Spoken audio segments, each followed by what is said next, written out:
Chapter 1613. When Su Fengnian boarded the carriage, Su Yambing asked, "Why don't you go in and take a look?" Su Fengnian smiled and said, "The place where Su Xiao pretended to be a grandson when he was young. I won't go in." Su Yambing smiled knowingly and nodded. General should be thinking the same. The carriage headed toward the nearby Zhao family. Just as court was ending, many carriages headed toward them. After all, other than the powerful 6 ministries, there were many other yamens of various sizes in the capital. Carriages and officials on horseback brushed past this inconspicuous carriage. Su Yambing stopped the carriage outside the Ministry of Rites Yamen. The carriages and mounts of the officials of the Ministry of Rites had already taken up all the space, causing the wide path in and out of the yamen to be extremely crowded. There was no way around it. The Ministry of Rites was the most important and noble place of the dynasty. It was very busy to receive and send off people. Many officials of other ministries who had not been willing to step half a step into the Ministry of Rites would occasionally come to the Ministry of Rites to find a doctor to talk about old times and get close to him. As for the Minister of Rites Sima Puhua and left Assistant Minister Jean Lanting, there was no hope. Unless it was someone of the assistant minister level, it was impossible to meet them. Speaking of which, when one reached the position of assistant minister, one could not put down their face. Of course, there was no need to use such a crude method to get close to others. So when Su Yambing casually stopped at a spot, a minor official from the Ministry of Rites quickly walked over. He did not immediately order Su Yambing around. There were many serpents in Great Peace City. There were many bloody precedents, and they had learned a principle. It would not be wrong to be kind to others and endure as much as possible. Being a coward was better than being a tortoise that stuck its head out and got chopped off, right? The minor official quickly rejoiced at his cautiousness. When he saw the clothing of the young person who had raised the curtain, he immediately understood. As expected of someone from the Ministry of Rites, compared to the absurd comical actions of the 2 people from the Armory Bureau of the Ministry of War, this person quickly bowed deeply and said respectfully, "This official greets the King of Bailiang." Su Fengnian got off the carriage, nodded, and walked straight to the Ministry of Rites Yamen. The official from the Ministry of Rites didn't dare to stand up even after Su Fengnian had walked through the door. It was as if he couldn't wait to bow until the end of time. The one who led the way for the young king was an extremely unlucky official from the Ministry of Rites. He happened to meet the King of Bailiang on a narrow road, and there was nowhere for him to escape. His subordinates also instantly distanced themselves from the official. They didn't even have the slightest awareness of sacrificing themselves for justice. Is it not easy to enter the Ministry of Rites? If he did not have a familiar person of sufficient rank to lead the way, would the other officials of the Ministry of Rites, who had suppressed their resentment for many years, make things difficult for him? The truth was, of course, the truth. However, would the person in front of him care about these shitty rules? When he was still Bailiang and His Royal Highness, he could already carry a sword to court. So when the official from the Ministry of Rites heard that the King of Bailiang wanted to see the old minister, he didn't even dare to fart. He bowed and led the way. He only said that after the minister left court, there would be a political discussion in the imperial study that would not be shaken even by thunder, and that the king might have to wait for a while. When Su Fengnian walked into Sima Puhua's room, he didn't refuse the official from the Ministry of Rites who served him tea.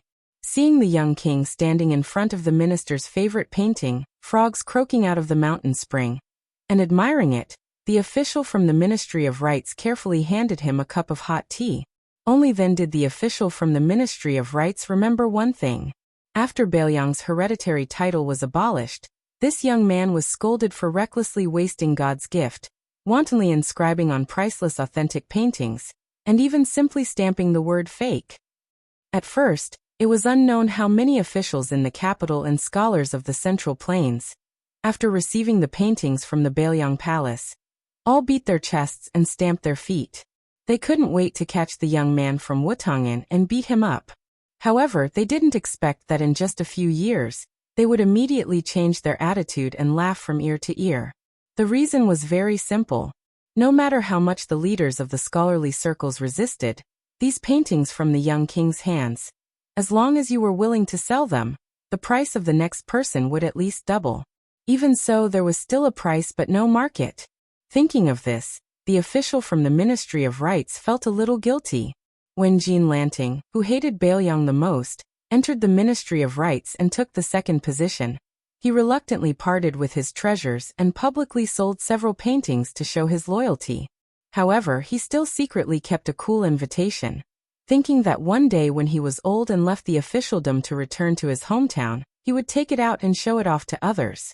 Perhaps one day when he was at a critical moment in his official career, he would sell the small invitation with only 2 words, at a low price, to his early imperial examination master. Giving it away for free? Dream on. Cool invitation, cool mountain. Just based on the 2 extremely special words cool, the official estimated that it was worth 500 taels of silver. Gold. After Su Fengnian finished his tea, he walked to the desk and casually opened an exquisite sandalwood box. Inside, there were 6 ingots of ink neatly arranged. Taking out one of the ingots, the twin dragons spat out pearls to draw golden lines, with the seal script Hua Zhang Huan Kai in the middle.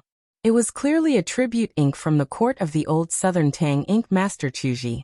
A rare item like this, after being passed around for decades, would now be something on the desk of the officials of Liang. However, compared to the refugees of the spring and autumn period who had also left their homes, these inanimate objects seemed to be much more fortunate.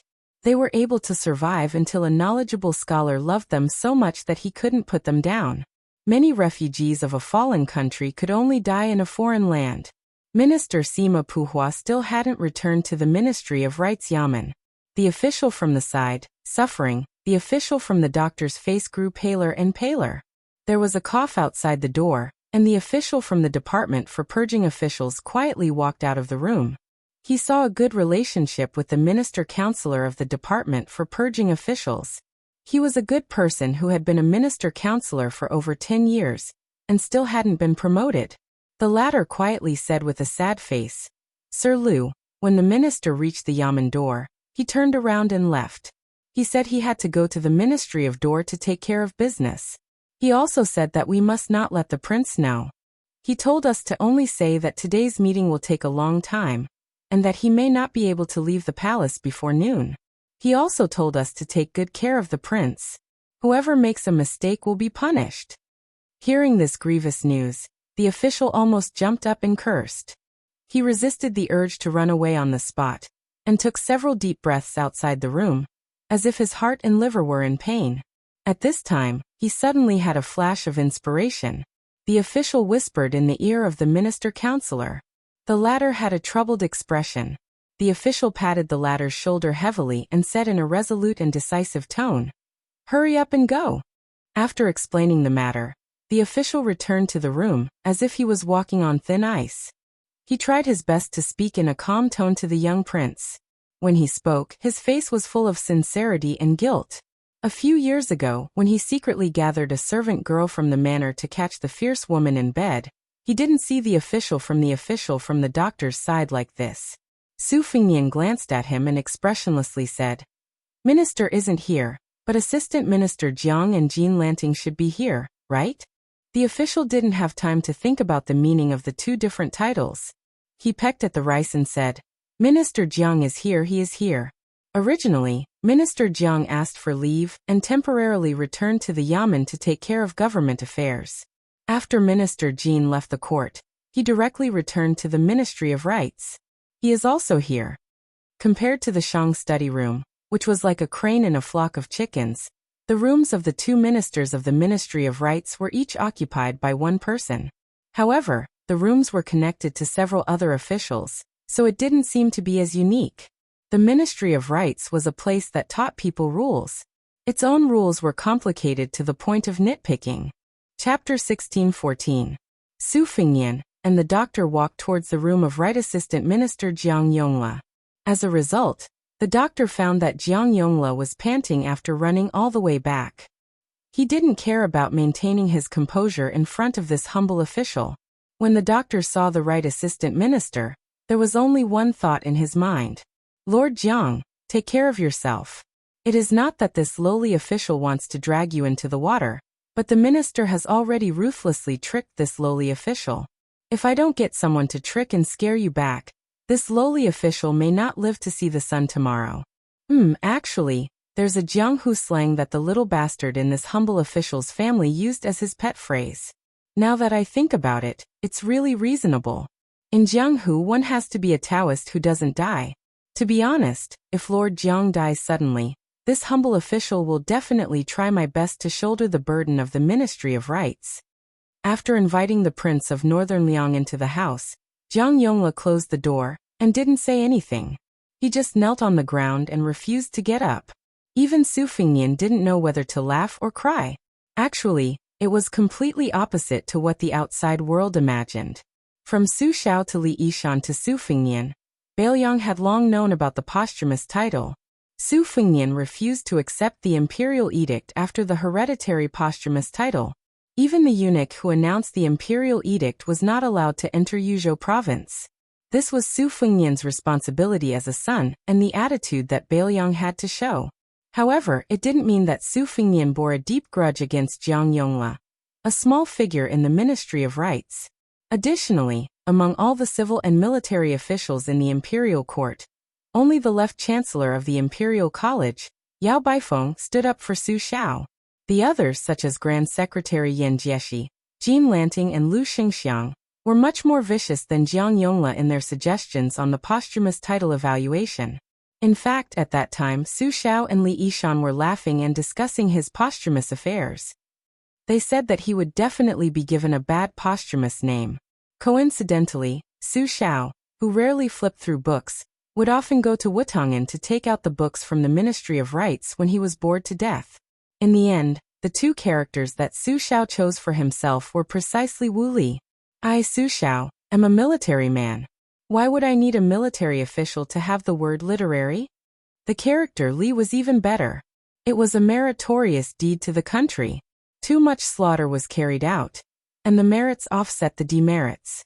Just take it as I, Su Xiao, and Li Yang's debt is settled. Of course, Su Fengnian didn't have any hatred for Jiang Yongla, but that didn't mean that he would be nice to the number 3 person in the Ministry of Rites. But for such a great assistant minister of the Ministry of Rites to kneel there and act like a rascal, Su Fengnian's eyes were opened.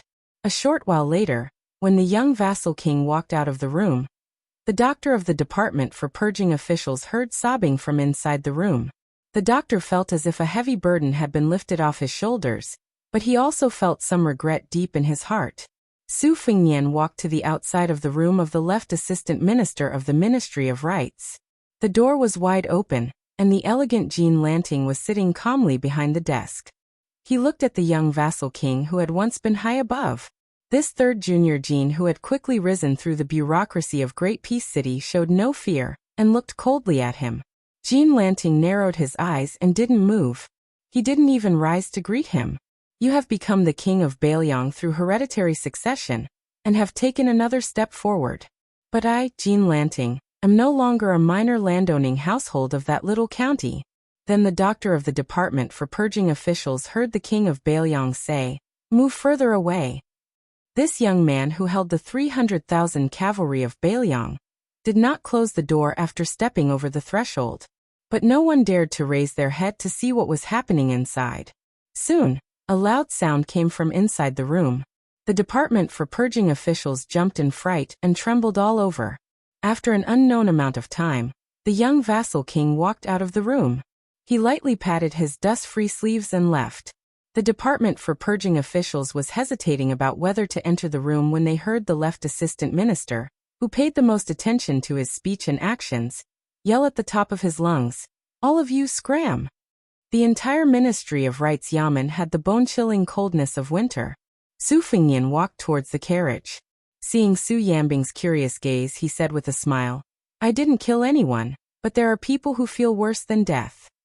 Su Yambing's gaze was slightly strange. Su Fengnian helplessly said, "I didn't take off my pants. But if you have this kind of hobby, I can take you there. Now that guy is probably still weeping." Su Yambing hurriedly waved his hand and laughed. Su Yambing finally stopped laughing.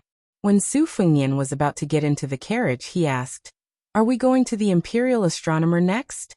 Su Fengnian nodded and said, "Yes." Su Yambing suddenly looked sideways at a group of people on the street in the distance.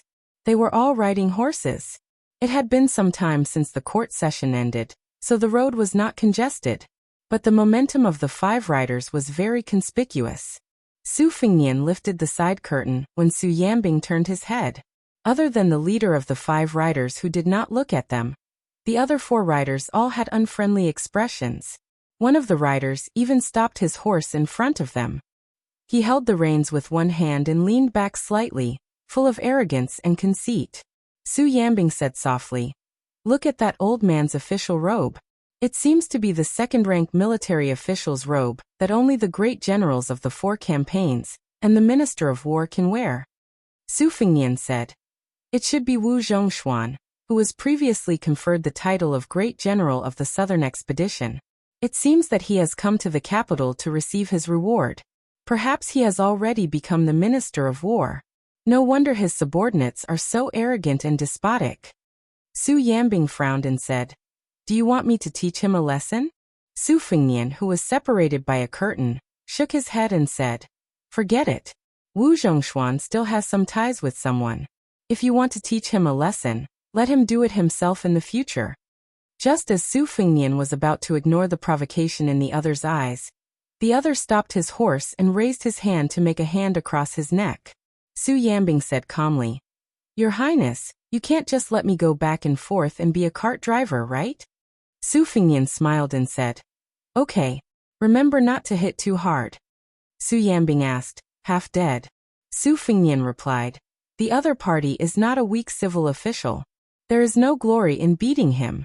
However, he is a general of Nanjiang who has been through hundreds of battles. Half dead is not enough. If you don't beat him half dead, you will be letting down their reputation of being comparable to the Bailiang cavalry." Su Yambing, who had let go of the reins, could not help but smile and said, "There is such a reason?" Su Fengnian put down the curtain and said slowly, "As long as the Bailiang cavalry is there, it is the reason." Su Yambing disappeared in a flash. In the next scene, Su Yambing kicked the side of the large horse's abdomen. The Nanjiang general was sent flying along with his horse. The horse's 4 hooves flew into the air and landed heavily in the distance with a loud crash. No one saw how Su Yambing attacked. The tall and sturdy general who had not yet rolled off the horse was kicked 50 or 60 feet away. Fortunately, this street, which was second only to the Imperial Road in the capital, was wide enough. Otherwise, he would have sunk into the wall. Su Yambing stepped on the head of the dying general and looked at the other riders. Other than Wu Zhongshuan, who had calmly turned his horse around, everyone was furious. Su Yambing did not say anything. He only used the sole of his shoe to pinch the general's head. Bailiang does not care if you are an official of the Ministry of War. Who cares if you are a Nanjiang general? Wu Zhongshuan raised his whip slightly and stopped the 3 irascible riders from trying to retaliate. The old general, who was now wearing a standard second-rank lion official robe, slowly rode forward alone. He looked down at Su Yambing and asked knowingly, "Bailiang Su Yambing?" Su Yambing replied indifferently, "Did you bring 1 or 2,000 elite soldiers to be stationed in the Jingji Southern Army camp? Otherwise, I'm afraid there won't be enough for supper tonight." Wu Zhongshuan's mouth twitched and he turned to leave. The 3 riders under his command galloped toward the general, whose life or death was unknown, to clean up the mess. Su Fengnian sat in the carriage, his hands folded like an old farmer's sleeves. His 10 fingers were interlocked and trembling slightly. The imperial astronomer was about to arrive. The source of the white clothes case in the capital was here. The spring and autumn saber armor died here. Chapter 16:15. There was a rumor that there was a famous little restaurant called Jiujiu Restaurant beside the Longshu Ditch overpass, which was used to suppress the water veins in the capital. There was an endless stream of high-ranking officials and dignitaries. The proprietress was a charming widow, but there had never been any rumors about her in the past few years. No matter how much the aristocratic Gongsun family and the descendants of the Jiujiu Restaurant fought over a table, no matter how much the 2 sides fought, the Jiujiu Restaurant, which seemed to be under the protection of a big shot, would always open the next day. If one was late, as long as it was time for the restaurant to close, no matter if one was the son of a minister or the grandson of a great general, They would all close the door and refuse to serve. The more the Jiujiu restaurant was like this, the more the old gluttons in the capital liked it.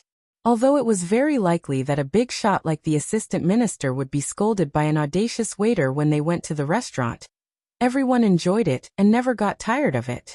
The two masters of the Song family, Tantanon and Huanwen, the imperial colleges Yao Baifeng, and almost all the ministers of the 6 ministries other than Gu Jiantang, as well as the central government officials, all came here to feast without exception.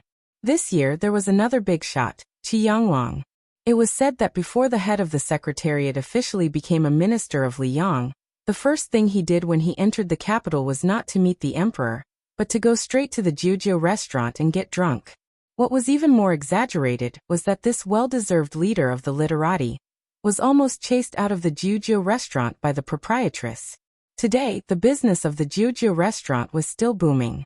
The main entrance had not opened yet, but the luxurious carriages and tall horses outside had already made the street near the river extremely crowded. Many diners were patiently waiting in a long line. A short, crippled old man came to the entrance of the backyard of the Jiujiu restaurant. Compared to the bustling main entrance, this narrow alley, which no one knew how to enter through many turns, was extremely cold and cheerless.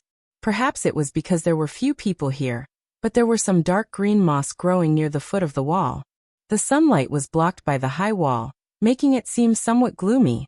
The crippled old man was not in a hurry to knock on the door. Instead, he stared at a young man squatting on the steps and yawning. The young man also stared at the crippled old man with his mouth and eyes wide open. In fact, they knew each other. The old man, who usually only paid attention to the princes and ministers, remembered this rascal because the young ruffian had appeared on the street outside the Jiujiu restaurant yesterday and had a battle with the young princes. When the crippled old man returned to Zhaogo, he returned to Zhaogo. Zhaogo, of Zhaogo. This guy.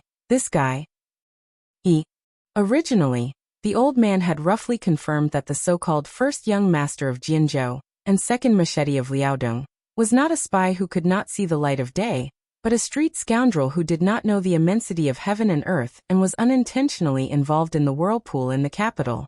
However, when he saw Wu Laifu appear at this time and place, Zhao Go, who had always believed that there were no outsiders and no foreign affairs in the world, was filled with killing intent. Wu Laifu, who put the iron saber on his knees, suddenly shouted, "Old man, I know you. Although you didn't make a move yesterday, I know that you're actually the same as me. We're both experts." Wu Laifu put on a fake smile. He was thinking about how to kill this guy quietly. Jiujiu restaurant was Zhaogo's forbidden area. Liang spies were not allowed to approach it, regardless of their status. This was a rigid rule set by Yuan Bunshi. Although Master Yuan was dead, the crippled old man did not want to disturb the woman who lived in seclusion because of a trivial matter, unless it was absolutely necessary.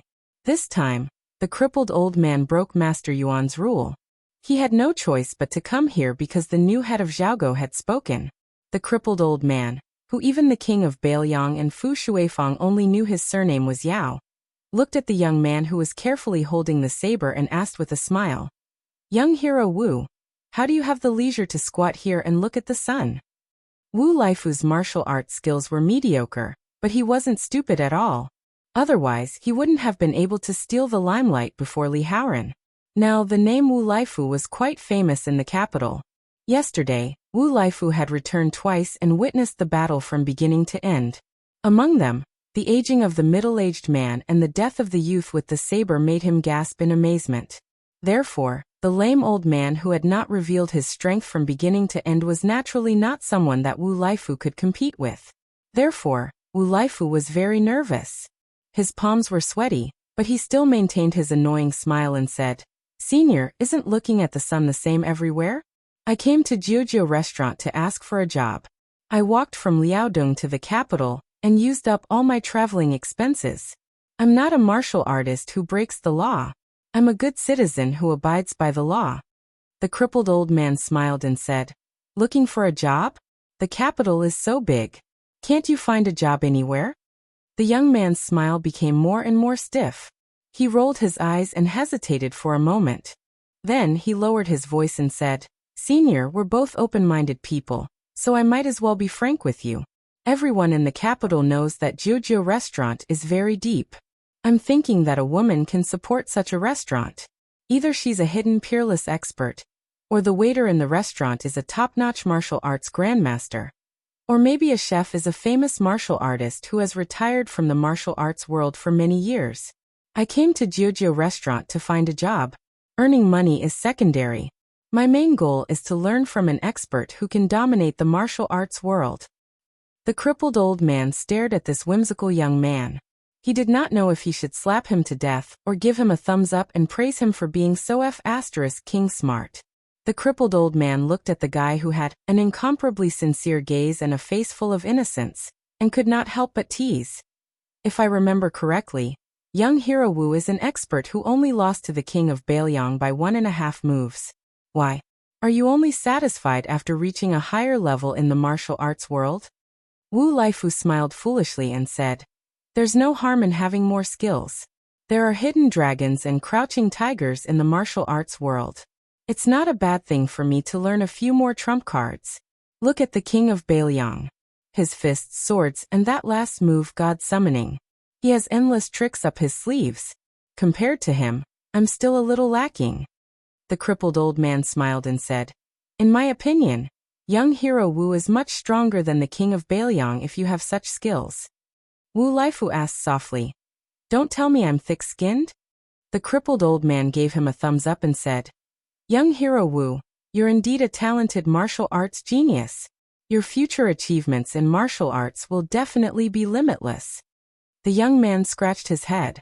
He accepted the compliment with a smile. For some reason, the crippled old man no longer wanted to kill him. He ignored the young hero of Liaodong and walked up the stairs. He gently knocked on the door. There was no response from the backyard. The crippled old man knocked on the door unhurriedly. The old man was not in a hurry. Wu Laifu went from being curious, speculating, and anticipating to yawning, rolling his eyes, and picking his earwax. He really could not wait any longer. Wu Laifu stood up and put on his iron saber. Then, he slammed the wooden door heavily with his palm and shouted, Lady boss, I'm Wu Laifu, the one who wanted to be your waiter yesterday. It's fine if you don't open the door for me, but there's a respectable Jianghu senior beside me who's anxiously looking for you. Don't delay the important matter. Lady boss, it's true. I'm not deceiving you. There really is a senior who came to visit. He's been waiting here for a long time. I was afraid that he would disturb your rest at first, so I blocked him for a long time without any courtesy. Lady boss. You see, if you still don't open the door, whether it's Jianghu ethics or the principle that visitors are guests, Lady boss, you won't be able to win against him. The crippled old man twitched the corner of his mouth and endured. Wu Laifu slammed the door earth-shattering. When the door suddenly opened, Wu Laifu did not pay attention, and almost slapped the person who opened the door. Fortunately, the person gently moved away and dodged. However, Wu Laifu fell into the door and fell flat on his face. That was a glimpse. It made Wu Laifu sit on the ground in a daze. That young woman was definitely not the lady boss. The lady boss was a middle-aged woman who was quite feminine. However, Wu Laifu was not interested in women like that. He preferred a young woman who was about the same age as him. She had to have a pretty face, a big chest, a thin waist, a round buttocks, and long legs. His requirements were not high and were just in line with his identity as a young hero. The woman who opened the door was the most beautiful woman Wu Laifu had ever seen in his life. She might even be the most beautiful woman in his next life. Wu Laifu sat on the ground and looked at the back of the person who stood at the door. This young man who dared to play tricks with the king of Bailiang did not even dare to speak to her. As the second minister of justice, the crippled old man looked at the woman who was famous for her rouge and hesitated to speak. She was supposed to be one of Teacher Yuan's most outstanding experts, but the world was unpredictable. Even Teacher Yuan, who had a perfect plan, fell short of success. There was a game of chess on the chessboard that year. Although Teacher Yuan had thought of a series of rules, it was a pity that someone made the unreasonable move in the end. In that game, Teacher Yuan claimed that he and Huang Sanjiao lost to the same person. It was a great regret of his life. Looking at the old man who had personally escorted her to the capital, the woman said indifferently, Teacher Yao, are you here to urge me to go to the mansion of the Prince of Liaodong? The crippled old man sighed and shook his head. No, I'm here to see shopkeeper Hong. She frowned and shook her head. And Hong won't see you. The old man also shook his head and called her by her name. Chunyu, you don't have the final say in this matter. Chunyu. After hearing this name, Wu Laifu felt like he was struck by lightning. Rouge Champion. Chapter 16:16. The mysterious woman with the surname Nangong could only comment that she was not inferior to Chunyu. After all, the third person in Yinji's evaluation was the former princess of West Chu, the current empress of West Chu, Jiang and I. Chunyu remained silent. Even the old man, who was no longer attracted to beauty, could not help but be moved by her beauty no matter how many times he saw her. It was no wonder that even Mr. Yuan praised her back then. A calamity in troubled times, an empress in prosperous times. Wu Laifu suddenly kicked him in the back, and once again he fell flat on his face with dirt all over. A woman stood beside Wu Laifu. She did not approach the courtyard door, and looked at the crippled old man who did not cross the threshold. She said coldly, "The Juzhou embassy has no bones for you to pick on." The crippled old man who was called a dog was expressionless. He gently flicked his finger, and Wu Laifu's head swayed backward as if it was hit hard. He fell to the ground and could not get up. Then the old man said softly, "Shopkeeper Hong, it was the Empress' intention to ask you to leave the Juzhou embassy this time." The lady boss did not speak. Chunyu lowered her eyes. The crippled old man waited quietly for her to continue. The lady boss finally spoke, her tone full of sarcasm. "What, do you want me to stop you at the palace gate? Or just wait outside the main hall? If you knew this would happen, why did you do it in the first place? Are you finally afraid now?" The old man's eyelids trembled. He said, "The Empress' order is for shopkeeper Hong to go to the imperial astronomer."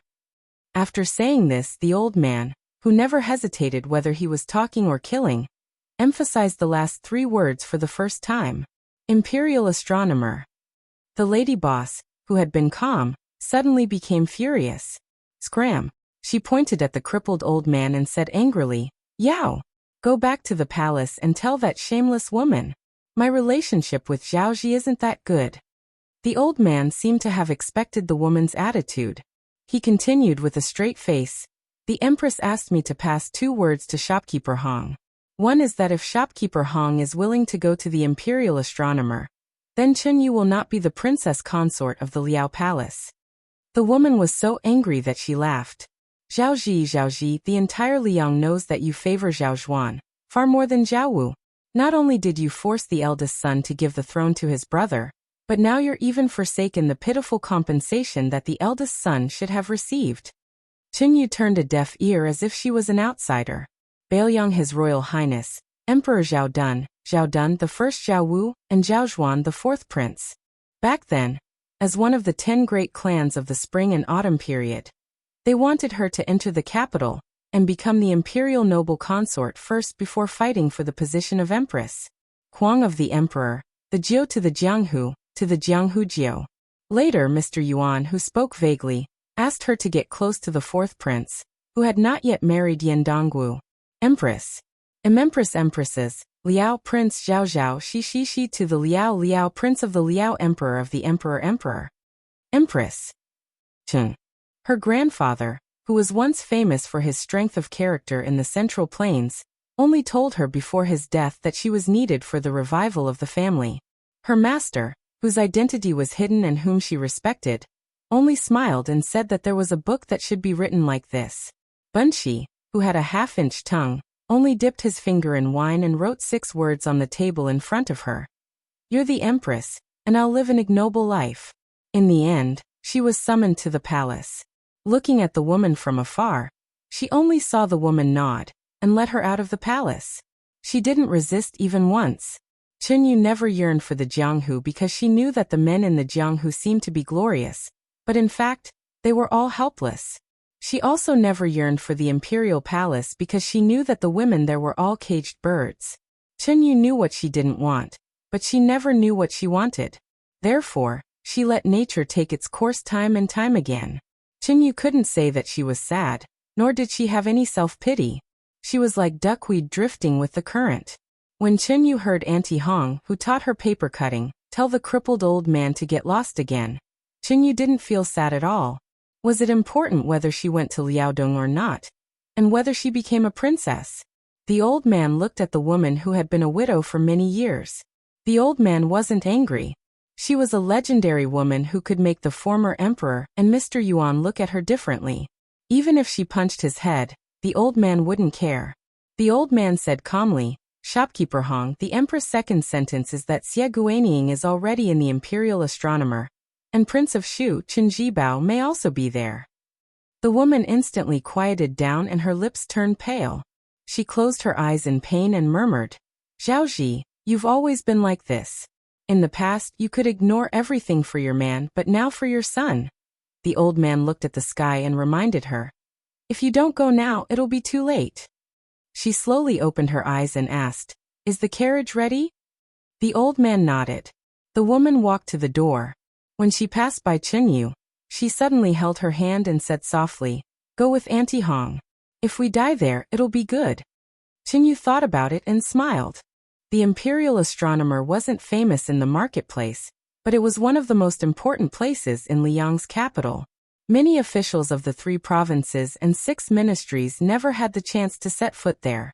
Therefore, whether or not an official could borrow a book or 2 from the imperial astronomer's library became a benchmark to measure the status of an official in the capital. Before Liu Baijie resigned as the Minister of War, the last thing he did was secretly transfer 800 elite soldiers from the inner-city imperial army to guard the imperial astronomer. And just 2 days ago, the imperial astronomer, which was already heavily guarded, had secretly increased the number of elite soldiers by another 600 or so. There were 2 generals who wore armor instead of the robes of military officials. One was close to 60 years old, and the other was in the prime of his life. Both of them stood at the entrance of the imperial astronomer with their hands on their swords, acting as 2 door gods. The 2 men, who were 1 generation apart, looked very similar, like a pair of father and son. The old general was Li Shogua, the shooting commandant stationed in the northern part of the capital. During the Spring and Autumn War, his military achievements were mediocre, and he was only a deputy commandant. Therefore, 5 years ago, Li Shogua was promoted step by step to the position of shooting commandant, one of the 4 major commandants in the capital. He was only a joke in the capital's officialdom and the capital's military, and was rudely given the nickname Commandant of Peace. This meant that if Li Shogua was in a time of chaos, with his mediocre ability, he would not even be able to become a commandant, let alone the most powerful commandant in Liang. These years he had relied on his skill of flattery to become an official. He did not know how to fight, but he knew how to be an official, especially when he was lucky enough to climb up the branch of Ma Lulang, the general of the expedition to the north. However, with Li Shogua's eldest son Li Chong and who stood out in the Jingji army last year, this kind of talk gradually dissipated. Li Chong was only 30 years old. After the current emperor ascended the throne, he was quickly promoted to be a corps general among the permanent military generals in Liang. He was an extremely sturdy 4th-rank general. His significance was equivalent to that of a civil official taking on the position of governor in a place outside of the 6 ministries. If he didn't make a big mistake in his position, he would definitely be waiting for a promotion. Speaking of which, it was strange. Although Li Chong, who had never been to the Liao border and had no military achievements, was not considered unknown before this. Compared to the younger Yin Chongying and Han Xingyan, he was clearly not good enough.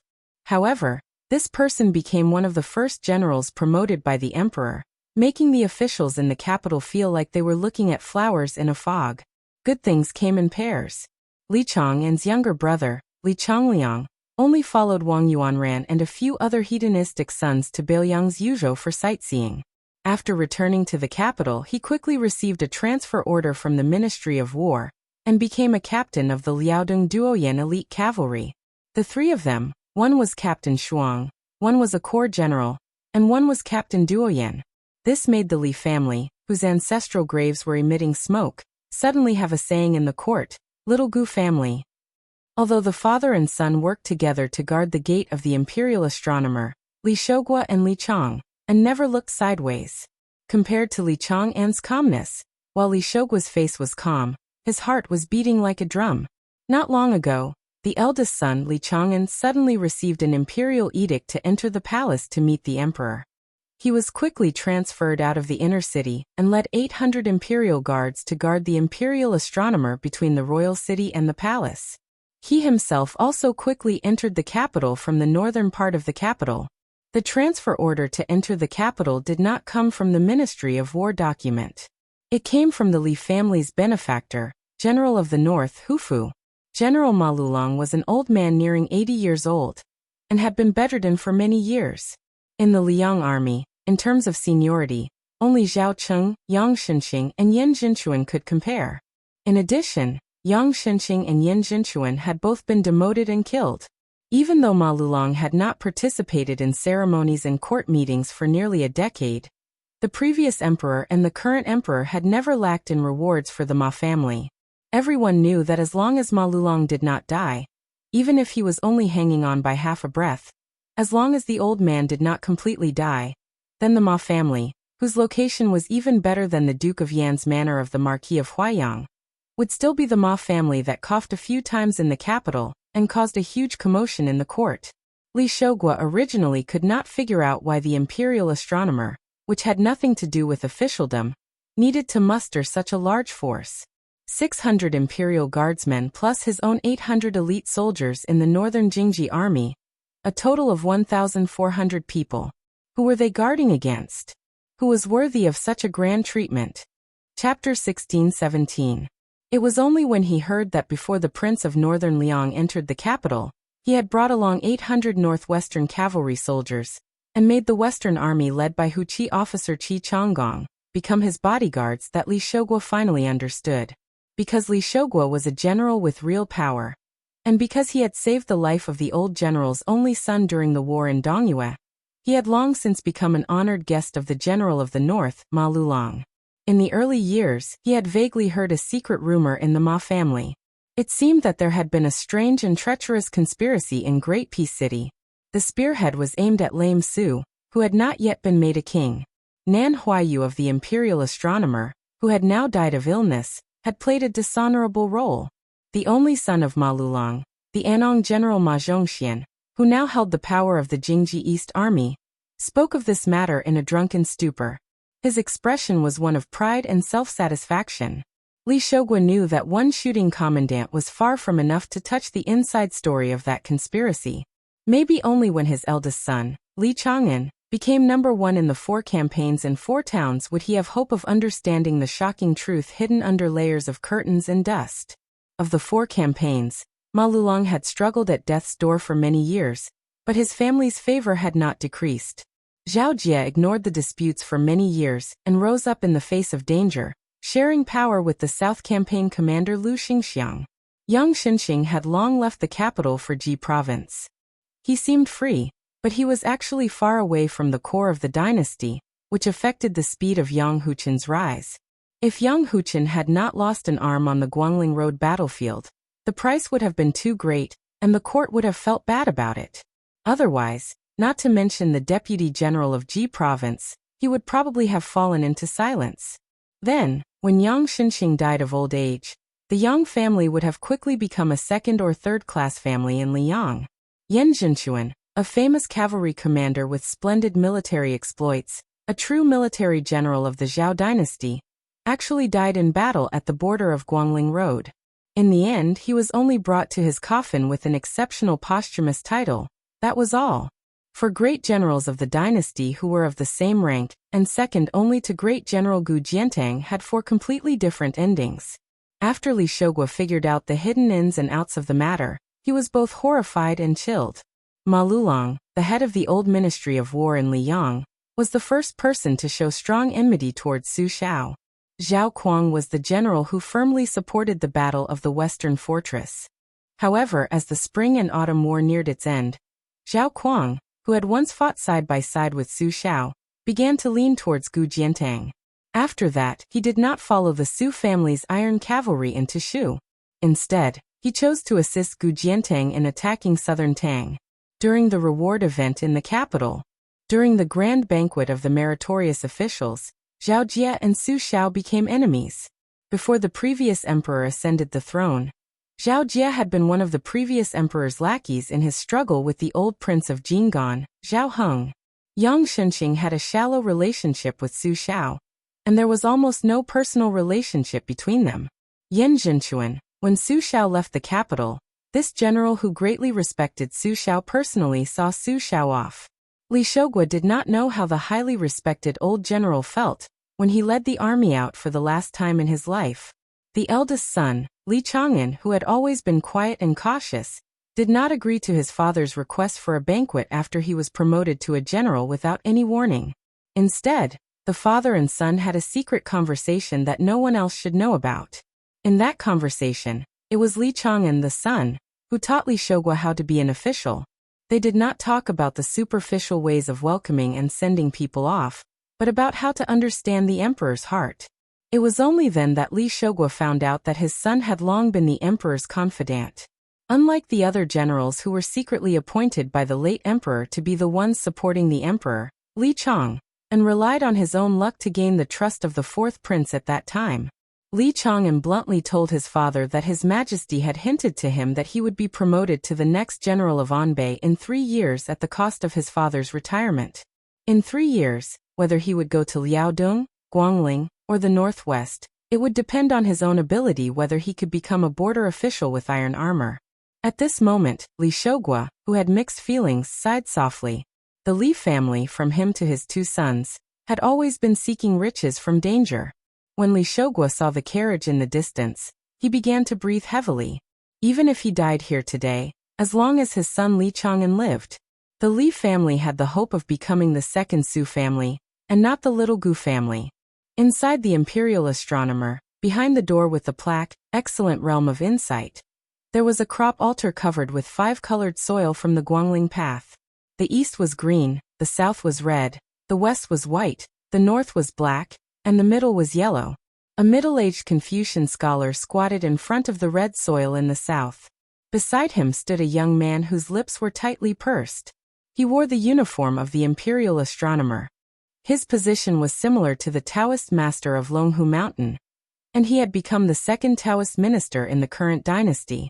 As the leader of the Taoists in the north, it was not appropriate for him to squat with the Confucian scholar. However, if the tall immortal Wu stood up straight, it would be too disrespectful to the young Imperial Astronomer nicknamed Little Bookcase, so he could only bend down as much as possible. Wu Lingsu, who was called the Great Peace City Immortal Wu Shizhen, along with his son Wu Shizhen, had the appearance of an immortal. In these 2 years, he could be said to have called the wind and the rain. Even Jin Sanlang had to treat him and his son as important guests. However, at this time, the bent immortal Wu was trembling with fear. His back was soaked with sweat. It was unknown whether it was the sweat from the sun, or the cold sweat from the fear. An old man in white approached. Wu Lingsu, who had the highest position on the stage, was the first to speak. He said respectfully to the old man with great xiantong, "Imperial Astronomer, this humble Taoist pays his respects." The Imperial Astronomer, who was in charge of calculating the stars and promulgating the calendar for the imperial court, was an important figure in the Zhao family of Liang. Other than the Imperial Astronomer and the Imperial Astronomer, the Imperial Astronomer was not the Imperial Astronomer of spring, summer, autumn, and winter. Not to mention the lower-ranking Imperial Astronomer like Chiahu, it was the immortal teachers who did not wear official robes and only wore white. Moreover, this person had the title of Imperial Astronomer. The white-clothed Qi cultivator in front of him looked like a middle-aged man, when Wu Lingsu had seen him several times. However, the next time Wu Lingsu saw him, he looked like this. The Imperial Astronomer's deputy Imperial Astronomer, who had broken through the bottleneck at the Maui Post Station yesterday, looked worried. He said softly to the man who had not stood up, "Mr. Xie." The Confucian stretched out his palm and placed it flat on the soil. He smiled and said, "I know that Duke Yenxing has left the capital. Don't worry, I will personally preside over the operation of the formation." The Qi cultivator grandmaster was about to say something when Xie Guanying stood up and clapped his hands. He turned around and said, "Other than the 1,600 people of the Li family, There will be another 300 palace guards who are already on their way. The Qi Refinement Grandmaster still looked like he wanted to say something, but stopped on second thought. Xie Guanyin glanced at the towering building in the capital, and said with a faint smile, "Why? Do you really want me to say that His Highness the King of Shu is here, so that you can be at ease?" The imperial astronomer heaved a sigh of relief. He then said bitterly, "Mr. Xie, I gave up the heavenly Tao and did not walk. I am no different from a pure martial artist like Xianyuan Pan. Naturally, I would not know that His Highness King of Shu has arrived." Xie Guaniying's tone was playful. Qi Xianxia first went to Mount Wudong to meet Hong Xixiang and cultivate it. He also saw Li Yufu. He walked a few hundred miles along the Guangling River, and arrived at Taiyan City. Yu Groom unintentionally pointed out the mysteries of Li Yufu. Li Yufu gave up on proving Tao and ascending, and even gave up on being a land immortal. Jin Xian, and what do you think? Jin Xian, and had not been called by his name for decades. He was a little dazed. Xie Guaniying looked up at the cloudless sky and said softly, "Ancestor Lu once said, don't ask if there are gods in the world and how many people have ascended since ancient times. He also said that if you subdue a fire dragon, you will subdue a tiger, and you will become a land immortal." Wu Lingsu thought about it carefully. He only felt that it was indeed mysterious. However, it was useless to a half-baked Taoist like him. But from the corner of his eye, he saw that the deputy imperial astronomer was deep in thought, and his expression was changing. Xie Guaniying walked slowly to the Tongtian platform. The king of Shu, whom he helped wholeheartedly, did something unexpected. One was to go to the north to enter the capital, and the other was to enter the imperial astronomer. Xie Guaniying did not stop and said to Jin Xian, "If you still have the thought of ascending, remember to kill Li Yufu as soon as possible." The juvenile imperial astronomer, who was very close to the emperor and empress, followed Xie Guaniying. He had no awareness of the upcoming war and laughed. "Mr. Xie, there is a chess player named Fan Zhongho. He is better at chess than you." Xie Guaniying smiled. "What's so great about being better than me? When it comes to chess, I can't even beat Li Yishan, who is known to be a bad chess player. However, I know my strengths and weaknesses and never ask for humiliation. Nalin Yusi is different. I remember that year, I watched him lose to Li Yishan 16 times in a row. He still did not admit defeat. I have seen a lot of people who care about winning and losing. He is the only one who cares so much. Oh no, your grandpa imperial astronomer is also one of them. He still thinks that you can beat Huang Longshi until he dies, right?"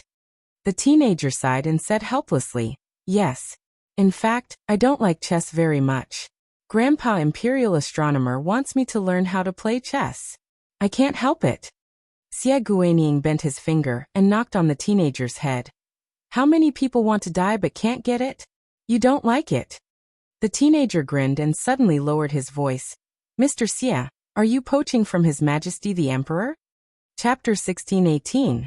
Xie Guaniying was not surprised at all. He continued to climb the stairs calmly. "Don't tell him."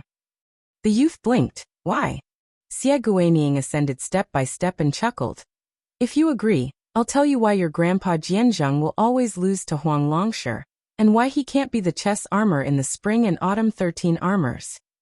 The youth thought for a while. "Deal. I'll go help Jin Sinan." The youth turned and ran down the stairs. Xie Guaniying came behind Chen Jibao, who was standing near the Tiandao of the Tongtian platform, and asked, "Are you still unwilling to take this step?" Chen Jibao did not answer. Xie Guaniying said slowly, "Tantai Pingjing herself did not know that her Taoist heart was damaged. Jin Sinan was even worse. He neglected the fundamentals and focused on the trifles. He had been accumulating for decades and was the most promising seed of the Tiandao. However, he pulled up the seedling to help it grow and ruined himself. Old Jianzheng and Nan Huayu persuaded the late emperor to not adopt the new calendar written by Li Dongxin. As a result, the old Tiandao gradually collapsed. You and I were the ones who benefited the most from it. Even if Chao Chongqing did not die and did not let you have the fate energy, you could still become the only 3 sages after Ancestor Lu in 1,000 years. Gao Shulu would also be overshadowed. I'm afraid that other than Wang Xianji, Li Chenggang, who was at his peak 60 years ago, Su Fengnian, who just defeated Wang Xianji, and Chao Chongqing, who was determined to die, would not be your match. Chen Jibao said. There's also Dong Tai, who really held a sword, Su Yambing's dying shot. And you, who was willing to give up being the emperor of the human world for 1,000 years, Xie Guaniying. Xie Guaniying shook his head. You know that I won't fight for such a title. The price is too high. Xie Guaniying suddenly said. You're unwilling to take this step because you don't want to bask in Su Fengnian's glory? Chen Jibao remained silent. Xie Guaniying smiled and shook his head. If that's the case, why did you come to Beijing? Is it fun to watch Su Fengnian strut around? Chen Jibao did not say a word. Xie Guaniying gently sighed. You contradict yourself. After a long time, Chen Jibao, who was looking into the distance, suddenly said, We seem to have missed a person. Xie Guaniying said nonchalantly, No matter how much effort I put in, a disobedient chess piece is dead. Outside the Imperial Astronomical Observatory, Archery Commandant Li Shogua acted as if he was facing a great enemy. The two carriages on the left almost sped over, and then suddenly stopped not far from the main gate. Other than the king of Beiliang, who else would dare to get involved in this mess? Could it be that Su had reinforcements? Li Shogua gestured Li Chong and not to leave the gate, and walked towards the two carriages alone. As a result, the nervous captain was stunned. Two elegantly dressed women walked out of the two carriages. However, after seeing one of them clearly, Li Shogua immediately knelt on one knee and cupped his fist.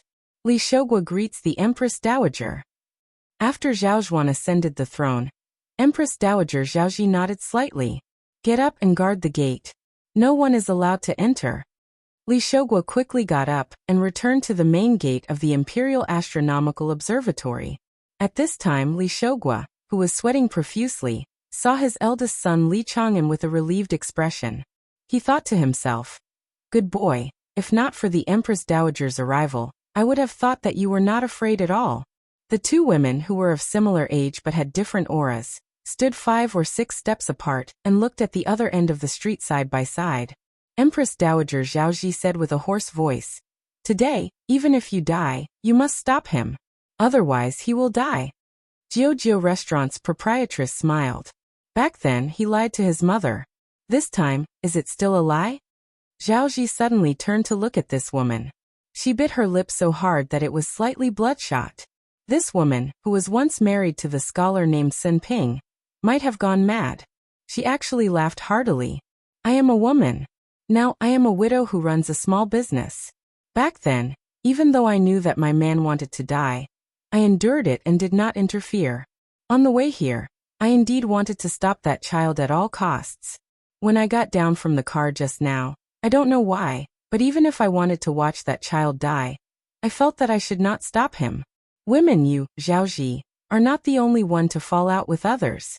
Actually, anyone can do it. Zhaoji narrowed her eyes. You want Su Xiao and Wu Su's son to die so badly. Moreover, it is the eldest son Su Fengnian? The proprietress's lips twitched. Zhaoji, my memory is better than yours. I remember that Su Xiao said a long time ago that there is no one in the world who deserves to live or can't die. There is no such logic. It is not easy for a man to walk in this world. It is not shameful to think of living as long as possible. But sometimes it is even more necessary to die. Zhaoji's face was as dark as water. Unknowingly, a young woman stood behind each of the two women. Princess Suizhu Zhaofengya. Chen Yu. Between the two of them, one was haggard and the other was in high spirits. When the proprietress of Jiu saw the black dot at the end of her vision, she turned to Chen Yu and smiled. Back then, you should have seized the opportunity to make a move. It is a pity that you miss some men. Chen Yu seemed to have recalled some past events. She raised her finger and pointed at her chest. She smiled and shook her head. Aunt Hong, when I first met that guy, he kept looking at me here. It is really difficult for me to make a move on such a man. The proprietress held back her laughter and scolded the brat. She said hatefully, If the upper beam is not straight, the lower beam will be crooked. You are indeed the same as your father. Chen Yu grunted twice. She lowered her gaze slightly and looked at the towering scenery. Her eyes were clearly full of smiles, but her tone was somewhat aggrieved. My place can't be fake, right? The carriage approached slowly. Even though he knew that the imperial astronomer would not be able to cause a ruckus with the presence of the Empress Dowager Zhaoji, Li Chang'an's heartstrings were taut in an instant. Li Shouguo was sweating profusely and his vision was almost blurred. A young man lifted the curtain and got out of the carriage. He did not deliberately avoid the Empress Dowager Zhaoji, Princess Zhao Fengya, Sun Ping's wife, and Chen Yu, but he did not deliberately approach them either. When Zhaoji saw this, she clenched her fists and said in a low voice, Su Fengnian. Su Fengnian, who was facing the imperial astronomer, slowed down his footsteps. Zhaoji stared at the handsome face that resembled the face of a certain woman from back then. This young man was still young. He was different from the high-spirited person he had seen before. He was also different from the white-haired person he had seen before. This time, the young man surnamed Su was reserved and calm. Zhaoji said angrily, Su Fengnian, don't forget that you are now the king of Beiliang. Beimeng will still send its army south at any time. He did not stop walking. If he walked another dozen steps, they would see his back. Zhaoji said in a heavier tone, Yuan Bunshi, Yang Taisui, Han Xingxian, Teacher Lu, they're all dead. Other than Yuan Bunshi, the other three have all died by your hands. They're all dead. Zhaoji found that the young man showed no signs of stopping. A deeply hidden panic appeared in her eyes. She forced herself to calm down and said, Su Fengnian, even if you don't consider your own life, you have to consider the millions of Beiliang's people. If you die in Great Peace City today, do you not know that the 300,000 cavalry will come to the capital? Do you not know that the Beimeng army will take the opportunity to step into the central plains? The young man finally stopped walking. Zhaoji could just see the side of his face that was clearly defined. Perhaps it was because of the rough sandstorms of the northwest and the tempering of the battlefield. There was no gentleness on the young man's face, only determination. Seeing this person stop, Zhaoji did not let down her guard. She continued, the emperor tolerated you entering the capital without permission this time. You Su Fengnian should understand. Su Fengnian did not turn his head. He looked at the solemn imperial astronomer. Many people, including you and Zhao Duan, do not understand why after the white clothes case in the capital, my father left the capital and returned to the Su family's camp with hundreds of thousands of armored soldiers. He still did not lead his army into Great Peace City. Even when my father died, he did not tell me why. Su Fengnian paused. But after I wandered outside Beiliang like a dog for 3 years, I understood why. Su Xiao did not dare, and was not willing to drag his fellow soldiers who had fought in the north and south for half their lives to die with him. But if Su Xiao was not just a level 2 master of martial arts, but a top expert of the martial arts, he would have charged into the palace alone and killed all of you. Do you know what I wanted to do the most after returning to Beiliang? It was not to inherit the throne one day and control the 300,000 border soldiers of Beiliang. It was to practice martial arts and become the best in the world. At that time, I was not afraid of death, but I was afraid that I would be like Su Xiao for the rest of my life and only be a master. I wanted to practice martial arts even in my dreams.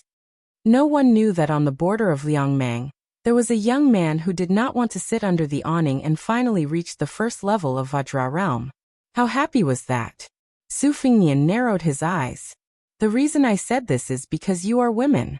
But don't forget, Zhaoji in the white clothes case, my mother was also a woman. Su Fengnian started to walk forward. Densely packed iron armor swarmed out of the gate of the imperial astronomer. At the end of the streets on both sides, there were countless elite cavalry soldiers rushing over. Zhaoji, Jiujiu Restaurant's lady boss, Chen Yu, and Zhao Fengya heard the young man's last sentence. What Su Xiao wanted to do but could not do back then, I, Su Fengnian, will do today. Su Yambing no longer sat in the carriage. He slowly installed the spearhead on the spear. Inside the carriage, there was a large black and gold embroidered robe that he had taken off from his body. The young man who walked toward the imperial astronomer. An old cold knife hung from his waist. He was dressed in white. Chapter 1619. I have something to do tonight, so I only have one chapter today. After the morning court was dismissed, the emperor did not hold a small court meeting to discuss politics as usual. He only had the head eunuch of the ceremony directorate, Song Tonglu, call for the scattered left cavalry attendant, Chen Wang. At that time, Chen Wang was about to walk down the white jade steps with the provincial head official, Huan Wen, but he could only stand where he was. Because the left scattered cavalry was an important official in the central government, his position in the so-called Golden Imperial Hall was quite close to the front. Therefore, every time the court was dismissed, by the time Chen Wang stepped out of the hall, the civil and military officials outside the hall had already dispersed like the tide. However, because there were too many unfamiliar faces in this morning court, including Duke Yin Gaoshi and Marquis Huayang Song Downing, a large group of officials and nobles were all present, making the originally spacious hall seem crowded. Therefore, when Chen Wang stopped, there were still people passing by this well-deserved, auspicious talisman's #1 official. Even Song Downing, who gave the impression that the capital's officialdom did not care about worldly affairs, took the initiative to exchange a few pleasantries. A few old officials who once worked together with the old Grand Preceptor of West Chu and the previous left servant of Liang, Sun Shiji, were even more intimate with him as if he were their own son-in-law. If it were not for head eunuch Song Tonglu's gaze, these old officials, who needed to be carefully supported in their daily lives at home, seemed to be able to stand here and chat with Chen Wang for an hour. Chen Wang and Song Tonglu, who was wearing a red python robe, stood together. The inside and outside of the hall gradually cleared out. Chen Wang did not rely on his friendship with the current emperor to ask the head eunuch of Liang's head of eunuchs for the reason. He kept his mouth shut the entire time. It was Song Tonglu who, after a long silence, took the initiative to say softly, "I'll have to trouble Chen Wang to wait for a moment." Chen Wang grunted. In the face of Chen Wang's lukewarm response, the eunuch in the python robe, who was feared by all the civil and military officials, did not feel the slightest bit of dissatisfaction. Ever since Song Tonglu took over the ceremony directorate from Catman Han Xingxian, he had been caught up in the transition between the old and the new in Liang. He rarely had any respect for an official anymore. In Song Tonglu's mind, Chen Xiaobao's ranking was only behind Qi Yanglong, Gu Jiantang and Huan Wen. He was even ahead of Zhao Yuling and Yin Maochun. Chen Wang, who was born a poor scholar, was really too similar to an old man. Whether it was personal integrity or official career, they were exactly the same. It was so much so that it was hard for people to be jealous of them. Chen Wang was so distracted that he only came back to his senses when someone patted him on the shoulder. He turned his head and smiled helplessly before bowing slightly. The young emperor did not wear his dragon robe. Instead, he had changed into a set of casual clothes that did not fit the etiquette. He stood shoulder to shoulder with Chen Wang at the top of the stairs. Song Tonglu, on the other hand, had already bent his waist and retreated. His tiny footsteps were silent as he made way for this pair of auspicious monarch and minister who were destined to leave their names in history. Chen Wang saw a few eunuchs working together to bring over a long ladder. He couldn't help but ask curiously, "What is your Majesty doing?" The emperor smiled and said, "First, accompany me and wait for someone." When Chen Wang saw the ladder carefully placed on the eaves of the throne room, Chen Xiaobao, who had some understanding, didn't know whether to laugh or cry. He wanted to say something but stopped. The young emperor pointed to two people in the distance for Chen Wang. One was wearing a vermilion python robe. It was clear that he was an important eunuch whose status was not much lower than Song Tonglu's. The other was wearing the clothes of an ordinary Confucian scholar. As they got closer, Chen Wang could finally clearly see the appearance of the two people. The eunuch from the ceremony directorate was a very senior eunuch. At this moment he was walking slightly ahead of the young man beside him. He was slightly bent at the waist, with one palm extended forward and the other hand holding up his sleeve. It was as if he was leading the way for the other person. The latter's eyes were closed, and his steps were not big. When the eunuch took the lead to walk up the stairs, Chen Wang vaguely heard the old eunuch say, "Mr. Liu, be careful of your feet. We are about to climb the stairs." The emperor turned his head and smiled. "Can you guess who it is?" Chen Wang nodded and said, "Mr. Lu Swan of Qingzhou, the king of Jing, and presented the 2 strategies and 13 strategies in the last years of Yonghui. Everyone in the capital knows that it came from Mr. Liu behind the scenes." The emperor suddenly felt somewhat depressed. While there was still some distance between the two sides, he lowered his voice and said, Lu Xuan's go skills are very strong.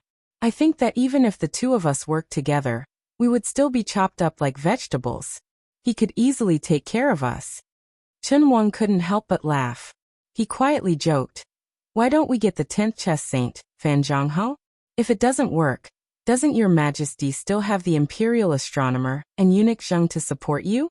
If the four of us go together, are you afraid that we can't beat one Lu Su? If it doesn't work, there's still Wu Songxian, who claims to only lose to Fan Zhonghe. If it still doesn't work, we can take turns and deliberately test Lu Su to see how long he can last. We don't have to be afraid that he won't make a move. The young emperor gently elbowed Chen Wang's waist and scolded jokingly. It's one thing to bully Mr. Lu's poor eyesight and find Fan Zhonghe to be our military advisor. You even want to take turns? Can't we be more shameless? Chen Wang said shamelessly. This humble subject's face isn't worth much anyway. The emperor raised his elbow and was about to strike again. Chen Wang quickly moved a few steps away. The eunuch from the ceremony directorate led Lu Su closer to the emperor and Lord Chen. When they were about 10 steps away, the emperor quickly walked down the steps and took Lu Su's hand. He smiled and said, Mr. Lu, I'm sorry to have invited you into the palace in such a hurry. Lu Su didn't reveal the slightest bit of fear and trepidation. He calmly said, it's a pity that Lu Su is blind and can't see the spectacular view of the palace. When the eunuch who was holding the brush saw this scene, his eyelids twitched. After the young emperor and Lu Su, who was still a commoner, reached the top of the steps, Chen Wang smiled and greeted Lu Su. Chen Wang of Wuxia province. It's my honor to meet Mr. Lu. Lu Su bowed and said, Lu Su greets Lord Chen. Chen Wang accepted it calmly. That bow was the first and last time Lu Su bowed to an official of Liyang since he entered the capital until the end of his life. Many years later, Lu Su quietly died of illness. Grand Secretary Chen Wang stood in the deserted morning hall, where only a white-haired old woman was, and returned the bow today. The emperor said to Song Tonglu and the eunuch in charge of writing in a deep voice, I want to climb the steps with these two gentlemen. One of you will dismiss everyone nearby, and the other will guard here. Remember, in the time it takes for a stick of incense to burn, I want to see no one in the palace from the roof. The old eunuch in charge of writing quickly left. He naturally didn't dare to fight with Song Tonglu for the position of guarding the steps. Under the emperor's irrefutable order, Chen Wang had to climb the steps first. Lu Su followed closely behind. The young emperor and Song Tonglu held the steps for the two of them on the left and right. Song Tonglu didn't raise his head, but he caught a glimpse of the young emperor from the corner of his eye. An emperor with an excellent reputation in the court was holding the steps for a young official and a poor scholar in white. There were 2 pairs of boots above the emperor's head. Song Tonglu's eyes suddenly reddened. When the 3 of them reached the roof of the lofty hall, the eunuch with the seal of the ceremony directorate was completely out of sight. Song Tonglu didn't dare to let go of the steps, but he raised his sleeve slightly to wipe his eyes. Chen Wang helped Lu Su to sit near the roof ridge, leaving the middle seat for the young emperor. After Zhao Zhuan sat down, he smiled and asked, Is this your first time seeing the scenery of the capital? Ha, me too. Me. Intentionally or unintentionally. He stopped using the word, I. Chapter 1620. Zhao Zhuan put his hands on his knees and sat upright. He gazed out at the imperial streets and slowly said, When I was still the 4th prince, I heard that there were 2 tallest buildings in the world in the capital. Even the heavenly platform of the imperial astronomer in Great Peace City couldn't compare to them. One was the missing moon tower on the snowy plains of Mount Hui, and the other was the tide listening pavilion in Beiliang. I've been to the snowy plains. It is very tall. Xianyuan Qingfeng is an incredible woman. She won't let me in. At the time, Chen Wang, you were by my side. We were both given the cold shoulder. Therefore, I feel much better about exposing her shortcomings. No matter what happens in the world, it's much easier to have 2 people to shoulder it. Chen Wang smiled. Zhao Zhuan stretched and cracked his neck. It's a pity I haven't been to the tide listening pavilion. Actually, I really want to go there one day to climb the building. After all, my wife is from Beiliang. No matter who she marries, as long as she marries well, she will want to return home. This is the same logic as us men who want riches and honor, but don't return home. Although my wife doesn't say it, I can't help but think about it in my heart. But right now the court and Bailiang are on bad terms. Not to mention that my father-in-law was scolded badly in private letters by his peers in Bailiang. Even my brother-in-law, who is good friends with Su Fengnian, didn't get to see Su Fengnian when he went to Bailiang Palace on Mount Qingliang. This time, Su Fengnian also came to the capital to avoid arousing suspicion. My brother-in-law didn't go to the Damayai courier station either. Actually, I wouldn't mind at all if I saw him. Why would I mind? I feel guilty towards the Yin family. Zhao Zhuan put his elbows on his legs and rested his chin on his hands. He gazed at the imperial road that seemed to extend all the way to the South Sea. The way of a subject is to follow the rules. The way of a son is to be filial. But in my opinion, whether it's a subject or a son, you can't escape the bottom line of being a human being. Remember the past, and remember the kindness. Great Peace City, especially the so-called Golden Imperial Palace under our butt. What does it have the most? Most of them were officials. There are many officials who are very capable. They are able to get benefits from both sides, and do everything flawlessly. But as for their ability to conduct themselves, I don't think so. But most of the time, even though we know that the people inside and outside the hall have selfish motives, generally speaking, as long as it doesn't harm the country, I am the former emperor, who sit on the dragon throne, will turn a blind eye to it. After all, when the water is too clear, there will be no fish. Sometimes, we even have to personally add fuel to the fire. But this doesn't mean that we aren't sick of it. Day after day, year after year, listening to the cheers and praises, it's really a very boring time. Zhao Zhuan suddenly couldn't help but laugh out loud. He said helplessly, I'm not afraid that you two will laugh at me, but there have been several times when I've been sleep-talking, and I've always said the words rise up. Because of this, I've been teased by my wife for no reason. Blind Lu Xuan raised his head. The sun was not high in the sky, and a cool breeze was caressing his face. Chen Wang suddenly said, facing a mountain of memorials every day is very tiring. Zhao Zhuan sighed with emotion. As long as you want to be a good emperor, you can't rest for even a day. This is the most tiring thing. When I was young, I often complained to my mother that I couldn't see my father. It was very strange. Must an emperor only see his son a few times a year? At that time, I swore to my mother that when I grew up, I didn't want to be an emperor. I wanted to play with my children all day long, and watch them grow up bit by bit. Then they would get married. Chen Wang sighed. Zhao Zhuan smiled brightly, and pointed to the south. I know that there is a Jianghu outside of the imperial court. Especially in the past 100 years, it has been very exciting. Previously, there was Li Chungang from Green Mountain, and there were also the 13 grades of spring and autumn. Later, Wang Xianji was known as the invincible martial artist in the martial emperor city. After Huang Longshi scattered the remaining fate energy of the 8 kingdoms of spring and autumn into Jianghu, more and more top-notch masters sprung up.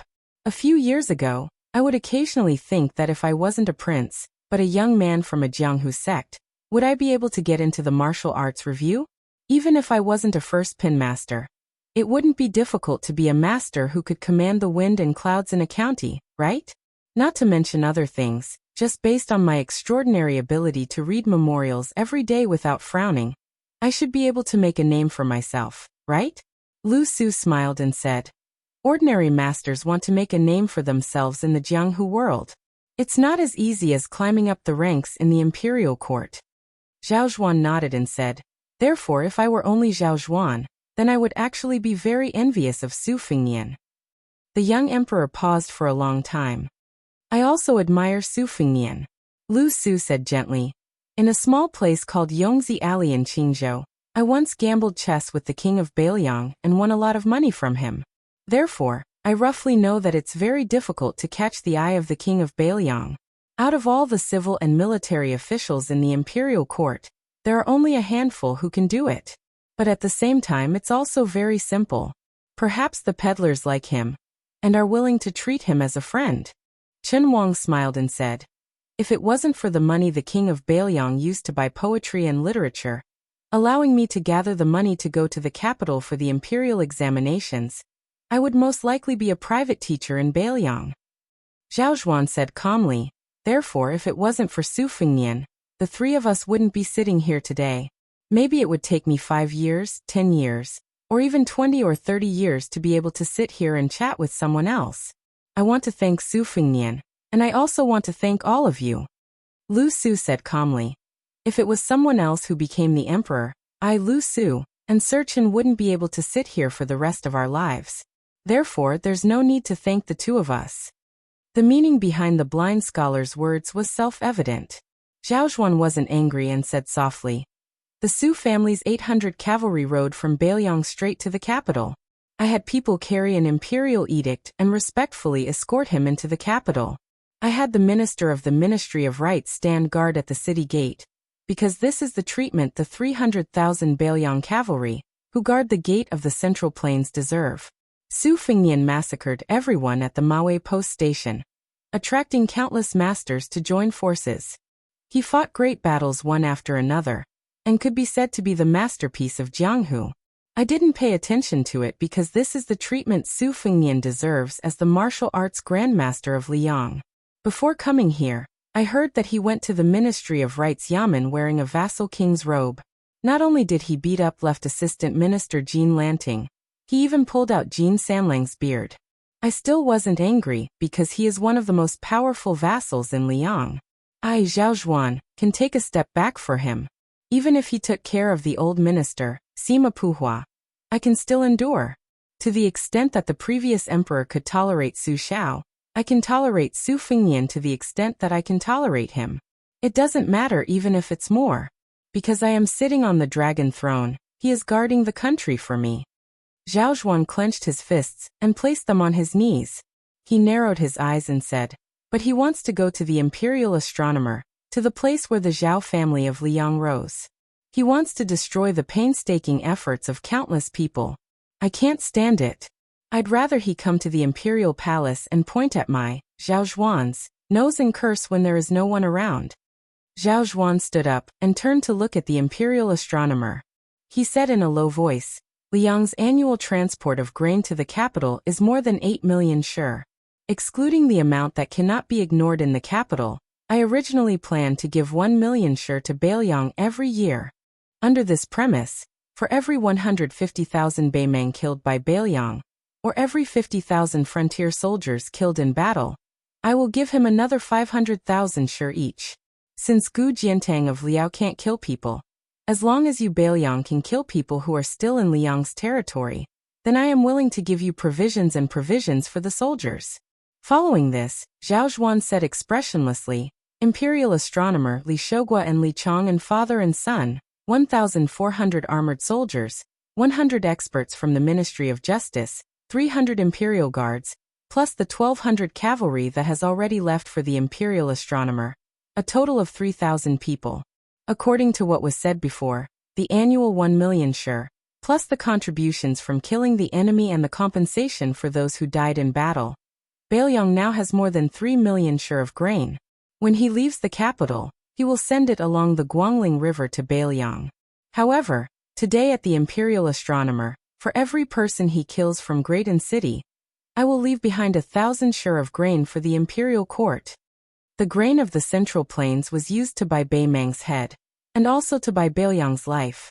Lu Su was indifferent. Chen Wang wanted to speak but stopped.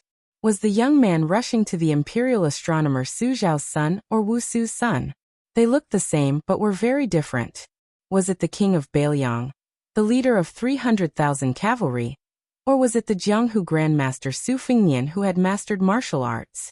They looked the same, but were very different. The only young emperor standing said calmly, therefore if you Su Fengnian have the ability to kill 3,000 people, then do it. Chapter 1621. The 1,400 armored soldiers of the Li family surged to the gate of the imperial astronomer like a flood. They formed a tight formation like a barricade. In reality, there was only one person in front of the armor. The 1,400 elite soldiers who had specially changed into heavy armor, other than the two generals, Li Shogua and Li Chang'an, were all inside the gate of the imperial astronomer. Not a single one stepped out. Wearing this kind of large armor that weighed 50 caddies was equivalent to abandoning all flexibility and mobility. Originally, it should have appeared in a special battlefield where the foot could stop the cavalry, relying on the innate weight of a single armor, and the momentum condensed by a dense formation to resist the impact of the cavalry's charge. However, if an army was only equipped with heavy armor, large shields, and long spears and crossbows, no matter how steady they were, they would not be able to chase after the cavalry even if they succeeded in stopping the charge of the cavalry. They would only be able to defend, and would not be able to expand the battle results. However, on today's strange battlefield, no one found the equipment of 1,400 people that defied common sense to be ridiculous. In fact, most of the soldiers wished that they could wear another set of armor that was suffocating after being worn for a long time. The 100 copper fish bag masters that the Ministry of Justice had carefully selected from the rivers and lakes of Liang over the years were divided into two groups. They stood on the two wings of the infantry formation. Their positions were very particular. They were slightly scattered and tried to squeeze into the Imperial Astronomer's field. At the same time, they could coordinate with each other to prevent the enemy from circling around and entering the gate. At the ends of the wide street outside the Imperial Astronomer, the infantry and cavalry arrived. The 300 Imperial Guards with golden embroidered scabbards were the first to leave the cavalry. They walked as fast as they could, sticking close to the base of the wall, and heading straight for the Imperial Astronomer. They blocked in front of the 1,400 infantry.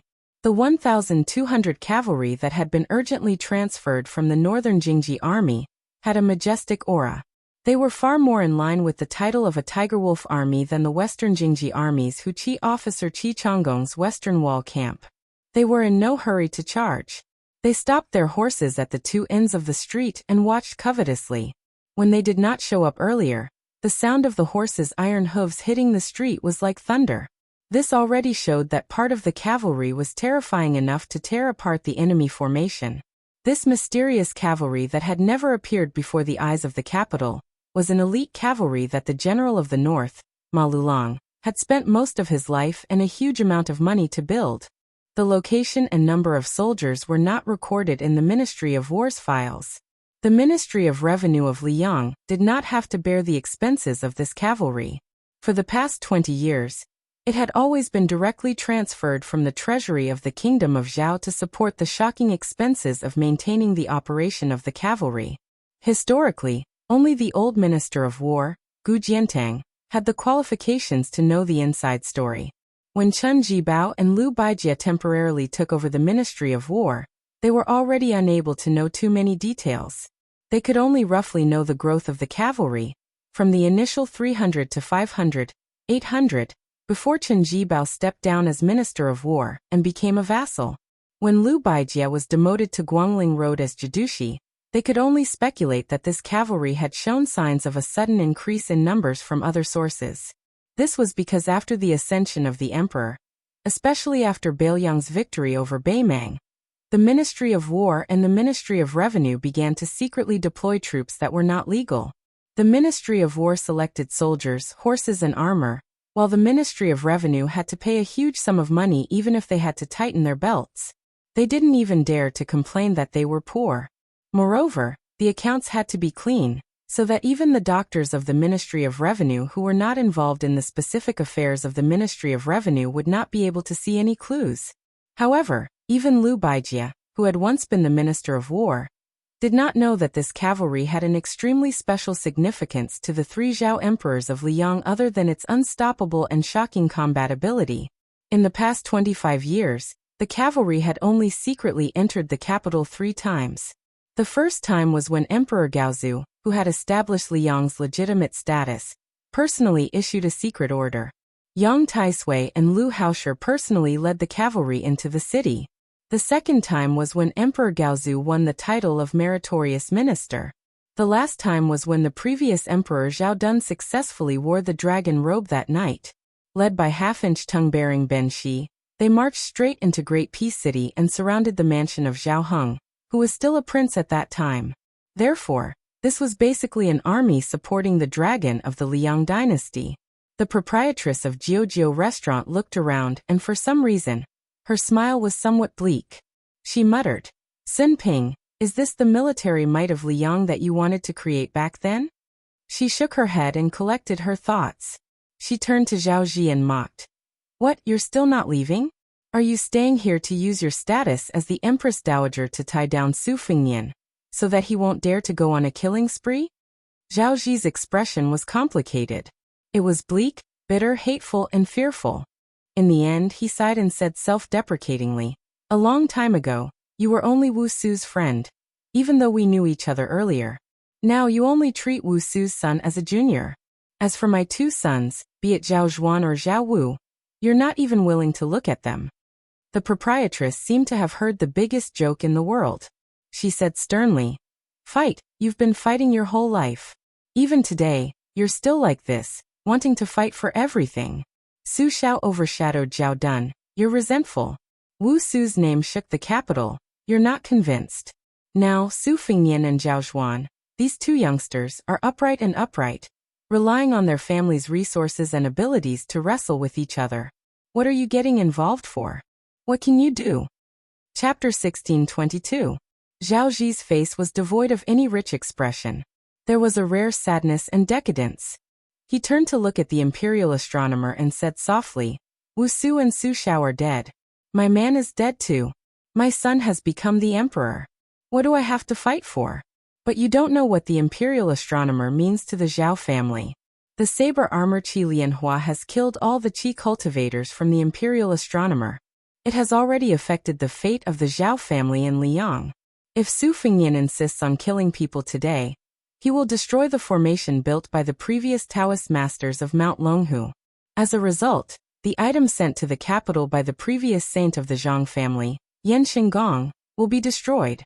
Do you know what kind of catastrophe this will be? You definitely don't know why the Empress of Beimang's million-strong army didn't even break through Beiliang's pass. More than 300,000 people died, but she didn't immediately strip King of the Southern Courtyard Dong Zhuo of his position as the commander-in-chief. She was waiting for Beiliang to see the hope of another victory after the great victory. She wanted Su Fengnian to enter the capital to ask for the transport of grain and fodder. During this time, she came to the imperial astronomer to settle the old score and destroy Liang's foundation. Therefore, the people who are watching the imperial astronomer now are that old woman and Beimang's Taiping commandant, Westchu's Chao Chongqing, Nanjiang's Yan King Xiaobing, and Liao's Gu Jiantang. Of course, at this very moment, Mr. Xie and the King of Shu are standing in the imperial astronomer. Zhao Ji sighed and said, Is the imperial astronomer really just about the life and death of Su Fengnian and 3,000 soldiers? The Beiliang cavalry, Westchu's rebel army, Nanjiang's army, and Liao's border army are all involved. If we're not careful, Beimang's million-strong army will ruthlessly trample on the territory of the Central Plains. Even if they're eventually beaten back and driven back to the desert and grassland, how many people will die in Liang? The lady boss deliberately showed a frightened and terrified expression. She covered her chest and said, You scared me to death. The corners of Chen Yu's mouth curved slightly. The lady boss suddenly walked toward Zhao Ji. She raised her hand and was about to slap him. Zhao Ji remained motionless, his eyes cold.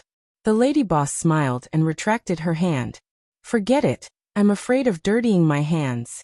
Although this old lady's Jiujiu dojo is a small business, at least the things I make are clean. As for you big shots meddling in the affairs of the country, I don't give a damn about how you worry about the country and its people. In any case, I only know one thing. With Wu Su's son here, as long as Su Fengnian is alive, no matter if he is in Great Peace City or in Beiliang, no matter if he dies in the Imperial Astronomer today or on the battlefield in the future, in the end I feel satisfied. Because it makes me feel that not only is my man a fool who dares to risk universal condemnation, but also the father and son of the Su family, Su Xiao, and Su Fengnian. The landlady walked towards the carriage, and Chen Yu followed closely behind. After the landlady sat down in the carriage, she looked at Chen Yu who was bending down to enter. She teased, Do you regret it now? Chen Yu's bright eyes were smiling as she looked at the landlady. She did not speak. The landlady said in bewilderment, If he was just a wretched lecher in the past and you did not like him, Why are you still not moved? Chinyu hesitated, her expression strange. She finally said, in the past he only wanted to take me back to Bailiang and give me to his younger brother, Su Longxiang, to be his wife. Aunt Hong, do you think I would have agreed? My teacher, Huang Longshi, was depressed for many days when he learned of this news. The landlady resisted for a long time, and then laughed. She wiped the tears from the corner of her eyes. This boy is even more of a bastard than the young Su Xiao. Zhaoji also returned to the carriage. He saw his daughter with a sad expression, Princess Suizhu Zhaofengya. Zhaofengya lowered her head and said, "Fourth brother promised me not to marry Qinji Bao." Zhaoji said angrily, "I do not agree." A horse galloped with all his might. He rushed past the armored cavalry at the end of the street, and headed straight for Su Fengnian.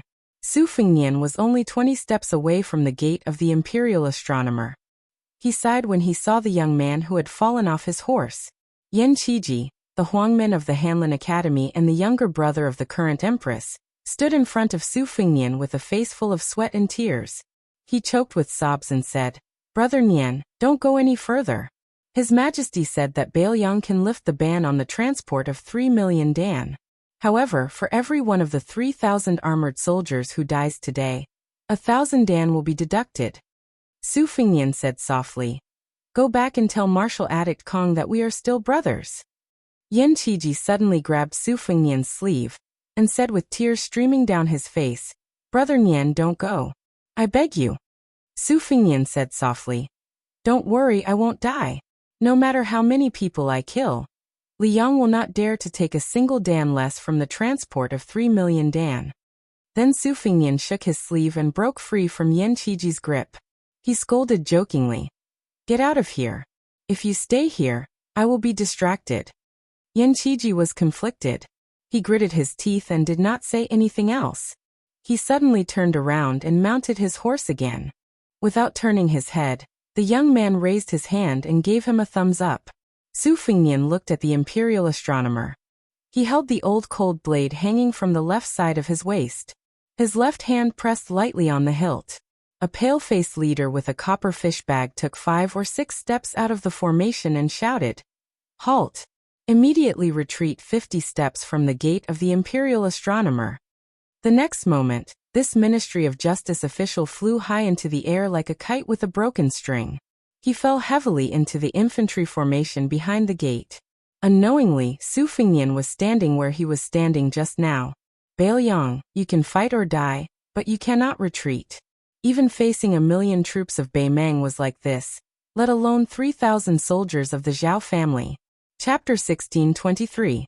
The 300 imperial guards held the hilts of their swords at the same time. Even though the masters of the Ministry of Justice were repelled by the young king, and were ready to break into the imperial astronomer, the 300 Zhao kingdom's elites still didn't immediately draw their swords to kill the enemy. Of course, this didn't mean that the royal guards were all pretty but useless. It also didn't mean that the royal guards had a good temper.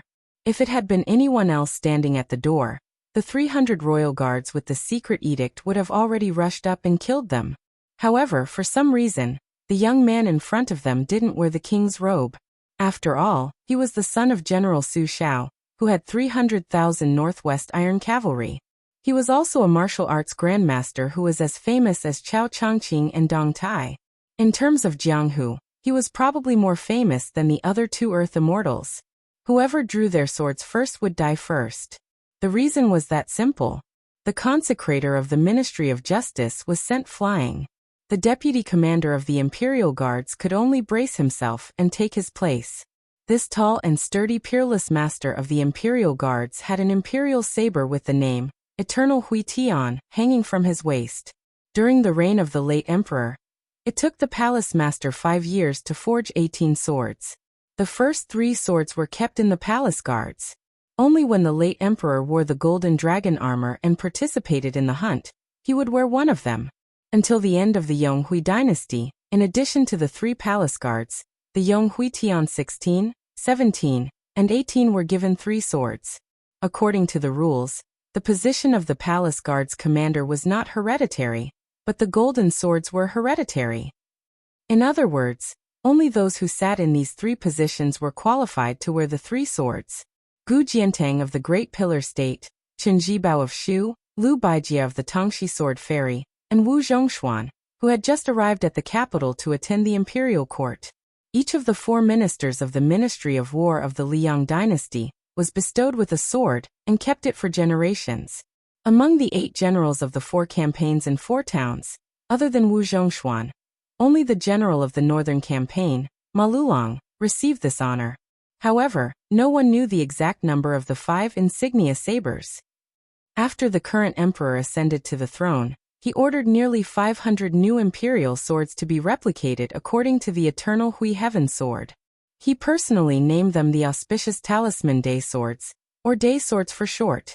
The scabbard was made of wood with a golden peach leather sheath. The guard was an oval-shaped hollow plate made of iron and gold. There were 3 moving jade dragons inside, which were vivid and lifelike. The deputy commander of the royal guards took a deep breath. His tone was no longer as stiff as the unlucky guy from the Ministry of Justice. He said in a low voice, "King of Bailiang, please don't make things difficult for us." Su Fengnian, who was standing with his hand on the blade, did not make a sound. He did not take out the old cold blade that had been forged very early on. Instead, he gently tapped the hilt of the blade with his finger. It was like the sound of Bailiang's drum. Being able to become the deputy commander of the royal guards in Liang, he naturally would not be a coward. The burly man smiled. He had a bit of the spirit of a man who was willing to die for the emperor. He probably knew that he was going to die. He did not have the old-fashioned attitude of a servant beside the emperor in the palace. He looked at the northwest vassal in front of him and laughed heartily. Yang Dongping, a wild warrior from the old Dongyue countryside. 12 years ago, I entered the capital as a royal guard's guard. I have been away from Jianghu for 12 years. This is the last battle of my life. To be able to fight with the king of Bailiang, my life is not in vain. After saying his last words, Yang Dongping took out the eternal Hui Heaven number 17 imperial sword, which he did not know who would be given to after his death. He shouted, "Meet the enemy." 300 auspicious talisman day swords were neatly unsheathed. Yang Dongping took the lead and rushed forward with the sword. He roared, "Follow me to retreat from the enemy." In an instant, 20 royal guards, including Yang Dongping, rushed forward one after another. In addition to maintaining the thickness of the formation outside the front gate of the Imperial Observatory, 100 royal guards did not move. The rest of the royal guards rushed to the left and right sides of the battlefield where the king of Bailiang and Yang Dongping were fighting. Obviously, they not only wanted to block the path of the young vassal, but also to block the path of retreat. More than 200 royal guards were extremely fast. For a moment, outside the gate of the Imperial Observatory, they were like a group of gorgeous butterflies fluttering in the air. The soldiers of the Li family who were inside the gate were dazzled and felt a chill down their spines. They asked themselves, how can an ordinary master survive such a fierce encirclement? Every step that Yang Dongping took caused the street to tremble. He didn't dare to jump up and slash down. When facing a martial grandmaster like the king of northern Liang, who was much weaker than him, there were too many openings. He was destined to be killed in one move. Even though Yang Dongping was a first-stage Vajra realm martial artist, he only chose the most conservative move. He used his saber as a sword and stabbed the tip of his saber towards the king of northern Liang's chest. Furthermore, he didn't use his full strength in this attack. He left 30% to 40% of his chi in case he couldn't defeat the king of northern Liang. Although Yang Dongping had been away from the Jianghu of the Central Plains for more than 10 years and was not well known, he did not dare to slack off for a single day in the palace where countless martial arts manuals were stored. The path of martial arts was like sailing against the current. If you did not advance, you would fall behind. Yang Dongping, who had outstanding talent and constitution, had endured loneliness for more than 10 years. He did not care about the false reputation of being a Xian finger expert. Instead, he trained his Vajra realm cultivation to be extremely solid. The move before him was a combination of several supreme arts that had not been passed down. He had also received guidance from the former head of the ceremony directorate, Han Shengxian. This move of his had almost reached the realm of returning to simplicity. Yang Dongping did not dare to underestimate the new grandmasters in the world. However, he soon realized that he had not faced a top grandmaster for many years. Once he encountered a figure like the king of Bailiang, a slight mistake could be fatal. Yang Dongping's original intention was to avoid the king of Bailiang when he saw that the situation was not good. Otherwise, he would retreat on the spot. With the palace guards behind him filling in the positions and helping to delay the battle, he would still have a chance to survive. At that time, he could continue to fight. Unfortunately, Yang Dongping did not expect that he would die because he did not overestimate himself, but seriously underestimated his opponent. The young man in white did not try to stop him. He allowed the Eternal Radiance number 17 Imperial Sword, which could cut through iron like mud, to stab his chest. At that moment of choice, life and death were on the line. Yang Dongping, who thought that he had an opportunity, suddenly increased the qi between his 5 fingers. He stopped accumulating power, and the 3 jade dragons in the Imperial Sword's guard immediately let out sonorous dragon cries. When the tip of the Imperial Sword was about to touch the linen cloth on the young man's chest, it would be able to penetrate his body. Suddenly, a huge force was transmitted from the body of the Imperial Sword. The Imperial Sword in his hand was like hitting a mountain, like an egg hitting a stone. Yang Dongping had decisively given up this precious Eternal Radiance Imperial Sword. However, just as he let go, the king of Bailiang had already stretched out his palm. Yang Dongping's whole body seemed to have been hit violently by a battering ram. His body was still slightly moving forward, but his whole chest instantly caved in, and a large part of his back protruded at the same time. Yang Dongping, who was in the 1st grade Vajra realm, and the deputy commander of the palace guards, died on the spot. Yang Dongping's body flew out and hit a guard who was waiting for an opportunity to pounce on the young lord. The unparalleled momentum caused the guard to have no time to dodge, and a large amount of blood splattered wantonly in his chest. There was a guard behind him who tried to reach out and stop his seriously injured colleague. With a crack, his arm exploded. There was no chance for him to regret. The 2 people who were retreating without any signs of weakening slammed into him. Then, the 3 corpses flew out together and slid out on the ground. The corpses slowly stopped in front of 100 palace guards who were as motionless as mountains. On the ground, a scarlet blood flowed. The dead were already dead, and the living were a ghastly sight. After Yang Dongping was killed by a palm, the Eternal Radiance Heaven Blade, which was supposed to be passed to the next deputy commander of the palace guards after the war, flew out of his hand. Su Fengnian casually waved it. The Imperial Sword that was thrown high out of its sheath paused for a moment, and then began to fly like a flying sword controlled by a sword immortal. Chapter 1624. The saber first swept across the neck of a palace guard, and in the next moment, it pierced through the shoulder of his colleague beside him. It entered the left shoulder, and came out the right shoulder. A nearby guard who had jumped high with his saber was cut in half by the saber. It formed a large arc around Su Fengnian. After all, this group of palace guards was one of the few experts in the palace. In the arc of Yonghui 17, there was no lack of people who used their sabers to save their lives or intercept. However, without exception, as long as they used their sabers, the temporarily ownerless Yonghui 17 was unscathed. However, the day sabers in the hands of the other guards shattered on the spot. Without seeing Su Fengnian move, Yonghui 17 began to draw a second arc with a larger range. At the same time, in the first big circle around Su Fengnian, the sabers of all the palace guards who died in battle before they could use their sabers also began to leave the ground and fly into the air, joining the arc. In the second arc, which was even farther away from Su Fengnian's body, there was an ear-piercing sound of the day saber exploding and breaking, and corpses kept falling to the ground. The more than 160 palace guards who were still alive were forced to stand outside the arc. It seemed that they were surrounding the king of Bailiang, who had not really used his saber yet. In fact, they could not even catch the corner of the young king's clothes. When Su Fengnian began to move forward, the arc that was visible but traceable suddenly rippled and changed. Occasionally, it would jump out of the arc and kill a certain guard before returning to the arc. More than 20 guards who were caught off guard were killed immediately. After someone shouted, "Break the array together!" The palace guards outside the circle began to slash at the arc with no regard for their lives.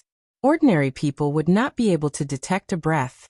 For an ordinary martial artist who had reached a high level in martial arts, a single breath was like a raindrop falling on the roof, disappearing as soon as it touched the ground. However, a martial arts grandmaster's breath was as long as a river. Ever since he personally created the division of martial artists into the first grade and the fourth realm, there was a saying that his body could travel 800 miles in an instant. When experts of similar strength fought against each other, it was mostly a battle of chi. Whoever had a longer breath would often be in an invincible position, and whoever had a shorter breath would be able to seize the fleeting opportunity faster, thus resulting in life and death for the other party. No matter what, the rest of the imperial guards found that they could not let the young king continue to finish everything in one go comfortably. Su Fengnian continued forward, ignoring the imperial guards who were trying their best to break the formation. He turned his head and looked at Su Yambing, who was holding the instant spear. The latter smiled and nodded. Su Yambing's accompanying this time was not to help kill people, and was not even to help Su Fengnian block the armored cavalry at the two ends of the street. These people would all be left to Su Fengnian, who had reached a new level in the Maui post station, to deal with himself. But before Su Fengnian entered the Imperial Astronomer, he would hold back 2 people and 2 formations. Su Fengnian was today in Great Peace City. Just like when Wang Xianji was standing in Martial Emperor City, this kind of state of mind was related to the level of martial cultivation, but at the same time, it was not very related. But whether or not one had this kind of state of mind, it would have an effect on one's cultivation. Previously, Su Fengnian had truly managed to fight 1 against 2 people at the last moment of Maui. This had already explained everything. At the time, Chao Chongqing, Luoyang Wujian, Xianyuan Qingfeng and the others had done it intentionally. Dong Tai, Chenji Bao Yu Groom, Chai Qingshan and the others had done it unintentionally. On the empty street, Su Yambing lightly inhaled, the shaft of the spear in his hand trembling. This man who had always been seriously neglected in the Liang dynasty, and the Jianghu of the Central Plains, a middle-aged martial artist who had never been heard of, who had never left Beiliang's territory, and who did not have many illustrious battle records, raised his head to look at the heavenly connecting platform of the Imperial Astronomer. Chen Jibao, Xie Guaniying, who will come first? Or together? On the heavenly connecting platform, Xie Guaniying said helplessly, "Of the 2 of us, the one who can fight, you are not willing to act. The one who can run, I can't run right now. What should I do? My head hurts." Chen Jibao said indifferently, "There are 2 big arrays in the Imperial Astronomer.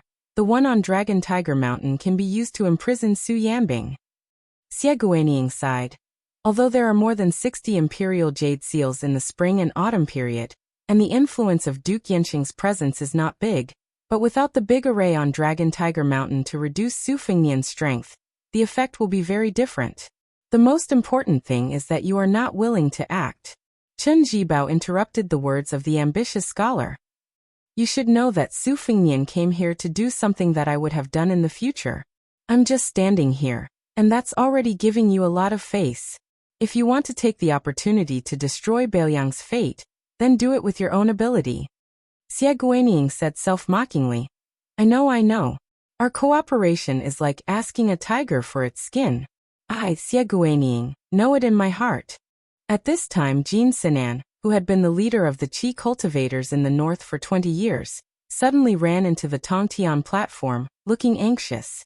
Xie Guaniying frowned, his fingers quickly pinched in his sleeves, and said to himself, "It is not strange that Duke Yenshing suddenly left the capital. But other than that, what other big changes can there be?" Jin Sinan's face was pale, and he said sadly, "Mr. Xie, I just went to the Imperial Treasury, and found that Duke Yenshing had taken away the central seal that symbolizes the fate of the Confucian school." Xie Guaniying was stunned at first. Then he laughed, his sleeves shook, looked to the south and said in high spirits, Duke Yenshing, do you really think that by doing such a rebellious thing, you can stop me, Xie Guaniying? You are just trying to be clever and make a fool of yourself. You're just a bunch of stubborn scholars." On the post road, in a simple carriage from the north to the south, a middle-aged Confucian scholar and a little attendant were sitting in the carriage. The little attendant looked at his teacher who was fidgety for the first time. and could not think of anything in the world that could make his teacher feel uneasy. Finally, the little attendant could not help but ask curiously, "Mister, what's wrong?"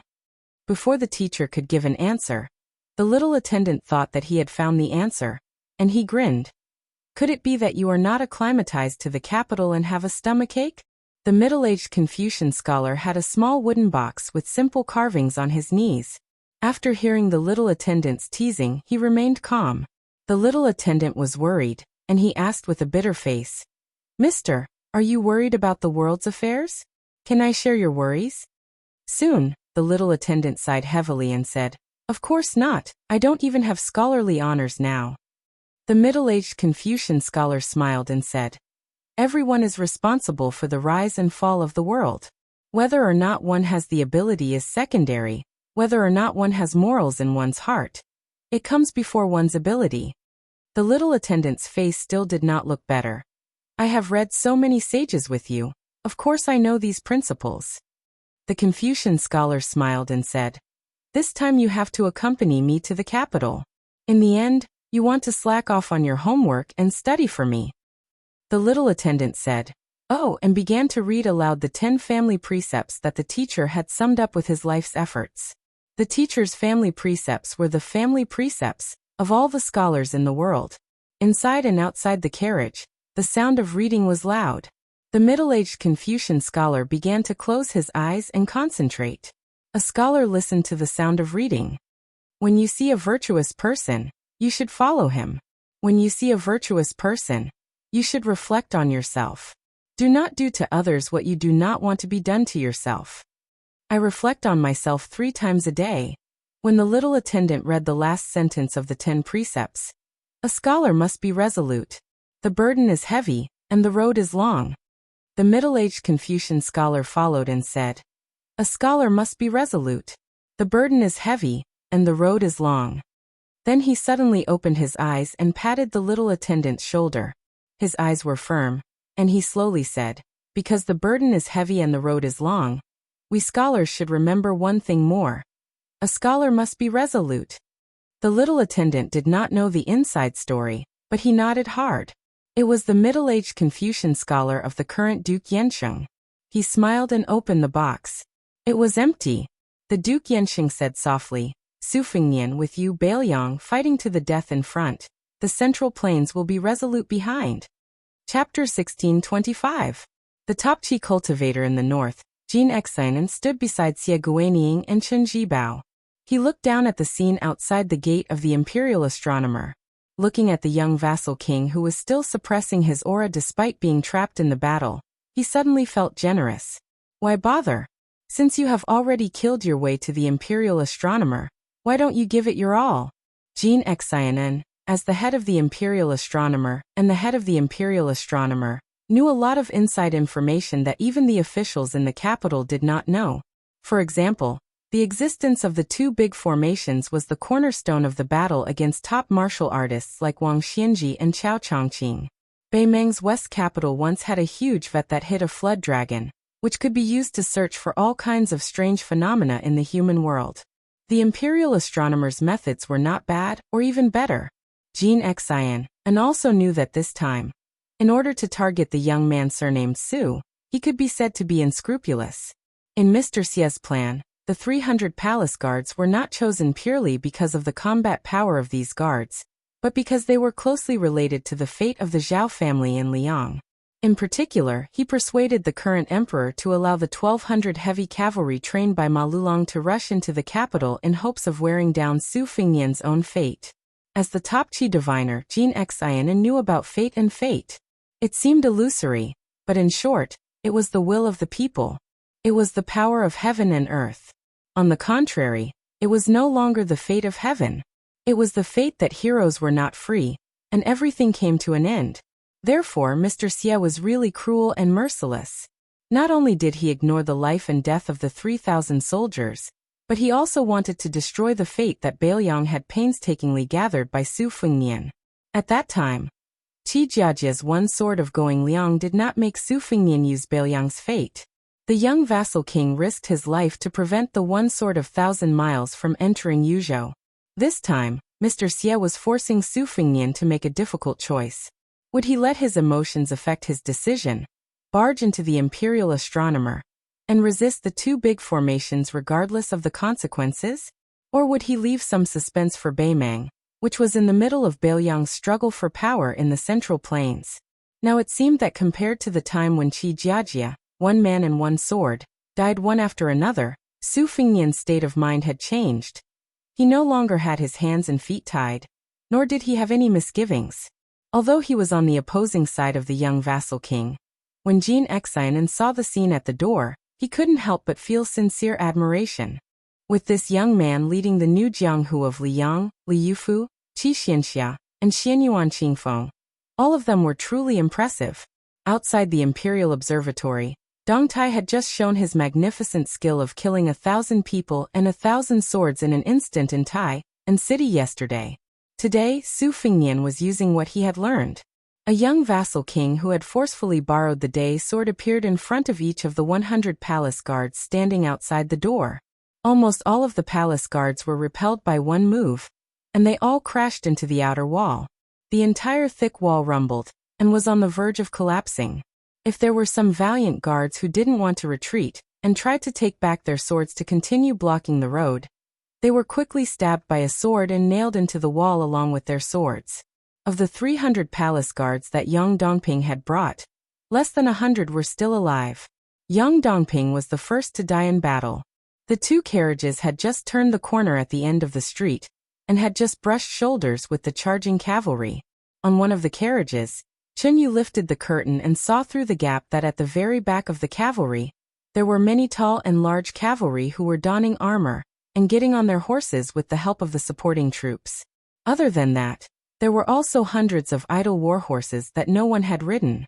Chunyu said in surprise, "I thought that this troop had entered Tai and City as an armored cavalry." The proprietress of the Jiujiu restaurant couldn't help but laugh. "Silly girl. This is a heavy cavalry that has only appeared a few times in the wars of the spring and autumn period. When they travel, they definitely won't wear armor. Before they face the enemy, the war horses they ride will definitely be supporting horses. Otherwise, if both the men and horses wear armor, the cavalry and the war horses won't be able to take it after a long time, let alone being able to destroy everything on the battlefield and play a crucial role in deciding the battle. They probably would have collapsed from exhaustion before they could even charge. Wearing armor before the battle is a rule of heavy cavalry. Only then will they have enough strength to tear apart the enemy's most dense and important formation. But even so, they cherish the strength of the war horses. On the battlefield, it's already very impressive to be able to carry out 2 long-distance charges while maintaining an orderly formation. As for using 1,000-man heavy cavalry in a roundabout way, that's just a novel and can't be taken seriously." Chunyu reluctantly pulled back her gaze and put down the curtain. She sighed emotionally. "Aunt Hong, so that's how it is. In the past, I thought that heavy cavalry meant that they could wear armor and run for thousands of kilometers." The lady boss's eyes were absent-minded. She said softly, "Only when you go to Beiliang and see them kill with your own eyes will you know how valiant a true heavy cavalry is. Actually, I only heard it casually from my man back then. But at that time, Su Xiao used the strength of alcohol to pat his chest and say some heroic words that reached the clouds. He said that one day in this life, he would lead over 100,000 elite cavalry and beat 1,000,000 Beimang barbarians until they were cowards who didn't even dare to step out of their homes. Back then, my man Sun Ping and Su Xiao, one a poor scholar who had no money and the other a boor who had to look at the Ministry of War's face, could actually drink together and brag without thinking. It was already strange enough. Wu Su and I, 2 women, actually felt quite helpless every time we saw them putting on that cocky appearance of a hero in the world at the table." Xie Guanying suddenly joked, "Are you really not going to fight with Su Yanbing? Or are you saying that you'll wait until you've taken that step and half a step respectively before you have a life and death battle like Su Fengnian and Wang Xianji? But let me say this first. This kind of opportunity might not come. It's the same for both you and him." Chen Jibao stretched out his hand. A beam of light suddenly descended from the sky and landed on the heaven-reaching platform. Chapter 16:26. Chen Jibao held the plum wine and pulled it out gently. His figure flashed and disappeared. Even though Jin Xian and had ascended to the great celestial state, he still couldn't help but take a step back when the long spear landed on the ground. At that moment, the Qi cultivator grandmaster understood a principle. Jin Xian's state was like an ant in the eyes of Su Fengnian, Chen Jibao, and Su Yambing. Xie Guinying turned and threw a sharp look at Jin Xian. The latter calmed down and nodded. He went downstairs in his white robe. In a hidden attic of the imperial astronomer, the northern prime minister of the Liang dynasty, Wu Lingsu, who was wearing a purple gold robe, followed Jin Xian into the building. The two straightened their clothes and took an incense stick from the hands of two old Taoists who had been guarding the building for many years. They walked to a table carved from red sandalwood. On the table, there was an ancient incense burner. There was an incense stick as thick as a child's arm in the burner all year round. The incense stick burned continuously. Before Jin Xian came, not only did he put on the deputy uniform of the imperial astronomer, he also borrowed the badge of the head of the imperial astronomer and hung it on his waist. Wu Lingsu, on the other hand, went to great lengths to bring the golden edict that the court had issued to him. The edict was stamped with the vermilion seal of the emperor's 3 seals and the emperor's 3 seals. It was the emperor's seal that was specially used to worship the gods. Jin Xian and Wu Lingsu put the incense sticks in their hands on the left and right sides of the burner respectfully. The two spoke at the same time. Jin Xian unfolded his hands and looked straight ahead. He said in a low voice, "Enforcing justice on behalf of heaven." Wu Lingsu looked down and bowed. "To suppress the 4 barbarians." The wall behind the burner was shrouded in layers of smoke. One could vaguely see solemn portraits that were as tall as real people hanging on the wall. As Jin Xian and Wu Lingsu finished speaking, the thick smoke gradually dissipated. The portraits that didn't reveal themselves started to show their true faces. They didn't reveal their true faces. The portraits on the wall were of the ascended Taoist masters of the Dragon Tiger Mountain. Jin Xian's expression was complicated. It was just like what Xie Guinying had said to him before. Don't ask if there are gods in the world. How many people have ascended since ancient times? In that case, the real people depicted in the portraits were the real people who had ascended. They were either riding dragons, cranes, or phoenixes. People only knew that the celestial masters of Longhu Mountain and the Zhao family of Liang had the same surname. However, the history between them could be traced back to the founding emperor of Liang. Because of Wudong Mountain, Zhao Huangqiao, who was born a noble, had no choice but to conceal his identity in Mount Longhu and cultivate in seclusion. He raised an evil dragon in Earth Lung Mountain to restrain the northwest black tortoise. The 3 incense sticks in the incense burner that were originally dimly lit suddenly blossomed into 3 brilliant flames. Especially the incense stick in the middle. It burned out at a speed visible to the naked eye. When the incense burned out, the paintings on the wall seemed to move without any wind. The sound of books being flipped could be heard in the building. The 2 brand new portraits hanging on the left and right were the first to shake, and they were also the first to show signs of abnormalities. In the air 3 inches outside of the portraits, mysterious ripples appeared. 2 Taoist masters in yellow and purple Taoist robes broke out of the mirror. Their figures were illusory as they walked out of the portraits and the mirror. They floated to the ground and walked out of the building. One by one, the sage-like Taoist masters landed on the ground and floated out of the door. Some of them were carrying ancient swords, some were holding purple gold books, and some were holding horsetail whisks. Among the last 3, one of them was riding an auspicious white deer and singing generously. After the white deer immortal, 2 immortals appeared side by side. One of them had a delicate face, a lotus crown on his head, and a long-sleeved crane cloak. Unlike the previous immortals, whether it was his aura or his eyes, there was a trace of heaven and earth. Pity me. I pity all living things. The other immortal who came with him was extremely young. He looked about 30 years old, and there was a murderous aura between his brows. After he landed, he raised his hand and held a talisman sword, Yulei, that had been enshrined in the building for hundreds of years in his hand. He waited in his hand and the corner of his mouth curled up. Jin Sinan maintained a respectful posture with his hands folded and looked straight ahead. Wu Lingsu, who was recognized by everyone in the Liang imperial court as a lucky person, was trembling in fear and sweating profusely. One by one, the immortals appeared at the Imperial Observatory in the mortal realm. Most of them passed through the Li family's infantry formation and arrived at the entrance of the Imperial Observatory.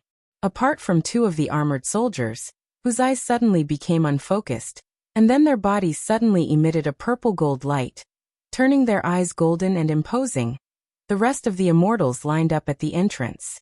They stood in the exact same position as the portraits in the building. The immortals who had replaced the 300 Imperial guards all had different expressions on their faces. An immortal on the right whose feet were shrouded in purple mist turned to look at the newly ascended sect master of Mount Longhu, Zhao Danxia, and asked with a smile, "Is this the one?" With each word, the people around the gate of the Imperial Observatory seemed to hear the sound of nature. Zhao Danxia nodded slightly. "It is this person who abandoned the true body of the Xuanwu Great Emperor in this world, and cut off his own path to immortality." The immortals surrounded by purple clouds frowned slightly, and angrily stared at the young man in mourning dress. He rebuked, "Treacherous." On the far left, the old perfected master Zhao Shi, who had ascended with Zhao Danxia, was also talking to a grandmaster beside him. When the latter heard that it was this person who had blocked Zhao Huangchao's path to immortality, he was furious. Flying swords formed a formation around him and he softly shouted, "How dare you!" When this immortal said these two words, the bells and drums of all the Taoist temples in the capital suddenly rang. Changming Great Peace City. An immortal stood in the middle. Golden armor could be vaguely seen under his loose robe. The immortal glanced at the charging cavalry on the left side of the street and smiled slightly. A ball of golden light exploded and flew toward one of the cavalry generals. The cavalry was instantly possessed by an immortal. His entire body shone brightly and shone brightly. The golden-armored immortal urged his horse forward. The immortals were in front. Su Fengnian looked at these high and mighty immortals expressionlessly. He did not say anything and only raised the cold blade in his hand. That was all. Chapter 1627. In novels about immortals and supernatural beings, the description of those who achieved the Tao after a rough journey of cultivation would usually be given the title of immortal class, which meant that they had a place in the heavens. Actually, in the end, it was the same as those scholars in the world who had obtained scholarly honors in the imperial examinations and obtained a position in the imperial court or the throne room. The immortals in front of the gate of the imperial astronomer really opened the eyes of the soldiers of the Li family. Living under the feet of the emperor, they could see all kinds of strange people and things. For example, Jiang and I flew through the 18 gates with a sword. Many people in the capital were lucky enough to see it with their own eyes. However, Jiang Ni's style was at most like a banished immortal. It was definitely the first time they saw a real immortal. Moreover, dozens of immortals in Taoist robes appeared in front of them in one breath. It was too much for the eyes to take in. All the soldiers of the Li family didn't dare to breathe loudly. They all widened their eyes and stared hard at those tall and low figures. Enemies were bound to meet. The young immortal in the middle was holding a talisman sword, Yulei. It was a Taoist treasure that was as famous as Wudong sword maniac Wang Xiaoping's Shenshu. Probably because it was too precious, it was hidden deep in the imperial astronomer in the capital. After a long time, people only knew about Shenshu and not Yulei. On the other hand, Wudong Mountain didn't have the habit of keeping treasures. Even a treasure like Lu Zu's relic was casually hung on the corner of the eaves. When Qi Xianxia went to Wudong Mountain to make trouble, he just took a few glances at the relic. At that time, the young chief Hong Shixiang also lent it to him. Qi Xianxia felt that it was too childish and didn't accept it. Although Wudong Mountain and Dragon Tiger Mountain were both Taoist ancestral courts, the path of cultivation was poles apart. The latter climbed to the heavens step by step, and only wanted to ascend. The former chief in the past 100 years, from Huang Manshan and Wang Zhonglo to Hong Shixiang and Li Yufu, all of them diligently traveled the world. There was no such thing as yellow and purple nobles and feather-clothed ministers. At this time, the sword-carrying immortal was very similar to Zhao Ningxian, the current leader of the Dragon Tiger Mountain, in terms of appearance and demeanor. However, compared with the latter who was like a piece of jade, this young Taoist with strong immortal qi was more aggressive. He was like a well-carved national seal with countless golden talismans flashing around his body. In fact, the ancestor that Zhao Ningxian had invited to the Spring God Lake many years ago was this person. But at that time, the immortal's face was blurred, and Baoyang Prince invited the more magnificent Jinwu Great Emperor Dharma image, which immediately broke Zhao Ningxian's invitation. Except for the few disciples of the Zhao family in Dragon Tiger Mountain, almost no one knew who Zhao Ningxian's ancestor was. Compared with the other three immortals who came down from Dragon Tiger Mountain who were aggressive, the sword-carrying immortal faced the young king with a complicated look in his eyes. There was no anger on his face. He seemed to not see that the golden-armored immortal had already charged at the king of Baoyang. He slowly said, "The father and son of the Su family really can't stop." At the same time, the golden-armored general who was possessed by the immortal had already arrived. When he was 50 steps away from Su Fengnian, he reached out his hand and casually grabbed in the air. A golden spear surrounded by purple lightning appeared in his hand. The spear body was engraved with obscure Taoist cloud patterns. The golden-armored immortal shouted and thrust the spear at Su Fengnian's head. Su Fengnian didn't turn around. He leaned back slightly and dodged the spear. At the same time, he raised his hand and casually grasped the golden spear. Not only were there lightning flashing between his fingers, but his entire arm was shrouded in dazzling golden light and purple clouds. After the golden-armored immortal was caught by the spear, his warhorse couldn't move forward anymore. The immortal tried to smash the mortal's head with a sweeping posture, but the spear didn't move at all. Under the shock of qi, the golden armor that symbolized the immortal's heavenly power trembled. Su Fengnian increased the strength of his 5 fingers. The golden spear made a loud bang and was directly broken by him. The golden-armored immortal's dazzling golden color suddenly dimmed. He angrily shouted, "How dare you?" Su Fengnian finally turned his head and looked at the ascended immortal wrapped in golden light. The corner of his mouth twitched. "Since both of you have descended to the mortal world, let's get off the horse together." Su Fengnian pulled the broken spear to his right. The golden-armored immortal, who didn't want to let go of the spear, was pulled off the horse. The latter obviously realized that something was wrong. When he left the horse's back, he let go of the spear and raised his hand high, as if he wanted to use something to suppress this audacious mortal. Sure enough, a square Taoist seal with dazzling thunder light hovered above the golden-armored immortal's hand. It looked like the seal of the Thunderbolt deity, recorded in the Taoist scriptures. He smashed it down heavily on Su Fengnian's head. At the same time, the immortal said in a deep voice, "Heavenly Thunder Blast." Su Fengnian didn't make any big movements with the blade in his left hand. He just made a gesture with the tip of the blade slightly raised.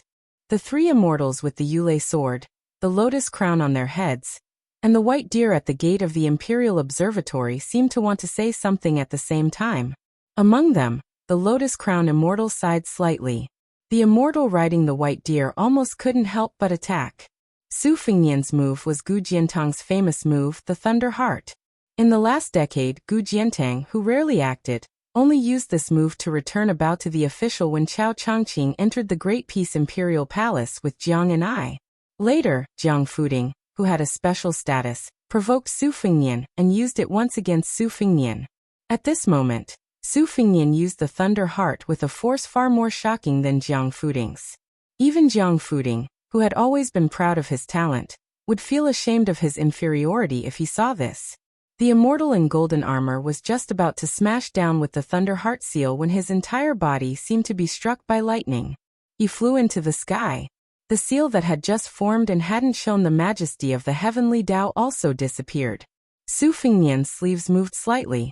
He rose from the ground and twisted his body. His sleeves fluttered in the wind, showing the endless elegance of the number 1 person in the world. Su Fengnian appeared above the immortal in golden armor. He also reached out with his palm. His 5 fingers were also spread. However, he didn't use the Dharma seal. Instead, he simply slapped down at the immortal. There was an ancient poem that said, "The immortal touched my head and tied my hair to teach me longevity." These words contain the true essence of Taoism, causing countless cultivators in the mortal world to yearn for it. Many people visited famous mountains and great rivers just to see the true appearance of the immortals and learn the art of immortality. But today, the young vassal king in white robes, after being angrily reprimanded by the immortal, did something truly disgraceful. I touched the immortal's head. I broke longevity with one hand. Chapter 16:28. The golden-armored immortal didn't even have time to defend himself before he was smashed to the ground by this extremely majestic palm strike.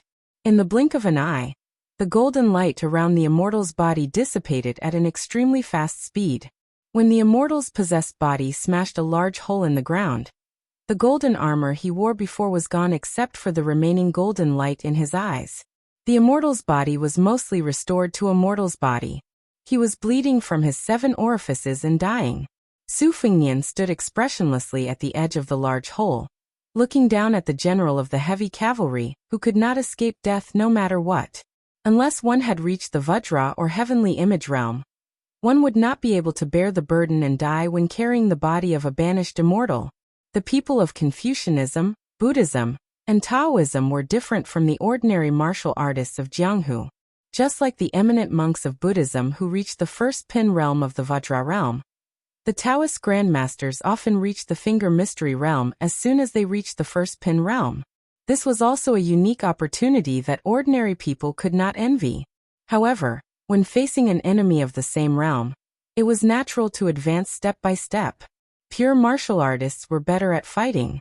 For example, the early grandmasters of martial arts like Han Shengxian and Xianyuan Pan could kill 2 or 3 of them without any suspense, let alone an eminent monk of Vajra realm or a Jinren of finger mystery realm. Therefore, on the path of cultivation, there were fast and slow, and there were gains and losses.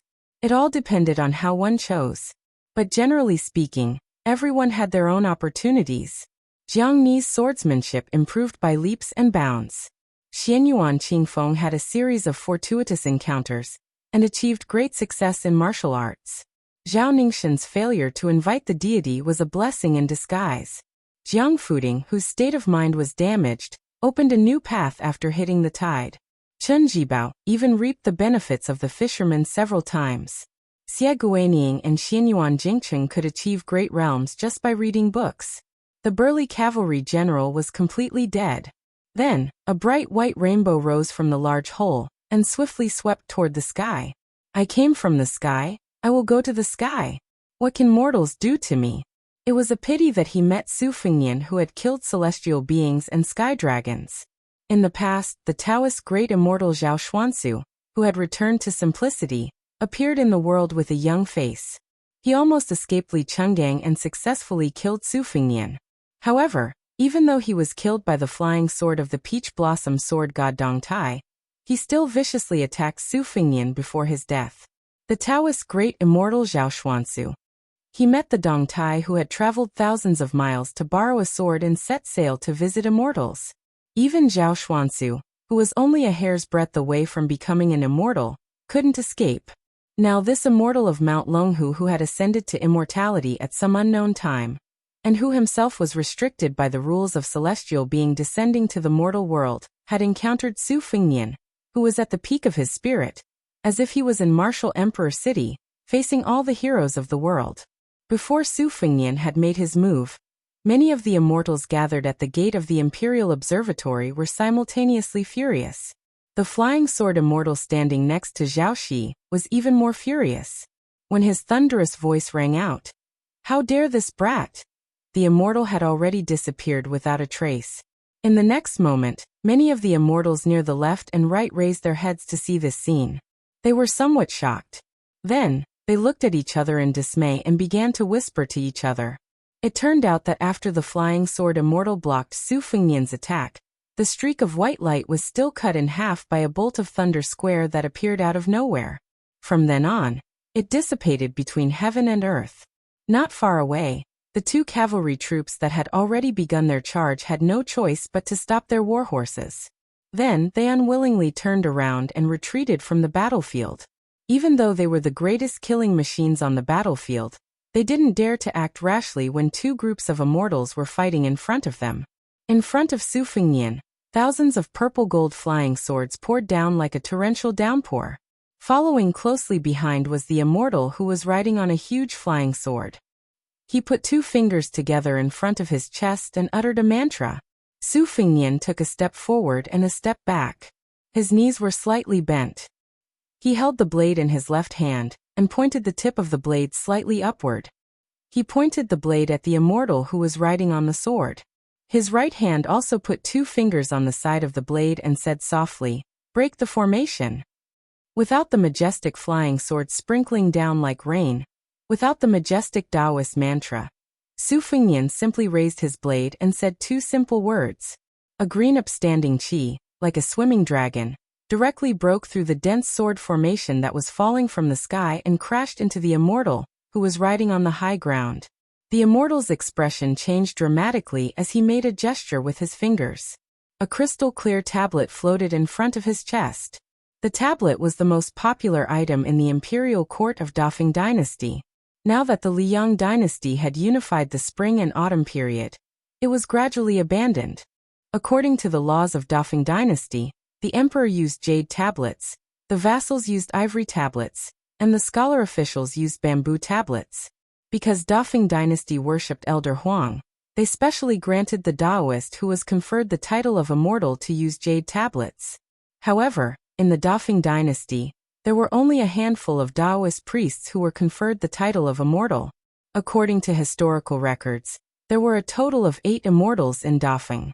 Unlike the Liang dynasty, the previous emperors of Dafeng dynasty worshipped Wudong and demoted dragon and tiger, so the 7 immortals came from Wudong Mountain.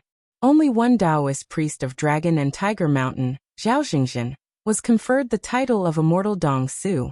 In the last years of Dafeng dynasty, this famous immortal of Dragon and Tiger Mountain had various legends of riding a sword in the sky. Presumably, the immortal sword who returned to the mortal world this time was the immortal Dong Su Zhao Jingzhen, who was rumored to have ascended with 1 foot on a sword and the other on a tablet during the last years of Dafeng dynasty. After the jade tablet appeared, it came and went in a hurry. The green upstanding chi and the pure white jade tablet collided with a loud bang, causing a strange phenomenon that seemed to shake heaven and earth. Not to mention the Li family's armored soldiers, and the cavalry on the street couldn't help but cover their ears in pain. Even the sleeves of many immortals began to flutter backward. Under the head-on collision, the jade shattered. The green upstanding chi, wrapped in wind and thunder, shattered the jade tablet and pierced through the immortal's body into the sky. The sound of wind and thunder lingered in the air. It echoed in the sky for a long time. Immortal Zhao Jingzhen's outcome was the same as the golden armored immortal from before. Immortal Zenrins were not immortal. Without the support of their masters, the rain of swords instantly disappeared. For a moment, heaven and earth were clear. The 2 immortals had no power to fight back. Su Fengnian turned to dust with a snap of his fingers. The immortals looked at each other. There was no fear on their faces, only anger. No less than 30 immortals floated out together. Su Fengnian laughed softly and said, "So what if you have more people?" Facing a group of immortals, I am very familiar with the situation. I have not traveled the Jianghu 3 times for nothing. Su Fengnian did something that the immortals found inconceivable. He sheathed his saber. He opened his arms and suddenly raised them up. Rise. The 2nd year of auspicious talisman. There was a rain of swords in Great Peace City. The 2nd year of auspicious talisman had yet to enter winter. There was another rain of swords in Great Peace City. That time they fell from the sky. There was a suspicion that the thunder was big but the rain was small. Hundreds of thousands of flying swords fell in the rain, but did not hurt anyone.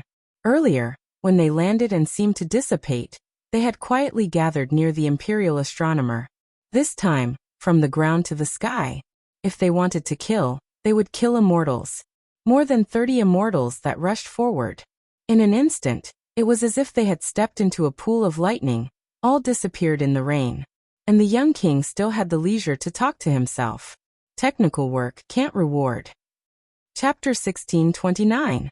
The Qi cultivator Jin Xian and the great Jinren Wu Lingsu did not leave the small building.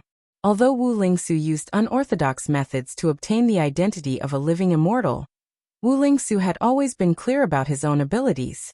He did not forget himself just because his life in Tai and city was smooth sailing. This was not because Wu Lingsu's willpower was good, but because there was that tigress at home watching over him. Every time before he could be satisfied, he would be doused with cold water. It was hard not to wake up.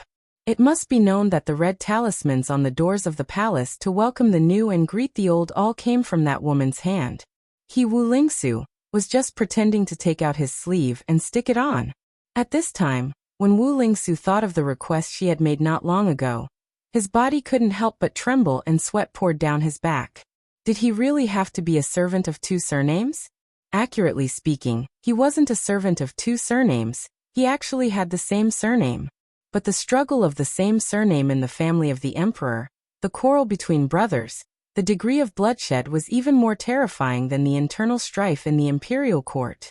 If she could guarantee the continuation of the Wu family's prosperity, and ensure that the only son, Wu Shizhen, could inherit the title of Minister of Yue, then it was fine.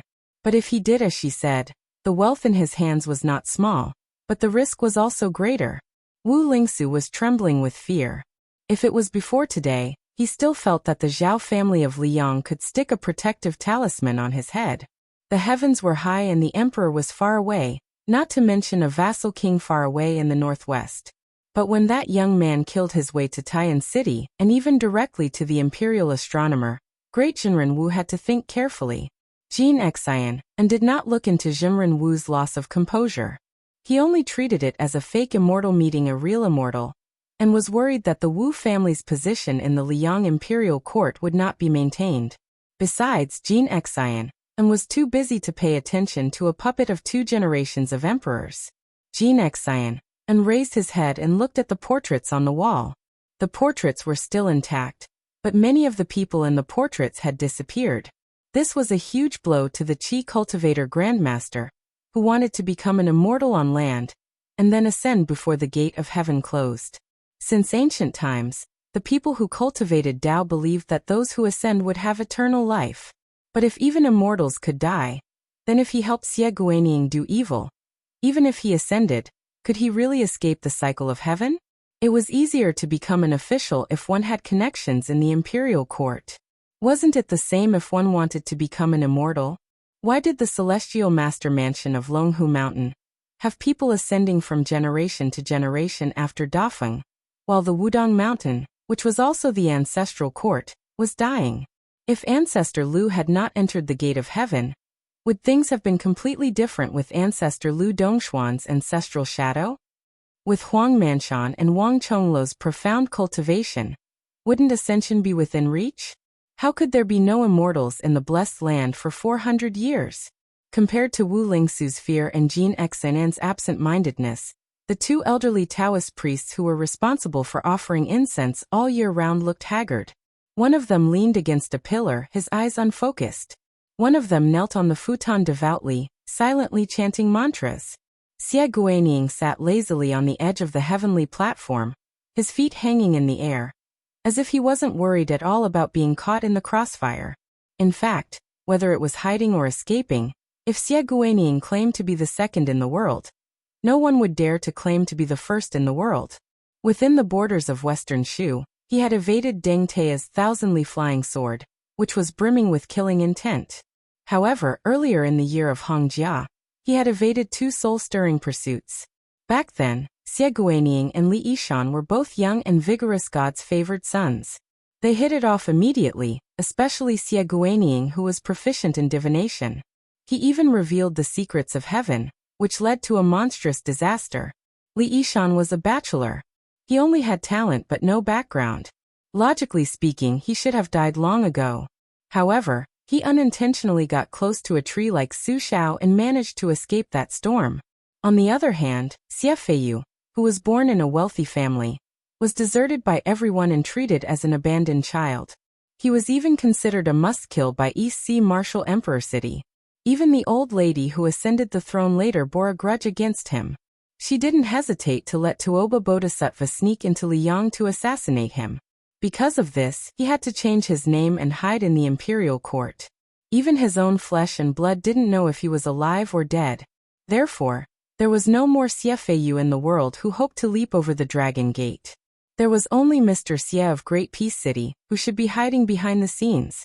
In the eyes of Xie Guanyin, who had watched the world's affairs with cold eyes for more than 20 years, Li Yishan and Nalin Yusi were the same type of people.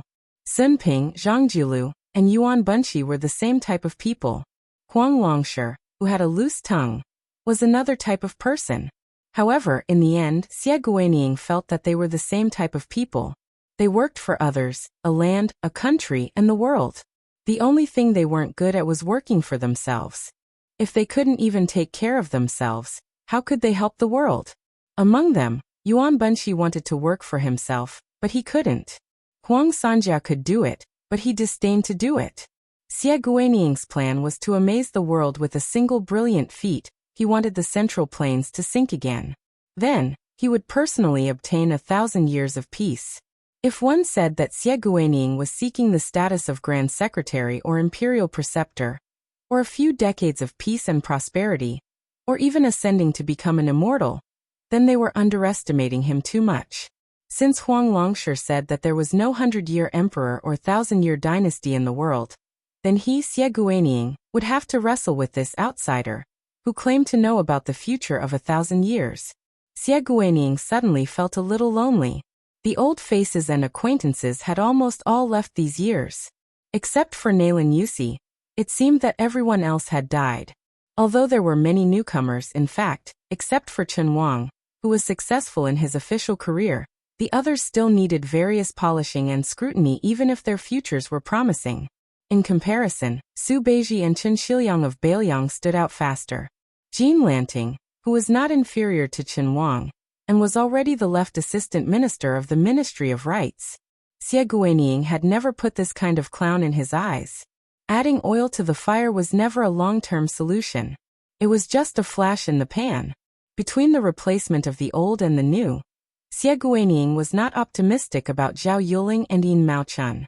On the other hand, Liu Baijie, Yuan Gua, and Han Lin, the three civil officials who were either demoted or promoted to the local government, had the hope to take over the responsibilities from Qi Yanglong and Huan Wen.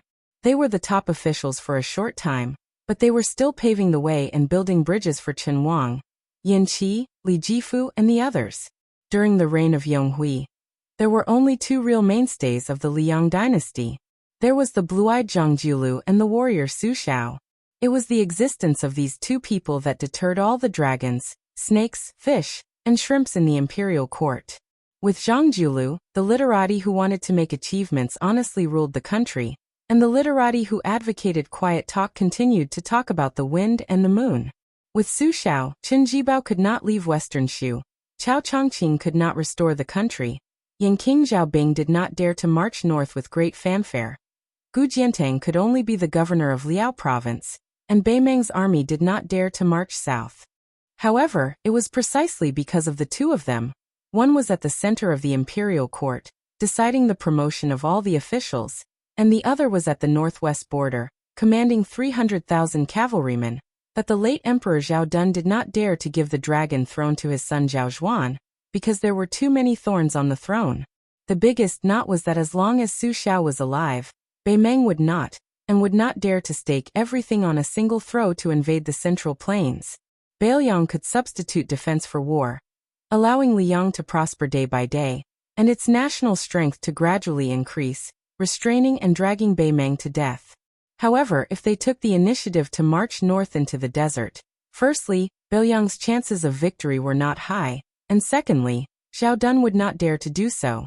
Su Shao would not rebel, but once the northern expedition went smoothly, and Crown Prince Su Fengnian established his prestige in the northern expedition, would Su Shao have the idea to give his son a higher position than the vassal king's throne? Even if Su Shao would not do so, would Su Fengnian take advantage of the situation to rebel because of the white clothes case in the capital? Even if the Su family only conquered half of Beimeng, with the vast territory of the southern dynasties as strategic depth and abundant supplies, how could Liang resist the battle-hardened Beiliang cavalry? When the time came, when the wind and rain were tossed about, would the new emperor, Zhao Zhuan, who did not have much prestige to speak of, really be able to rely on the eloquence of the civil officials of Tai and city to stop Beiliang's cavalry, taking advantage of West Chu's rebellion to weaken the vassals and suppress the power of the local generals, and at the same time taking the opportunity to demonstrate martial arts to the world on the battlefield of Guangling? was the strategy that the late emperor, Zhang Julu, Huan Wen, and Yuan Bunshi had no choice but to do. In reality, they were buying time, taking advantage of the fact that Su Fengnian was not fully fledged. Even if West Chu did not rebel, Liang would still force Chao Changqing to rise in rebellion. The imperial court had Gu Jiantang personally oversee the two Liao provinces, and Chen Jibao the vassal state of Western Shu, making an aggressive stance towards Beiliang everywhere. How could a Beiliang that did not have any reinforcements not give Bei Mang, who had been accumulating strength for 20 years, an opportunity to exploit? A chance to take down a Beiliang that finally did not have Su Xiao leading the border army? Bei Mang attacking Beiliang had the same meaning as Su Xiao winning the Battle of the Western Wall. Although the price was huge, the results were obvious. One battle decided the fate of the country. Looking at it now, the direction of the two dynasties did not change, but there were many deviations. Even after Wu Zhongshuan left Nanjiang and joined Liang, the Guangling War did not quickly change. On the other hand, Northern Liang had obtained a tragic victory. It was tragic and heroic. What was even more unexpected was that the Beiliang frontier army lost 100,000 men, less than Liang had predicted. Especially the 130,000 to 140,000 cavalry. They did not suffer any major injuries. Today, they still maintained an impressive number of around 100,000 men. Originally, not only did Beiliang win a Pyrrhic victory, the Second Great Battle of Liangmang would directly spread the flames of war to Beiliang's Dao territory, or even Lingzhou. Looking at it now, Beiliang fighting to the death outside the pass was not a fool's dream. Therefore, when Su Fengnian left the vassal land without permission and Liang retreated step by step, it was not that great peace city suddenly liked to talk about comradeship and reason with people. Instead, it was because they were afraid that Beiliang would do something irreparable in a fit of anger. It was a pity that other than Tantanon, whose heart was like dead ashes, those few people of the older generation who had set the trap had all died one after another.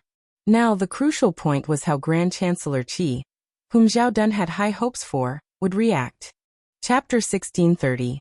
Before his death, Zhao Zhuan had made many plans, both overtly and covertly. He had planted many foreshadowing in the officialdom, which gave Zhao Zhuan a great opportunity to display his skills after he ascended the throne. So far, it seemed that the young emperor had done a good job. Even Huan Wen, who held a grudge in his heart, was still cautious and conscientious in the new Xiangfu dynasty. There was not much of a gap between him and Qi Yanglong, and he became a mender. Unlike Su Fengnian, who could win the hearts of Beiliang's soldiers by risking his life on the battlefield, the young emperor Zhao Zhuan was like the most honorable caged bird in the world, relying only on the skin of the dragon robe. Therefore, his majesty as an emperor required years and years of hard work to build. Of course, if Zhao Zhuan could have Su Fengnian's martial cultivation, it would be a different story. For example, when Chao Changqing and the princess of West Chu came to deliver gifts, he defeated Chao Guanzi before Gu Jiantang and Master Lu Hao. However, in the path of martial arts, there was no such thing as a great grandmaster without risking one's life. Even Xianyuan Qingfeng, whose strength had improved by leaps and bounds, did a crazy thing like fighting to the death with Wang Xianji. Yuan Bunshi's illegitimate son Jiang Fuding, who had outstanding talent. Even if he had received guidance from a large group of experts such as Gu Jiantang and Master Lu Hao, Qi Jiajie in the end, he still ended up as a tide-bearer in Donghai. Xie Guanying said softly, "Several pillars of the country can work together to support a throne room that is swaying in the wind and rain. However, a cornerstone can allow a dynasty to remain standing in the face of a once-in-a-century storm. Zhao Zhuan, Chen Wang by your side is still too young. It will take time to become someone like Zhang Julu. You can wait, but others won't." Xie Guanying closed his eyes, calm and composed. He didn't care about the immortals who walked out of the hanging statues and died like moths to a flame. Anyway, the ones who lost were the Su and Zhao families. Xie Guanying, who had personally created this situation, couldn't be more happy. If the Qi refinement warriors from the north and the south were all dead, it would be more beneficial to Xie Guanying's long-term plan. Therefore, it would be best if Jin Xian and could bow his head and listen to his orders. If he refused, Xie Guanying would not only have the ability to escape. However, Tantai Pingjing accidentally dragged her family to Beiliang, so it was not easy to make a move. Now she seemed to have gone to Guangling Road alone, which was a hidden danger. As for Mount Lantua of the western regions, it no longer shunned the world with cold eyes. After Lu Songtao's death, it also put down its arrogance and chose to enter the world and rely on Bailiang. The white-robed monk Li Dongxin also went to Bailiang. Even Huyan Dagwan's family of 3. Why did they all bring their families with them? Recently, there was also Duke Yensheng who left the capital without warning. It should be known that this saint had helped Zhao Shi of Liyang to persuade Chao Chongqing not long ago. Xie Guining, who was smiling at first, suddenly frowned. He opened his eyes and sat up, looking at the northwest. Xie Guining was a little annoyed. Was the reason why his vision began to blur because he had also become a part of the game? Then Xie Guining suddenly withdrew his gaze and looked down. As a result, he saw the seemingly innocent young Jianzheng, the child nicknamed Little Bookcase, grinning at him. At the same high place, the young emperor, Chen Wang, and Lu Su on the roof of the main hall did not speak much. Only the eunuch of the ceremony directorate stood under the eaves from time to time and reported the situation at the imperial astronomer in detail, with a voice that was neither soft nor loud, just enough to be heard clearly. When Zhao Zhuan heard that 2 carriages and 4 women appeared over there, the young emperor was a little self-deprecating and helpless. After that, his brother-in-law Yan Qiji went to the palace to have an audience. It was also an indispensable and important step for Yan Qiji to rush to the palace to pass a message to Su Fengnian. But when Yan Qiji hurried back and knelt under the eaves, the young emperor was obviously a little angry. Even the seal eunuch Song Tonglu was a little nervous. Song Tonglu knew that other than Yan Qiji's identity as a relative of the imperial family, he was also a very special balance. As for the balance in the previous emperor's heart, one of them was the scholar Yin Jieshi. This dual leader of Bailiang's literary and officialdom had betrayed Bailiang and entered the court. Naturally, the previous emperor was very happy and favored the entire Yin family. Yin Jieshi was made one of the 6 palace scholars, and his daughter Yin Dongwu was now the empress. In reality, Jean Lanting was also the same, so his meteoric rise shocked the entire capital. Yao Baifeng was also the same, but this great scholar of Confucianism had leaned toward Bailiang and Su Xiao many times in court. Thus, he was still an imperial college chancellor with high hopes but no real power. As an old acquaintance of Zhang Lu, Yuan Guo was even more pitiful. He had finally come back and become the Minister of Rights. Because he stood on the wrong side of the issues of the transport of grain and the printing of documents, he was quickly sent packing out of Great Peace City. As a scholar, it was important to have strength of character. As a civil official, it was not as important to have strength of character as the scholars imagined. The difference of one word was like the difference between heaven and earth. The emperor and the young master of the Yellow Gate, both of whom had good reputations, were in a deadlock, one high, one low, one sitting, one kneeling. Chen Wang smiled and stood. The young emperor seemed to say in a fit of pique to ignore him, but Chen Wang still walked down the ladder to the ground. He helped Yan Qiji up but did not help him up. Chen Wang did not force him. He stood at the feet of this rising star of the Hanlin Academy. Looking at the tightly closed palace doors, he said softly, "Stand up. The more you kneel, the more useless it is. You cannot sink too deeply into the matter of figuring out the emperor's heart, but you cannot do nothing. You are not an official that seeks fame to seek favor. Of course, Yan Qiji does not need it. In reality, you can't do it. Since this is the case, rather than have the emperor vent his anger on the king of Bailiang, you might as well stand up and shamelessly follow me to the roof. Just think of it as looking at the scenery. At the very least, you will make the bad thing worse, right?" Yan Qiji lowered his head and knelt without saying a word. Chen Wang, who had always been gentle and respectful, suddenly lowered his voice and said sternly, "What, are you not afraid of implicating your father and sister? Or is it that your Yen family has more descendants than the dazzling Jiangnan Lu family? Without you, Yan Qiji, you can easily bring out a few more? If you really have the ability, then bring the empress and scholar Yan here to kneel. When the time comes, I, Chen Wang, will kneel with you. Everyone can join in the fun. How about that?" Yan Qiji's shoulders trembled. He no longer cried silently, but sobbed silently. Chen Wang sighed and said softly, "I, Chen Wang, am not like you. I am just a poor scholar studying hard. I have some classmates in my hometown, some in the same year as the imperial examination, and some colleagues in the officialdom. But there are very few who can truly be called friends. It can even be said that there is not one. So, I do not agree with you kneeling to beg the emperor for mercy, but I can somewhat understand. You and I are now rich, powerful, and famous. It's actually very simple. Chen Wang glanced out of the corner of his eye at the eunuch in embroidered robes standing silently with his hands behind his back. The latter did not move. Chen Wang hesitated, and then squatted down next to Yan Qiji. He said lightly, "The old King Liang has the strongest army in the world, hundreds of thousands of cavalry. From the northwest border to Great Peace City, it is not as far as we think. But every time the general enters the capital, he only has a few personal retainers with him. Of these two matters, which do you think is more difficult? For normal people, it is the former, but for the general, it is the latter.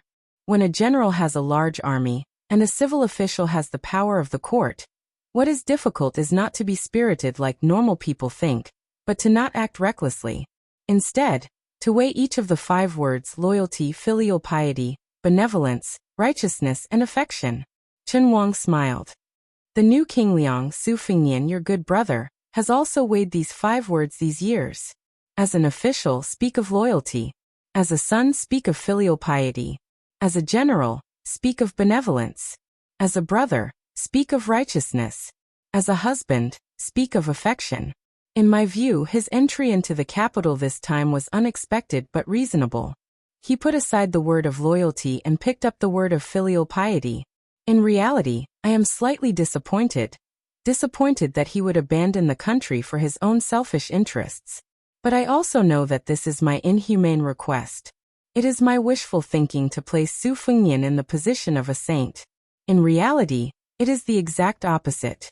I knew long ago that Su Fengnian was never a saint. In the end, he is a man of the Jianghu, and is more suited to the Jianghu. In the high court, he is a young vassal king with grievances that are difficult to resolve. But in the distant Jianghu, he can become a hero that does not lose to Li Chungang. He chose to leave the Jianghu, and take on a heavy responsibility to stand outside the Beiliang border. He did not have any freedom, and only people died. I think that Su Fengnian is already very unhappy. And in short, he is unhappy. It is a very simple principle, but many people do not understand it. If someone says Su Fengnian, he should be satisfied. But I, Chen Wang, am a poor scholar at the bottom of the marketplace.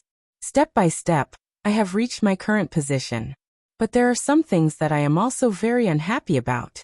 You can't say that it is easy for me to stand and talk, right? You can't. If anyone says that and I hear it, I will one day make them even more unhappy. See, I am also not a saint. This has nothing to do with whether or not I am an official of the left scattered cavalry or not. None of us are saints. So His Majesty is also not a saint. There is justice in heaven and earth, and people also have human nature. It is not wrong to follow this principle and conduct oneself in the world. So because Su Fengnian is Su Zhao's son, it is not wrong for him to come to the capital and go to the imperial astronomer. Because His Majesty is the son of the previous emperor, it is difficult for him to back down. It is also not wrong for him to be unwilling to back down. Since that is the case, you Yan Qiji have already knelt. His Majesty and I both understand your principles. Why do you want to take a mile after taking an inch? Even the ignorant children in the capital know that kneeling in the imperial court is a simple matter. Being able to stand is difficult. Why don't I take a look and see if there is gold or silver on the ground? Chapter 1631. Yan Qiji finally wiped his tears and stood up. When Yan Qiji was about to bow and express his gratitude, Chen Wang shook his head and said, Forget it, forget it. Lu Su has already done the same thing in front of His Majesty today. If you do it again, where will His Majesty put his face?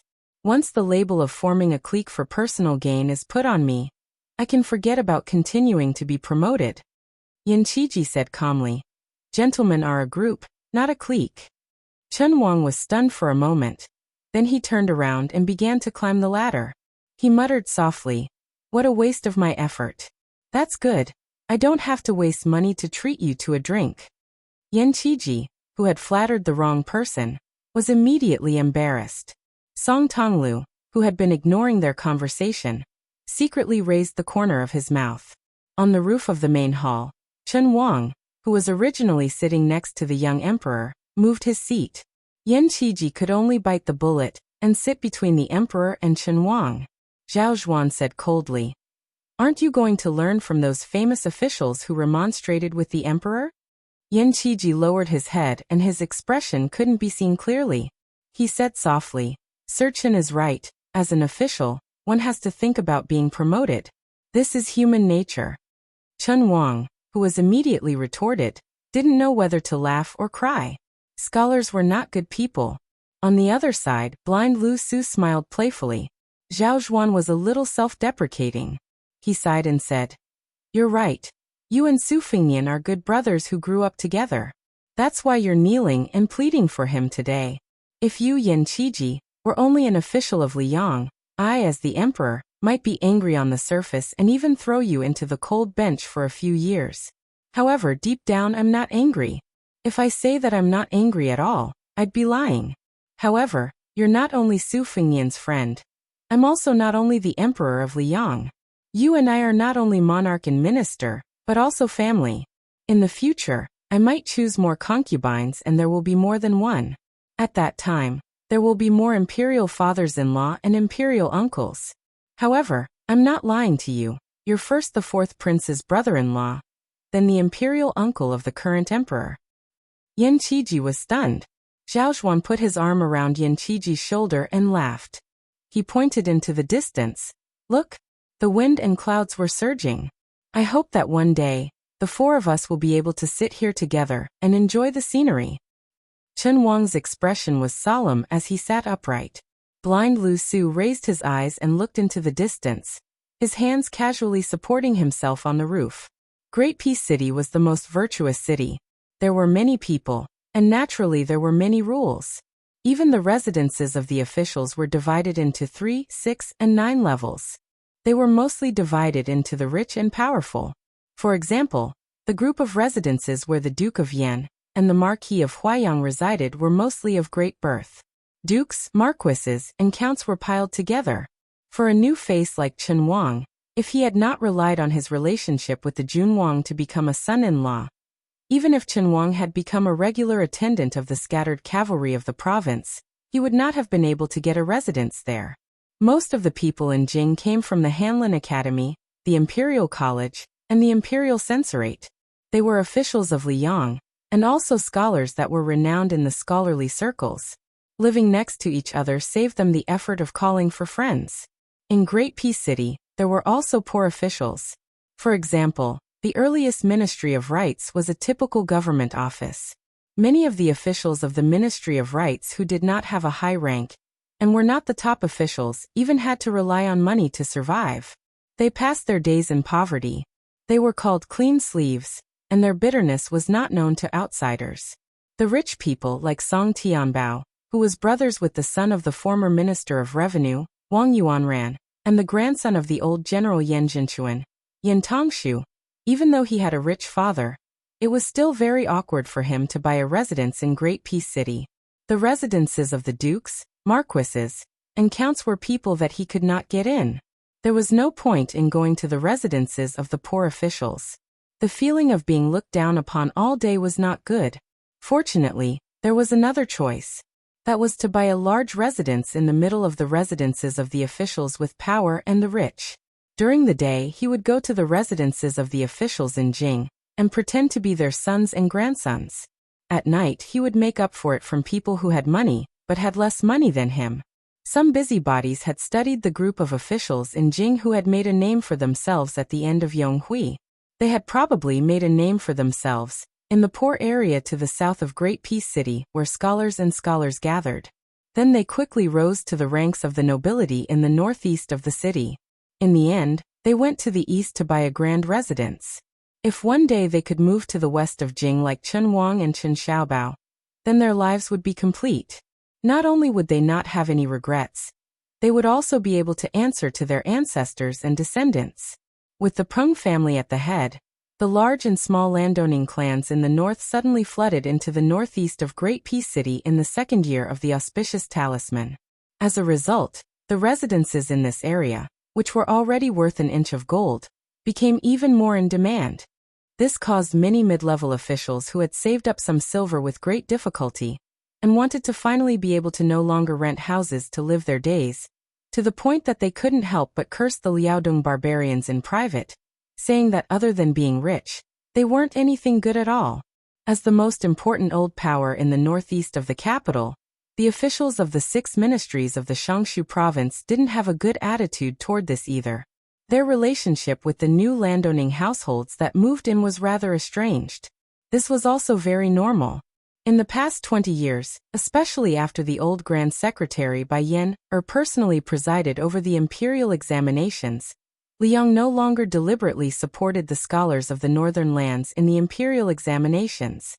As a result, in the previous examinations, the scholars of the southern lands occupied at least 70% of the seats with an overwhelming advantage, forming an extremely clear structure of northern generals and southern ministers. However, in the 10 years after Yong Hui's death before the auspicious talisman, there was no war in the world. Where did the new generals come from? Naturally, there were more and more southern officials in the imperial court.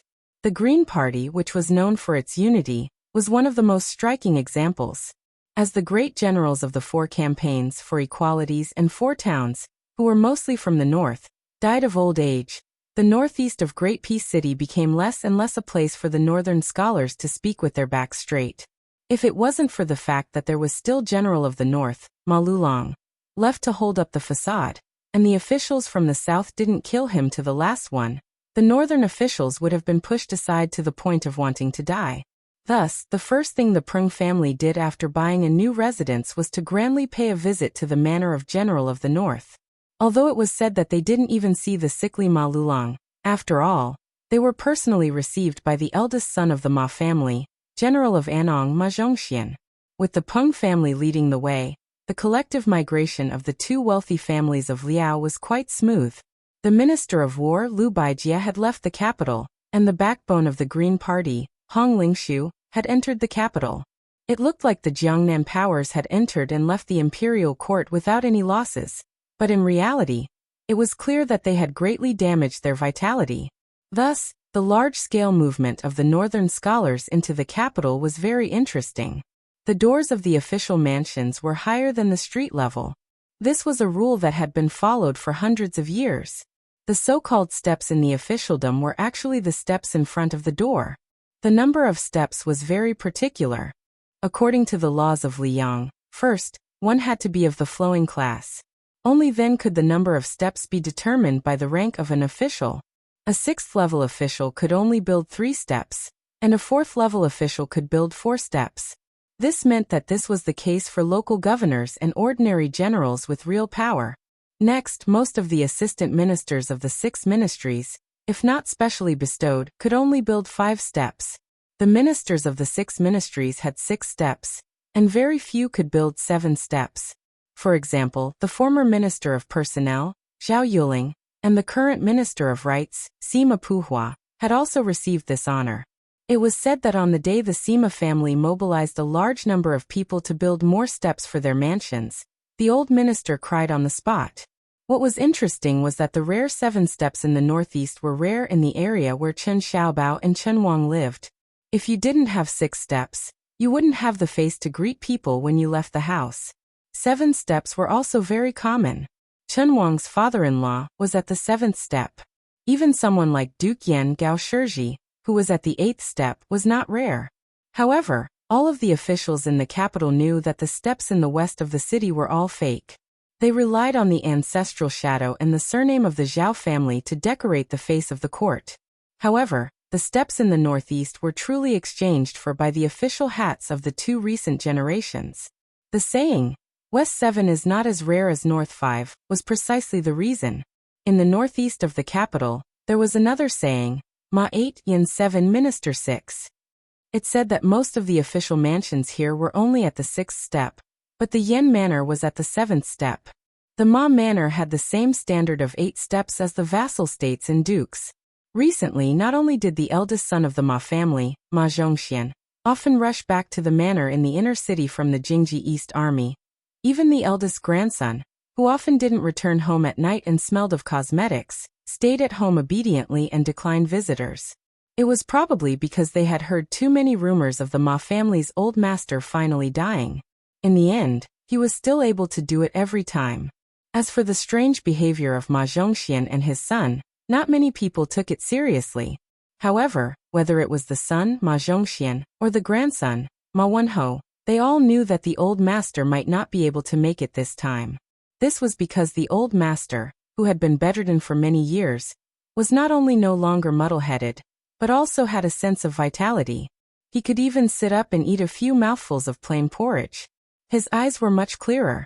This was called the final radiance of the setting sun. Some old people knew that they were nearing the end of their lifespan, so they didn't mind letting the wind extinguish the last bit of their candle flame. When the old master of the Ma family heard from his son, Ma Zhongxian, that Bailiang had defeated Bei Mang, he only opened his turbid eyes and asked shakily, "How many died?" Ma Zhongxian truthfully reported the general situation of the battle, which was still very vague. However, compared to the officials of the Ministry of War, he was already closer to the truth. Chapter 1632. The first time the old man sat up was when he heard that the young king had entered the capital without permission. However, the old man was probably too tired and soon lay back down.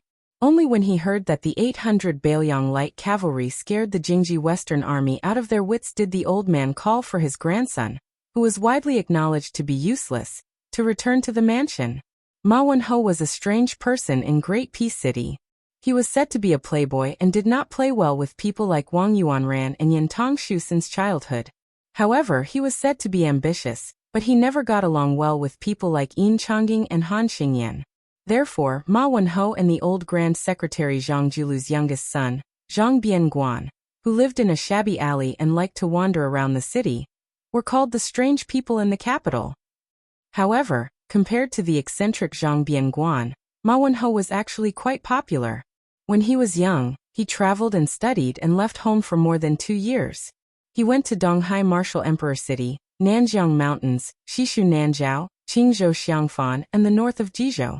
Ma Wenhou was personally brought back to the Ma mansion by his father, Ma Zhongxian, that very night.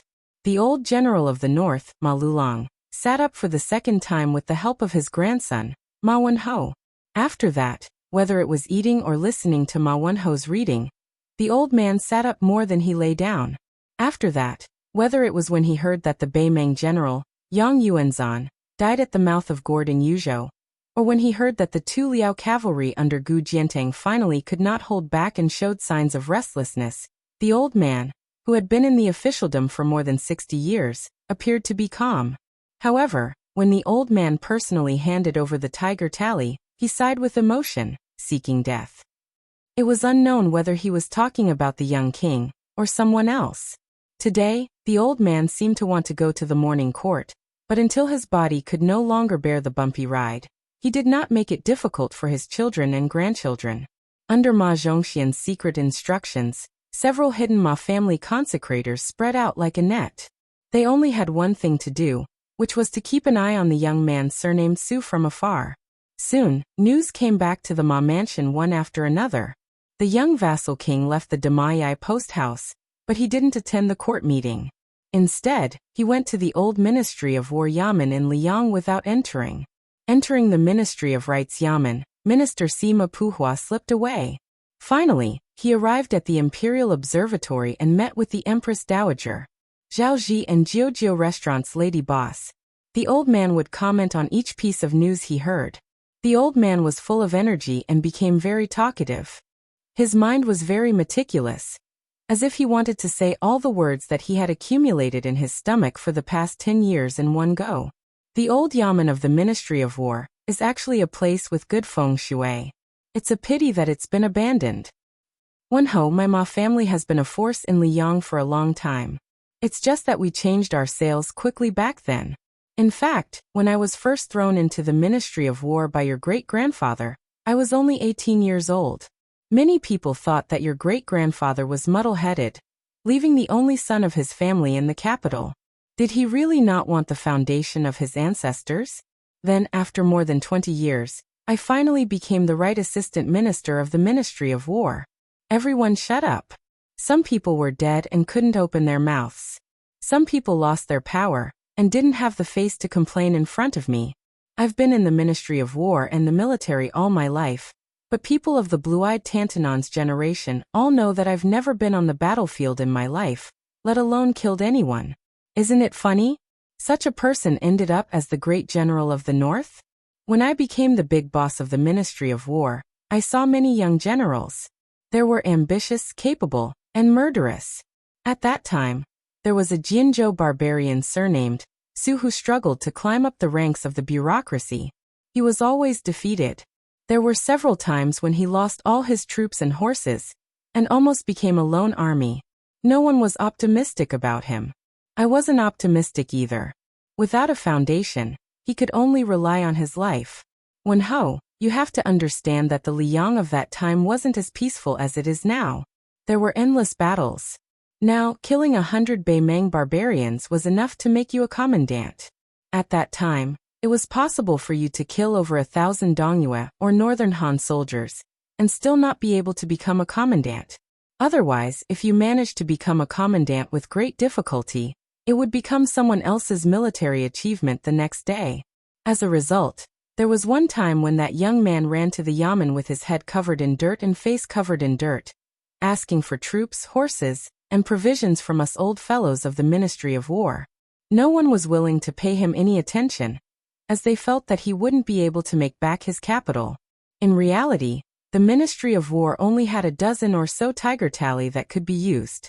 Otherwise, they would have to mobilize private armies that couldn't see the light of day. If I remember correctly, that day it was raining.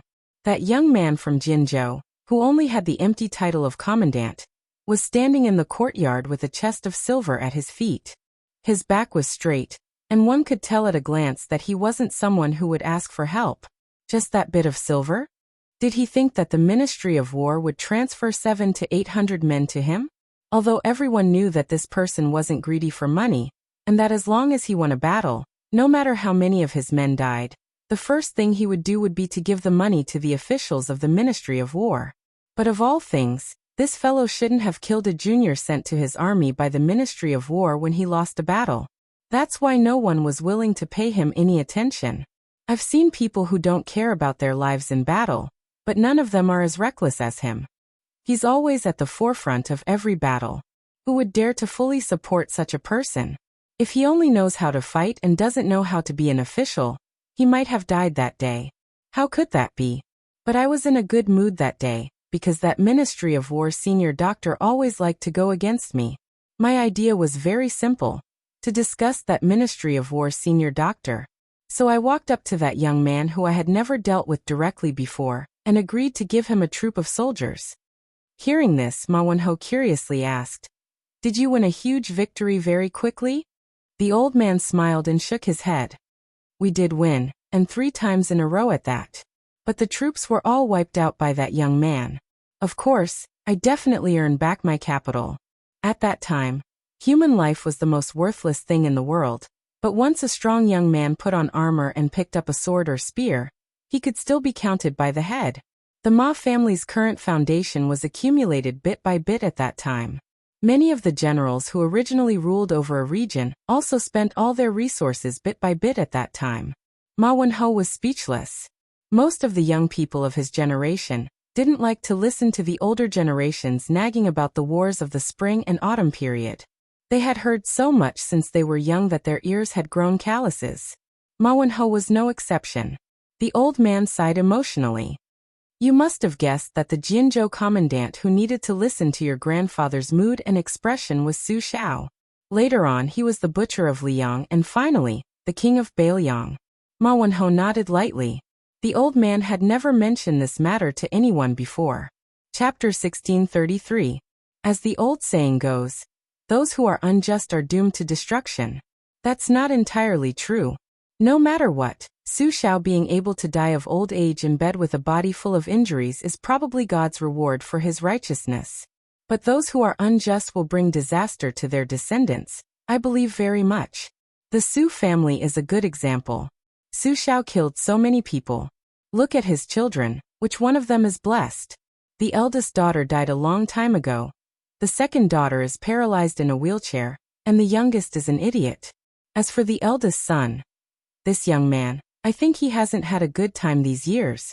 On the surface he looks impressive, but that's just it. Humans were very strange. The poor would think that the rich would definitely lead a good life, while the poor would think that those with great power would definitely do whatever they wanted. They were half right and half wrong. Let's make a simple comparison. If an ordinary person was kicked on the street for no reason, they might curse and be angry for a few days before crossing the threshold. But what if it was you, Ma Wenho? If you slap Yin Maochuan's son or Gu Jiantang's son, will you forget this thorn tomorrow or next year? You won't. This kind of unhappiness is more or less the same as a poor person who loses a dozen taels of silver and wants to die. Ma Wenho muttered softly. Yin Chongjing and old Gu's son dared to slap me? Won't I break their 3 legs? Ma Zhongxian glared at him. How old are you? Do you know the severity of the situation? 30 years old, 30 years old. What nonsense are you standing for? The old man waved his hand, indicating that Ma Zhongxian shouldn't be angry. Zhongxian, don't be fooled by your son's mouth. Actually, Yinner is very bad. Don't think that teaching Yin and Gu's children a lesson is wrong. Is it wrong? No, as long as the method is appropriate, it's actually a good thing. In terms of understanding, you, Ma Zhongxian, are thousands of miles away from your son. Ma Zhongxian made a sound of acknowledgement. Although this Anong general was famous in the capital for being unruly, he was extremely filial. He listened to everything Ma Lulong said, and never felt that his wings had hardened, or that Ma Lulong had become muddle-headed. The old man, who was so thin that he was only skin and bones, smiled happily. He reached out his trembling hand and gently squeezed his son's shoulder. You are stronger than me. You have fought in real battles and made great contributions. Your personality is also pure. This is a great thing. You are the most suitable person to keep what you have achieved. Especially at the foot of the emperor. You have shouldered the burden of the Ma family. The old man turned his head and stared at Ma Wenho, who had been doing nothing for more than 10 years. It's the responsibility of your grandfather and your great-grandfather's generations to fight for the country. It's your father's responsibility to protect the family business. So it's your turn to revive the family, or to take it to the next level. Marvin kept his mouth shut, not saying anything. Seeing his son's sickly appearance, Ma Zhongxian immediately felt a surge of anger. Just as he was about to flip out, he was glared at by the old man, and immediately kept quiet out of fear. The old man said softly, Wenho, your father is my only son, but I have 4 grandsons and 2 granddaughters. All these years, your 3 younger brothers have been busy fighting for power and favor. You're the only one who's been carefully protecting your 2 younger sisters. This is very good. Those 3 good-for-nothings don't have any real ability, but their ability to fight for favor is very good. They are even more sissy than women. If you give the family business to them, it will take at most a generation. They will squander all the gold and silver mountains. The old man emphasized and repeated, You are very good. Ma Zhongxian stared blankly. The old man curled his lips and sneered.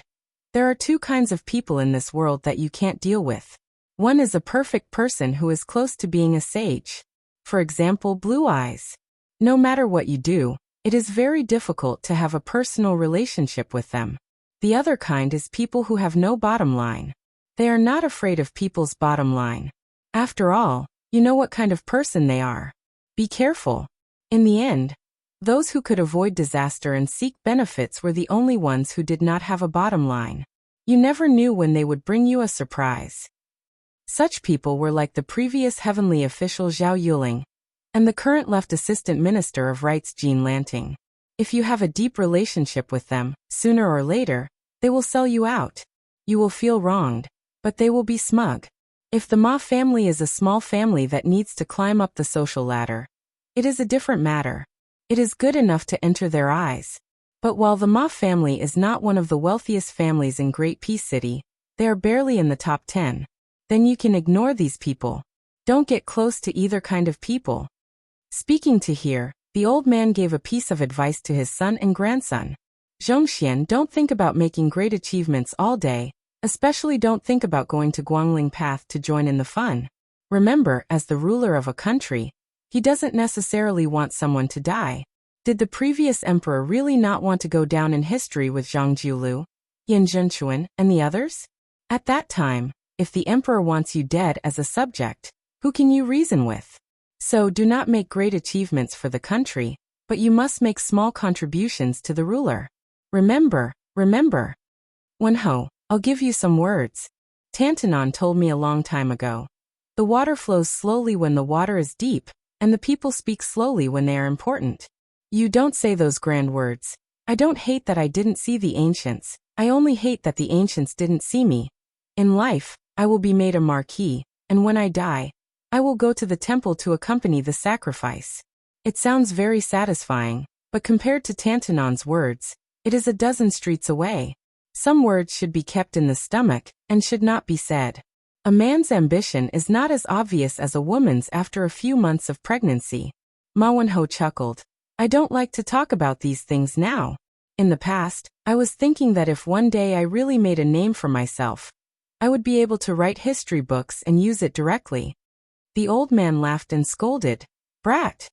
Ma Zhongxian felt a little wronged and said gloomily, Father, why are you scolding me too? The old man squeezed out a smile and reached out again to pat Ma Zhongxian's head. You're also a brat. All right, I've scolded all three of you. Ma Zhongxian laughed, but there were already some tears in this rough man's eyes. Ma Wenhou kept one hand on his grandfather's arm, and the other on the old man's back. At this time, an expert of the Ma family close to 70 years old appeared at the door, his voice trembling uncontrollably. Su Fengnian has already killed more than 30 immortals at the gate of the Imperial Astronomer. The 1,200 heavy cavalry has not yet entered the battlefield. The general of the north, Ma Lulong, was somewhat absent-minded. Then the old man suddenly said sternly, Zhongxian, quickly enter the palace and meet the emperor. Even if you break your knees, you must stop His Majesty from using the heavy cavalry. Ma Zhongxian subconsciously stood up, but when he realized that the old man did not have long to live, he hesitated. The old man angrily rebuked. Idiot, I'm using the entire Ma family's face as a ladder for His Majesty to walk down from his high position.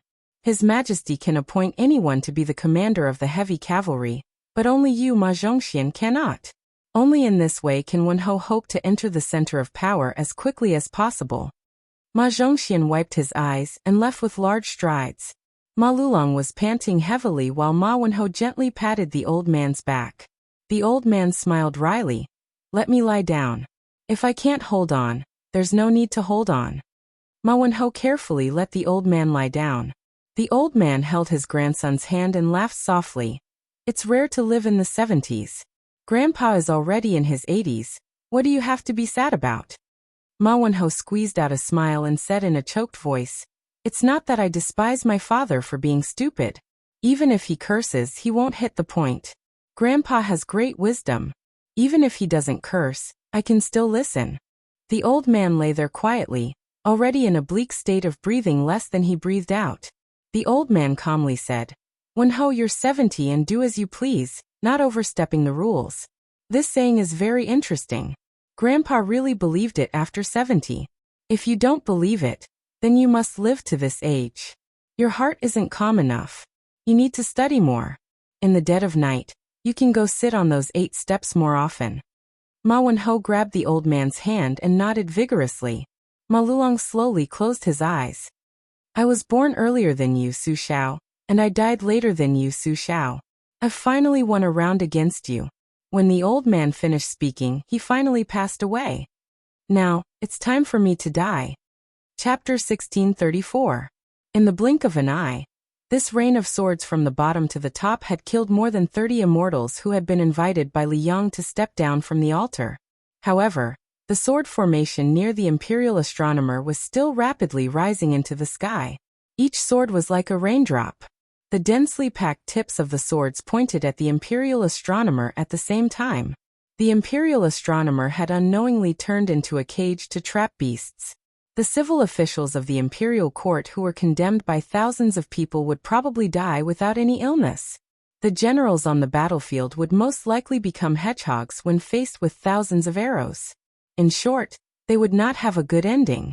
Now that the thousands of swords were hovering, ready to strike, the immortals who were pointed at by countless swords would not feel good. On a high wall about a mile away from the imperial astronomer, two spectators sat swaggering. One of them was dressed in snow-white clothes and the other in a bright red robe. The man in white sat on the wall with one leg bent and the other leg hanging on the wall. A wine pot was tied to his wrist with a red string. He raised his head and drank a mouthful of wine. Then he laughed softly and said, "Peach Blossom Sword God, does this move look like the way I welcomed guests in the heavy rain at the gate of Dunhuang City?" Dong Tai, who had been called out, finally appeared. He stood not far away from the white-robed Luo Yang and nodded. "It does, but the momentum is bigger than yours." The former number 1 devil of Beimang, or the current leader of Zhulu Mountain, Luo Yang, stared at the battlefield in the distance that could be said to be unprecedented. She pondered and said, "After being a lonely soul for 800 years, I have seen many ascended immortals and banished immortals. I know a little about the ways inside. More than 60 grandmasters of Longhu Mountain descended to the mortal world together. Due to the restrictions of the heavenly Tao, most of them are no more than Vajra realm physique and finger mystery realm chi. At most, they have mastered a few greatly reduced Xuannong of the immortals. They only look like immortals on the earth. They are like paper tigers. They can scare people, but they can't kill people. However, the 7 or 8 of them standing in the middle, even if their cultivation has been reduced, are at least in the celestial state. They can't be underestimated, especially the 3 immortals in the middle. They are all Taoist saints, aren't they?" Dong Tai placed one hand on his chest and rubbed his chin with the other. "The one with the sword is the first grandmaster of Longhu Mountain. The one with the lotus on his head should be the first immortal of Liang dynasty. It is said that the purple golden lotus pond in the Taoist mansion was created by him. And the one riding of the white deer is Qi Xuanzhen's uncle. They are all well-known figures. If they were about to ascend but had not yet entered the celestial gate, they would be powerful. They would be real divine transcendents. But now they are just ordinary earthly immortals.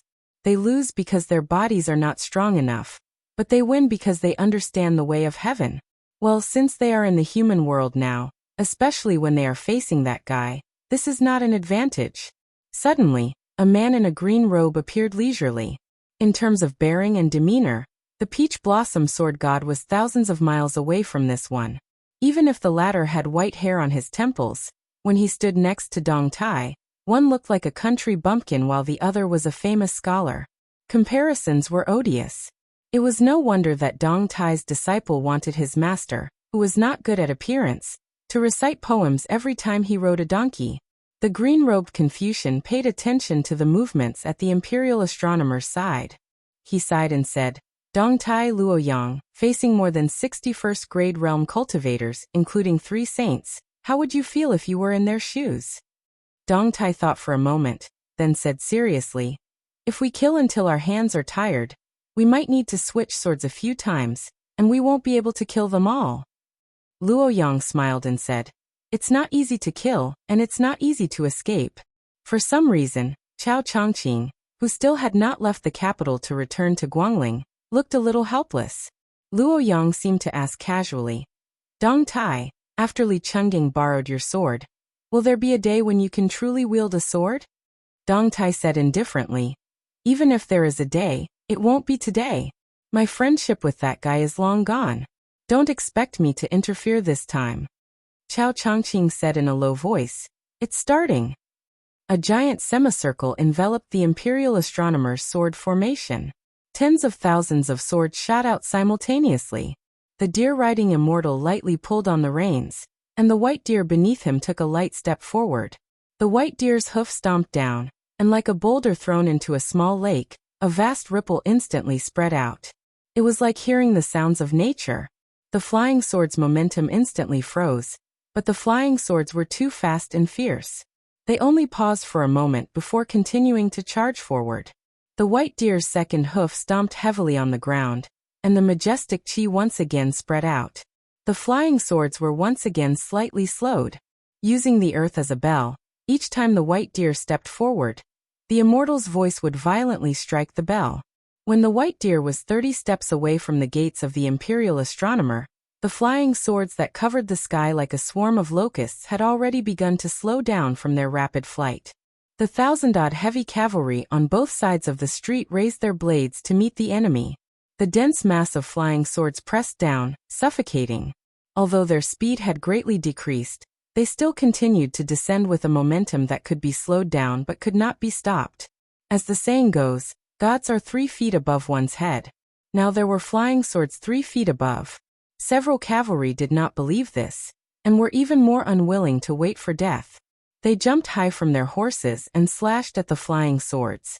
The war blades were like knives cutting through water. They seemed to easily cut through the water, and the flying swords were unharmed. However, the flying swords that had been slashed by the cavalry's war blades were the first to leave the sword formation, and disappeared in a flash. In the next moment, 6 cavalry seemed to have been pierced through by a crossbow, and were nailed to the ground from the air. There were no tangible flying swords on their corpses, but a fist-sized bloody hole appeared on each of their bodies. They were seeking their own deaths. A cavalry commander saw that the situation was not good and angrily shouted, "Dismount!" Without military orders, no one is allowed to draw their blades. The heavy cavalry dismounted, and did their best to distance themselves from the flying swords. Chapter 1635. The immortal riding on the white deer waved his sleeves casually, and a purple-gold lotus bud bloomed above the heads of the Ma clan's heavy cavalry and the Li clan's armored soldiers. It grew rapidly, swaying even though there was no wind. It was like 2 armies facing each other on the battlefield. Neither side dared to act rashly. The flying swords finally stopped moving and hovered in the air. The immortal raised a hand at the same time, and made a grabbing motion in the air. He shouted softly, "5 mountains, hear my command!" A towering mountain rose from under Su Fengnian's feet, lifting him up high. Around him, 4 immortal mountains with different auras rose slowly, each with its own majesty and danger. Su Fengnian took off the cold blade in its scabbard, and used it to support himself on the ground. He placed both hands on the hilt, and pressed it down gently. Not only did he stop the rising of the mountain under his feet, but the surrounding mountains also began to tremble. Baoyang's sharp edge did not move for the wind and thunder, nor did it retreat for rain and snow. On the vast territory of Liyang, the 5 towering mountains stood tall on the land of the Central Plains. All the Taoist temples built on the mountains, regardless of size, extinguished the incense in the incense burners, regardless of whether they were inside or outside the houses. Moreover, the previously lit smoke began to swirl and sway. At the same time, 4 immortals flew out from the gate of the imperial astronomer. They stood on the peaks of the 4 mountains and each took out a seal made of wood, copper, jade and gold. The seal buttons were respectively azure dragon, white tiger, vermilion bird and black tortoise. Su Fengnian glanced at the immortal standing proudly on the peak of West Mountain with a strange expression. It was just a casual glance, but the immortal, the seal and the mountain all turned into powder. The old Taoist with the lotus crown, who had been watching with folded arms, looked up at the western sky. He seemed to have mixed feelings inside. Su Fengnian took advantage of the victory and pressed down hard on the hilt of his blade. The scene was like the Central Plains sinks, that the seed of Liyang had been muttering to himself for 20 years. After the rainbow light that symbolized the immortal of West Mountain's cultivation exploded, the immortals of the other 3 mountains collapsed. Su Fengnian slowly landed on the ground. When the tip of the cold blade's scabbard touched the ground, at the top of the 5 Peaks mountain, regardless of whether it was cloudy or sunny, a thunderclap rang out at the same time. This was what it meant when immortals fought, and mortals suffered. The flying swords in the imperial astronomer's sky that had been stationary suddenly accelerated. The deer-riding immortal snorted coldly and pulled on the reins. The white deer, which was shrouded in immortal energy, raised its front leg high and stomped on the ground. The countless flying swords once again stopped in their tracks, but this time, the swords trembled violently and buzzed. The purple-gold lotus flower that had been protecting everyone was withering at a speed visible to the naked eye. All the soldiers subconsciously shrunk their necks, their faces covered in sweat. Looking at the flying swords that were close at hand, they swallowed their saliva. The white deer immortal suddenly vanished. A streak of rainbow light entered the body of the heavy cavalry, and then this rider abruptly charged out of the formation, as fast as lightning. In the blink of an eye, he had arrived at Su Fengnian's side. Su Fengnian raised his scabbard and pointed a finger, and the golden-armored rider shattered with a boom.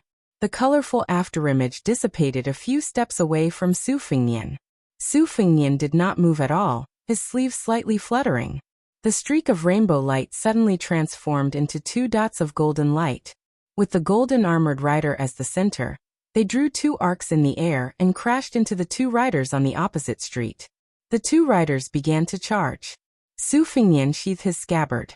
Before the 2 riders could reach within 10 paces, the golden-armored rider's head seemed to have been pierced by an arrow, and he died on the spot.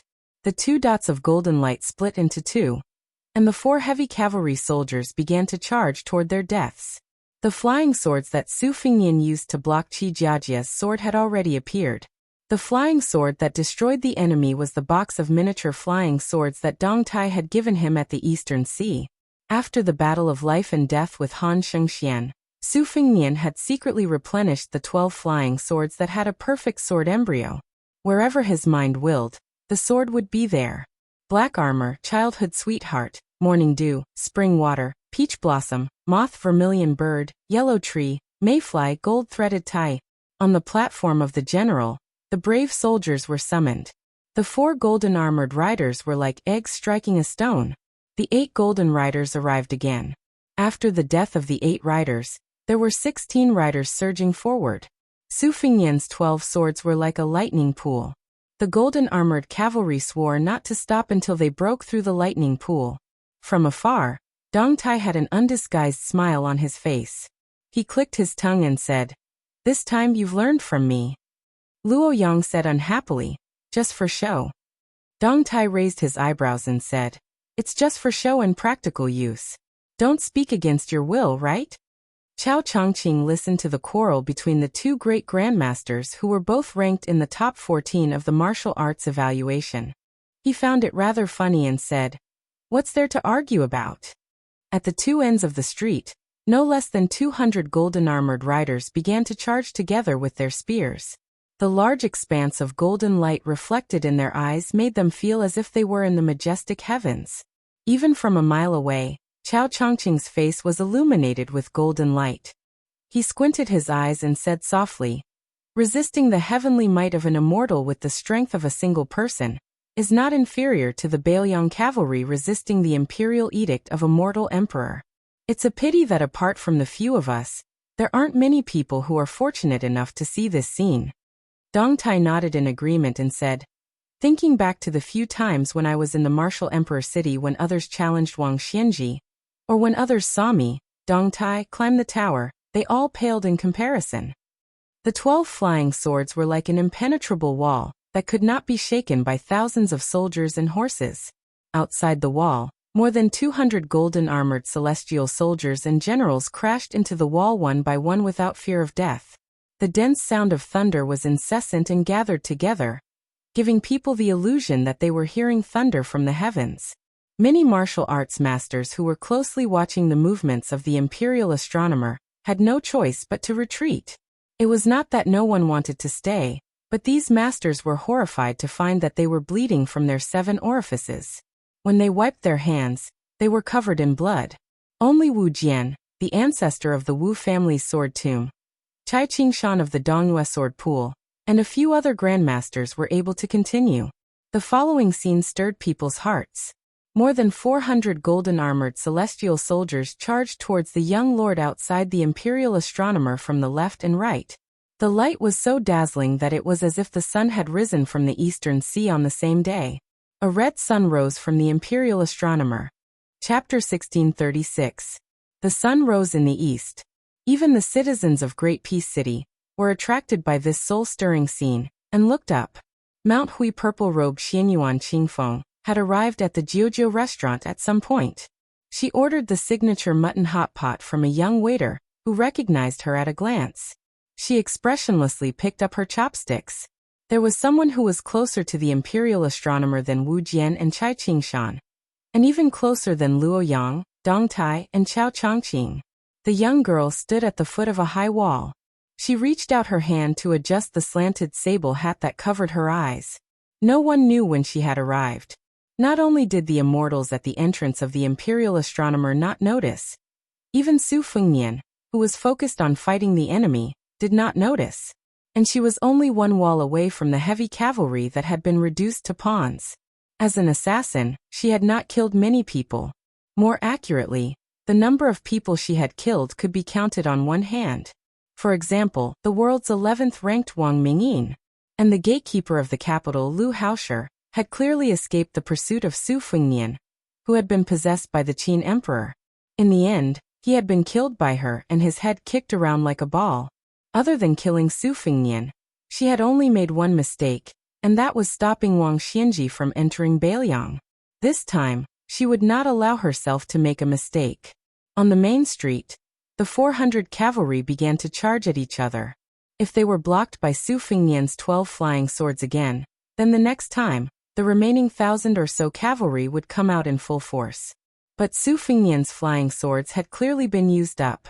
The 8 flying swords were on the verge of shattering, and had no choice but to return to his sleeves. In reality, Su Fengnian had been able to last for so long.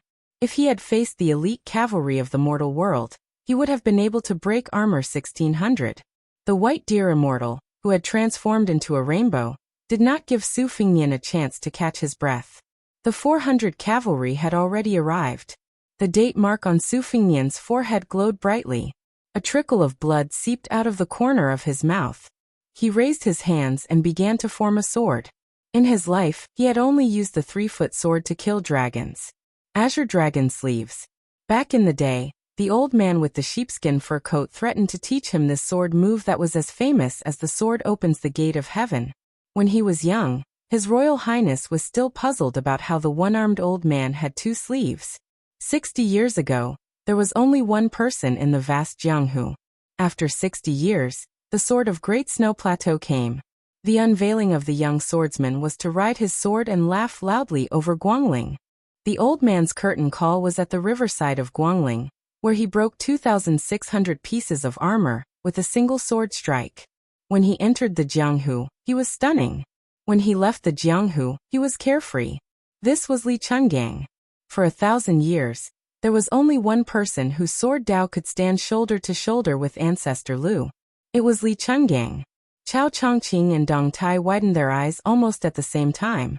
Even the 2 earth immortals among the 4 grandmasters of Wuxia reviews were somewhat confused and shocked. They could vaguely see an old man wearing a sheepskin coat standing beside Su Fengnian. This time, his appearance was different from the similar appearance on the streets of Maui Post Station. This time, it was a divine resemblance. The hunchbacked old man stood behind the young vassal and smiled. "Brat, let's say goodbye this time. Don't bother this old man if you have nothing to do in the future. If you have to leave, leave. This old man has nothing to miss. So why can't you let go?" Su Fengnian nodded gently. In his 2 sleeves, an extremely majestic green qi madly flowed out. "Brat, are you going to learn from this old man and fight by the riverside? So stubborn? Won't you regret it? If I'm not stronger than her, I won't have the face to pick her up in the future." That's true. This old man was stronger than Green Pao Air in the past. Otherwise, she wouldn't have liked him. Oh right, don't bully her just because you're stronger. This old man has been through this before. He knows that he will regret it. Remember, if you don't know how to cherish a woman because she likes you, you can't do that. I don't need you to nag. Brat. In the past, it was always you who acted cool. Why don't you take a good look at the last time? Sure. The 2 green dragons in his sleeves, one on the left and one on the right, were like a flood bursting through a dam, each like a great river rushing east and west. Li Chuangong's figure gradually dissipated, his eyes filled with nostalgia and agitation. Finally, he softly said, "In the 100 years of Jianghu, there was me, Li Chungang, and Wang Xianji took over. Now there's also you, Su Fengnian. There's no harm in not having wine." As the 2 green dragons charged past, the majority of the 400-some golden-armored cavalry were thrown off their horses. 50 to 60 did their best to go against the flow, but the golden light on their bodies was still rapidly dissipating. The wall at the end of the street loudly collapsed. However, in this scene of utter defeat, there were 4 cavalry that stood out the most. Their official ranks in the army during their lives were not high, and their individual battle prowess was far inferior to that of the cavalry commanders. However, without exception, they were all cavalry that Jin Xian and had personally selected from the main camp. Before this, they were unremarkable in Ma Lulong's heavy cavalry. At the time, when they were selected to join the battle of the Imperial Astronomer, the 4 of them were actually baffled. They did not think too deeply about it, only believing that they had accidentally caught the discerning eye of a major figure in the army. Naturally, these 4 cavalry were unaware that in the eyes of the great general of the north, Ma Lulong, they were only ordinary members of the heavy cavalry. However, in the eyes of the Qi cultivator Grandmaster Jin Xian, each of them was an existence that possessed a certain type of destiny. The ancestors of these 4 cavalry came from Old Liang, Eastern Yu, Northern Han and West Chu. As a result, they were the true trump cards to deal with Su Fengnian and Beiliang. They would be the most sinister trap in this battle. Although the momentum of the 4 cavalry that stood out from the crowd had been thwarted, they were still gradually closing in on Su Fengnian. The cavalry in the lead wielded a golden spear. His warhorse was only 5 paces away from Su Fengnian, unable to advance any further. With a mournful neigh, the warhorse raised its hooves high into the air. The cavalry thrust the tip of his spear forward inch by inch, piercing toward Su Fengnian's head. Finally, the warhorse could not hold on any longer. Its hooves smashed into the ground, and the spear continued to slide downwards. However, the spear was like snow approaching a furnace. It melted several inches away from Su Fengnian's shoulder. The Liang cavalry commandant, whose grandfather had been the great general of the East, was reduced to ashes. The invisible pillar of destiny that towered over the Eastern Yu capital seemed to have been struck by lightning, suddenly shaking. Next, in the territory of the old Northern Han, there was another wave of shock. Many of the spring and autumn survivors of the old Northern Han felt a mysterious sense of unease. In the imperial capital of West Chu, which had welcomed the first empress of the Central Plains, many scholars, regardless of whether they were scholarly scholars reading books in their study or ignorant children reciting books in private schools, paused for a moment. Baffled, they continued to read. When the last heavy cavalry soldier, whose father had died on the battlefield of the Western Wall, shattered with golden light, a dragon's roar of grief and indignation resounded in the air above Great Peace City. Su Fengnian's body trembled slightly 4 times. The last time in particular, blood seeped out from between his eyebrows. 3 immortals seized the opportunity to attack, attempting to work together to seriously injure the young vassal king who was barely holding on. Su Fengnian exhaled heavily. The turbid air was filled with wisps of blood. After exhaling this breath of old qi and clotted blood, the hundreds of flying swords above his head seemed to descend. The 3 immortals safely circled around the falling rain, their figures light and agile. Between the gate of the imperial astronomer and the young vassal king, the 3 immortals of Mount Longhu flashed and appeared, quickly approaching Su Fengnian. These flying swords, which were unable to support themselves, only delayed them for a moment. But in this precious moment, Su Fengnian, with his thumb on the Beiliang saber on the left side of his waist, lightly pushed. The cold saber was almost completely unsheathed, leaving only the tip of the saber in the scabbard. Su Fengnian's feet were rooted to the ground, his body leaning back. The hilt of the cold saber, which had not been completely unsheathed, just happened to hit the chest of an immortal who was sweeping with a horsetail whisk. The immortal's body shattered like Kunlun jade. Su Fengnian's feet didn't move, but his body leaned backward. After the tip of the scabbard touched the ground lightly, he stood up straight again. With another push of the scabbard's hilt, the second immortal's immortal body was shattered by the cold blade in the same way.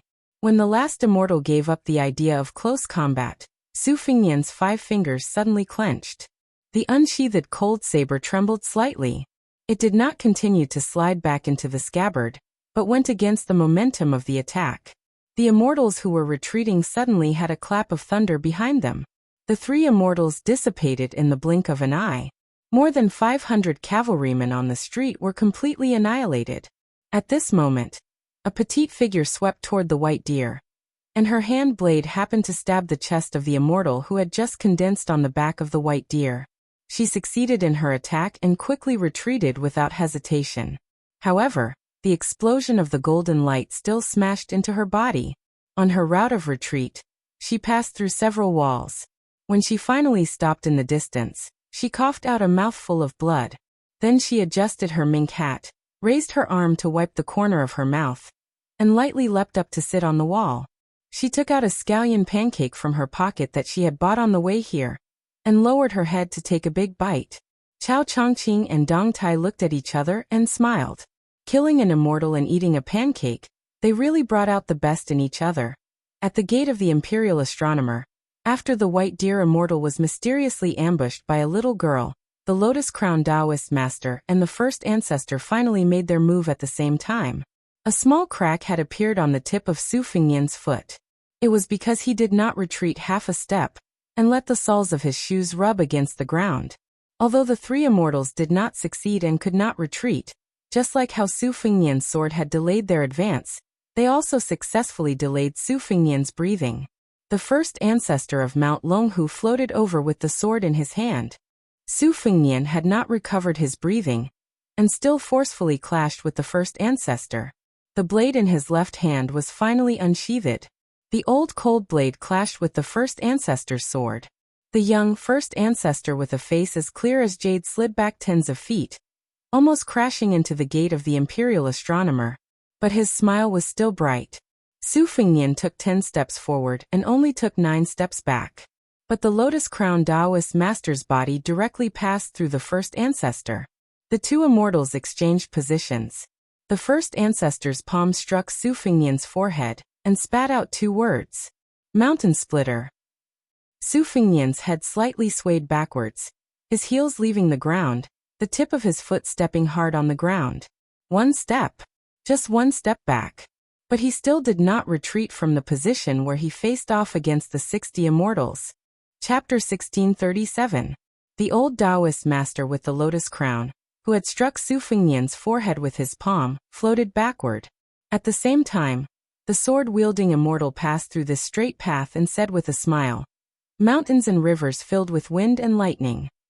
Su Fengnian stepped forward, holding the saber with both hands, and slashed down without hesitation.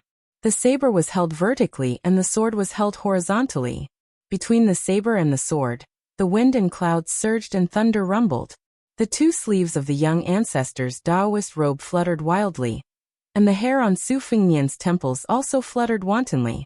The immortal with the lotus crown almost overlapped with the immortal with the sword. His right palm passed through the saber and sword and pushed hard on Su Fengnian's chest. As if to increase the supreme power of this palm, the old immortal pressed his left hand on the back of his right hand and shouted, "Heaven Ascension!" Layer after layer of vigorous strength, like an immortal ascending the stairs, endlessly passed through Su Fengnian's chest, to the extent that Su Fengnian's back, which corresponded to his chest, suddenly fluttered. Su Fengnian's lips moved slightly, but he didn't make a sound. His face was pale and purple. Saber 9. The next moment, the 2 immortals stood side by side at the entrance of the Imperial Astronomer. Although they did not show any lingering fear on their faces, compared to their previous calmness, they were a little more dignified. Su Fengnian did not retreat. Instead, he advanced. The immortal with the sword waved his sleeve, raised his arm and held his sword horizontally, as if he was going to block the young lord's path. Su Fengnian's chest and back were already bleeding. Between his eyebrows, there was a shocking crack. But he still rushed forward. Chao Chongqing was a little speechless. Dong Tai sighed and said, "This is really going to be a desperate fight." It turned out that the man and the immortal had exchanged a move. It was a very simple move. Yu Leijian pierced Su Fengnian's chest, and the cold saber pierced the immortal's chest. Su Fengnian pushed his saber forward. Yu Leijian and the first ancestral master of Longhu Mountain were sent flying through the gates of the Imperial Astronomer. Not only that, but even the Li family's infantry formation was broken through. Su Fengnian, king of Bailiang. Just like that, he entered the gates of the Imperial Astronomer. Number 254 Lu Dongxian is bold. If someone could ride the wind and look down at the Imperial Astronomer, they would be able to see a thin silver thread easily cutting through a large piece of thick black cloth. Together, Su Fengnian and the first ancestor of Longhu Mountain, who had graced the world with his presence, broke through the Li family's armored infantry formation. Li Shogua, the commandant of Jiangji's Sagang commandant, who was leading the charge, was unfortunately right in front of the formation. This general's chest seemed to have been hit by a battering ram, and he fell roughly 7 or 8 feet away. Beside him were his subordinates who were in the same situation. Even though they were wearing heavy armor, most of the soldiers still fainted directly. Occasionally, there were strands of painful groans. The dizzy Li Shogua shook his head hard and bit his lips to wake himself up. He tried his best to open his eyes and turned his head with difficulty to look at the 2 culprits who had broken through the formation. One of the figures, who was not wearing a python robe and was wearing plain silk, had already sheathed his saber. He waved it gently and directly shook off the chaotic purple lightning on the tip of the saber. His back was soaked in scarlet blood, like blood in snow, and was particularly eye-catching. To Li Shogua's horror, a fist-sized hole appeared on the chest of the sword-wielding immortal. However, what was even more inconceivable was that the sword-wielding immortal still had a nonchalant expression on his face. The sword-wielding immortal's body was like a woman whose finger was pierced by an embroidery needle, causing a drop of blood to appear. The old Taoist with the lotus crown stood beside the sword-wielding immortal. The sword-wielding immortal stared at the young king and said with a smile, "It's okay. This guy still hasn't used Bailiang's providence. Since he's so arrogant, it doesn't matter if he gets stabbed 7 or 8 more times. It's not a loss for me to exchange my life with such a method." Unlike the various auspicious signs of other immortals, the old Taoist with the lotus crown on his head was wearing an old and ordinary Taoist robe. He did not have the purple and yellow color of the Taoist master's residence. In fact, this was normal. As the first immortal protector of the old Liyang, the Dragon Tiger Mountain had not yet risen at that time. Although it had proclaimed itself as the ancestral court of Taoism, the orthodoxy of the world still only recognized Wudong, which had produced many immortals of the Great Feng dynasty. Although the old Taoist had attacked Su Fengnian twice, his aura was completely different from most of the younger immortals of the Zhao family. At this time, the old Taoist looked at the young king who still had not taken a breath and sighed. "Why bother? Su Fengnian, do you know how many things you've given up along the way? Zhenwu's Dharmakaya, Emperor Qin's aura, it's not a big deal. After all, the things of hundreds and thousands of years are too fleeting. But now you don't even care about your life in this life?" Su Fengnian ignored the old Taoist's question and looked up at the heavenly platform of the imperial astronomer. Both sides knew that when Su Fengnian took a breath, it was the time for the sword immortal and the old Taoist to attack with all their strength. Whether the Taoist was a foot taller or the devil was 10 feet taller, each would show his or her magical power. The reason why the old Taoist had the mood to chat with the young king was not because he had good intentions. It was just that the two of them had a higher chance of winning if the battle dragged on.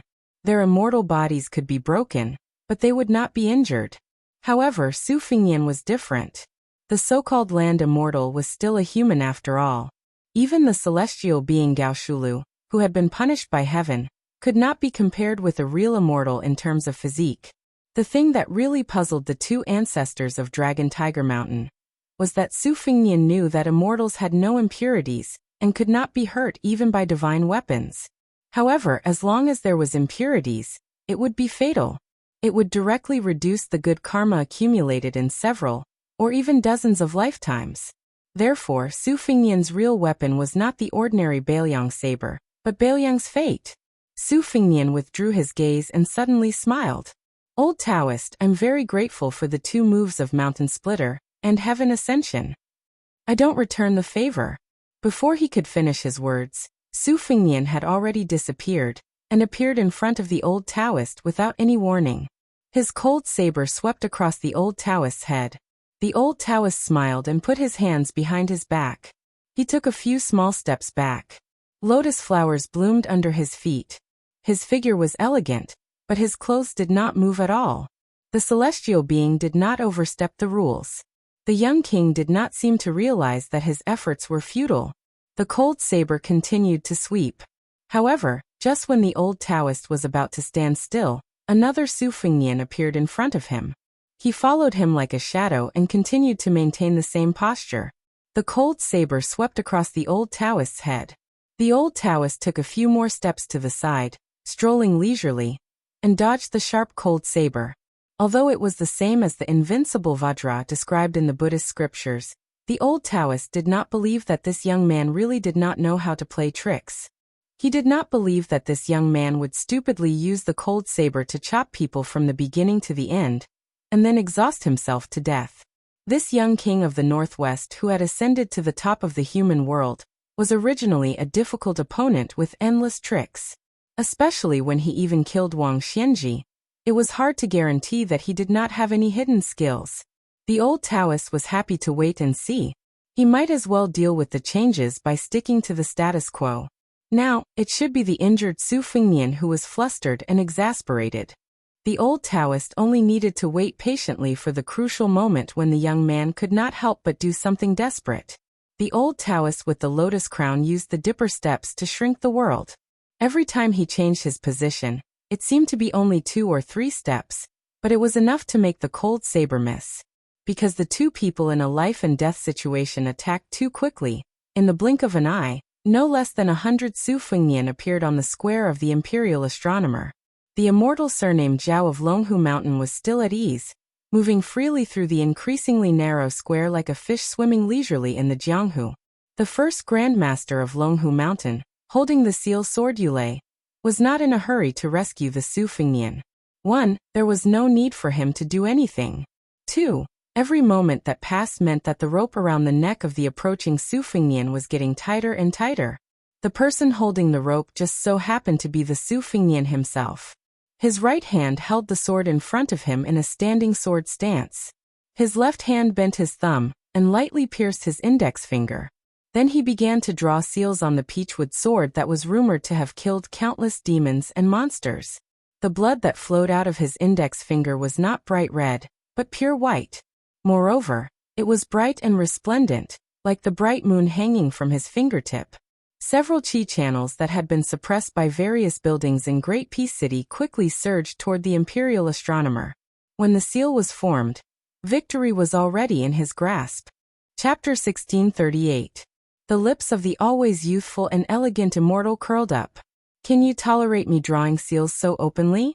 In the eyes of the Liyang soldiers who did not have outstanding martial cultivation, dozens of King of Bailiang appeared in the square in the blink of an eye. In another blink, there were more than 100 people. The 1,000 or so soldiers of the Li family who had not been knocked unconscious were all dumbstruck and could only stare. Deep in their hearts, these Liyang elites had complicated feelings. They were more wary and fearful of the arrogant and domineering young king, but their hatred was less. It seemed absurd, but the logic was actually very simple. In the early days of the Jianghu, how many beauties in the world did not love Li Chungang? How many martial artists in the world did not revere Wang Xianji? To be with them and live in the world, as long as it did not involve irreconcilable personal grudges, most people would yearn to be with them. Li Yang's reverence for martial power was based on iron hooves and knives. Qi Jiajia was dressed in white, so why was he able to become the teacher of so many dragon descendants in Great Peace City? Why did the Tongxi sword immortal Lu Baijie make an exception and enter the capital to become the Minister of War and fill the streets with cheers? Recently, a shocking piece of news spread. It was said that the young king of Bailiang had once fought alone with the Beimeng military god Tuoba Bodhisattva in the western regions, and fought until the sky turned dark. No matter what the scholars and civil officials of Great Peace City thought, men who were paid by the soldiers would talk about such things. It was most likely that the young King Su was just bragging and creating momentum for his trip to the capital. But no matter what the truth was, most of the martial artists in the army would feel some regret.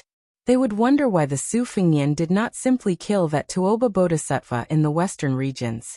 If he had really taken his head, then they, who lived off the soldiers of the emperor, would just be a bit more virtuous when they scolded him in the future. On the contrary, the Li family's armored soldiers had initially revered the immortal who treated human lives like grass, but they quickly developed a sense of enmity. Su Fengnian had killed hundreds of armored cavalry in one go on the street. It was true that his methods were ruthless, but the heavy cavalry of unknown origin had suddenly turned into golden-armored immortals. Such an immortal's method was really too chilling.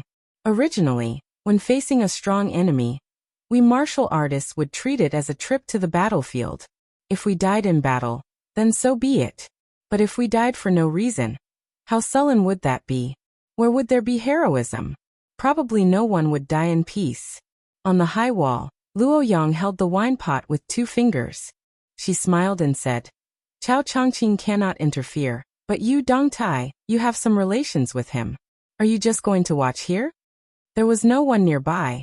Dong Tai was not the kind of person who liked to pretend to be an expert. At this time, he was squatting at Chao Chongqing's feet. He said unhappily, that fart of connections? Back in the Eastern Sea, they were all used up. Chao Chongqing joked, don't make things difficult for our peach blossom sword god. Of course, I cannot interfere in this fight.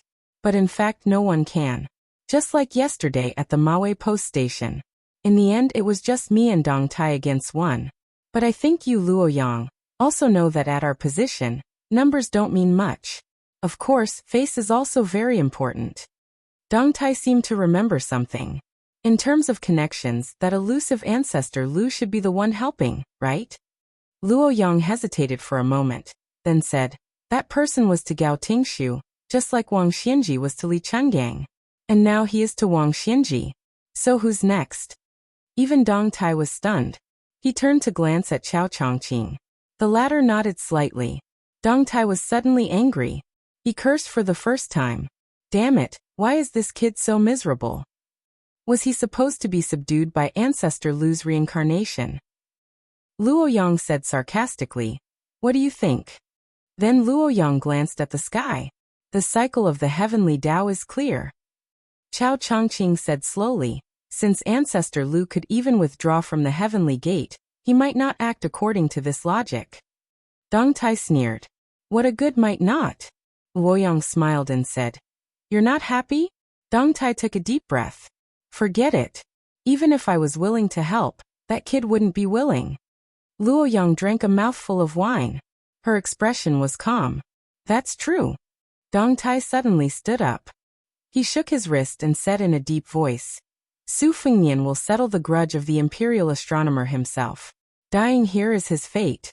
Anyway, if he survives today, his future might not be good. But Xie Guaniying, that nimble old rabbit, I Dong Tai, will properly pursue him this time. After passing Xiangfan City and Qingzhou, one would reach the middle and lower reaches of the Guangling River. A young Taoist priest and his disciple sat cross-legged on the riverbank.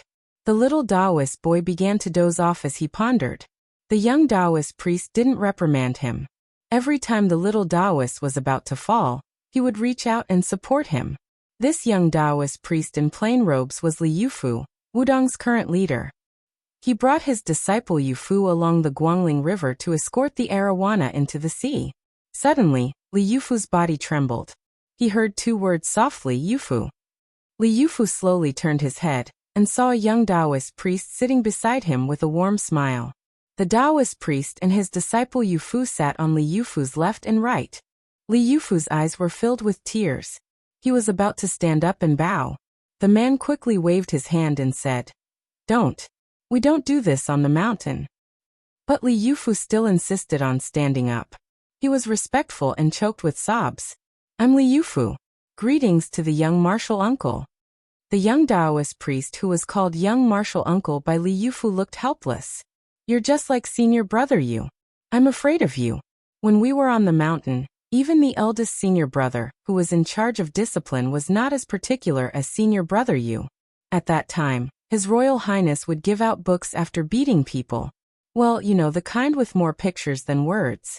Every time eldest senior brother found it, he would not throw it away. Only senior brother Yu would pull my ear and scold me when he found it. So Yufu, if you meet a young Taoist priest on the mountain who secretly hides such books, just scold him. Don't beat him. It's okay if you really want to beat him, but remember to tell him that when you are successful in cultivation, you will return the books to him. That's what eldest senior brother told me. You see, didn't I become successful in the end? Li Yufu raised his arm and wiped his eyes.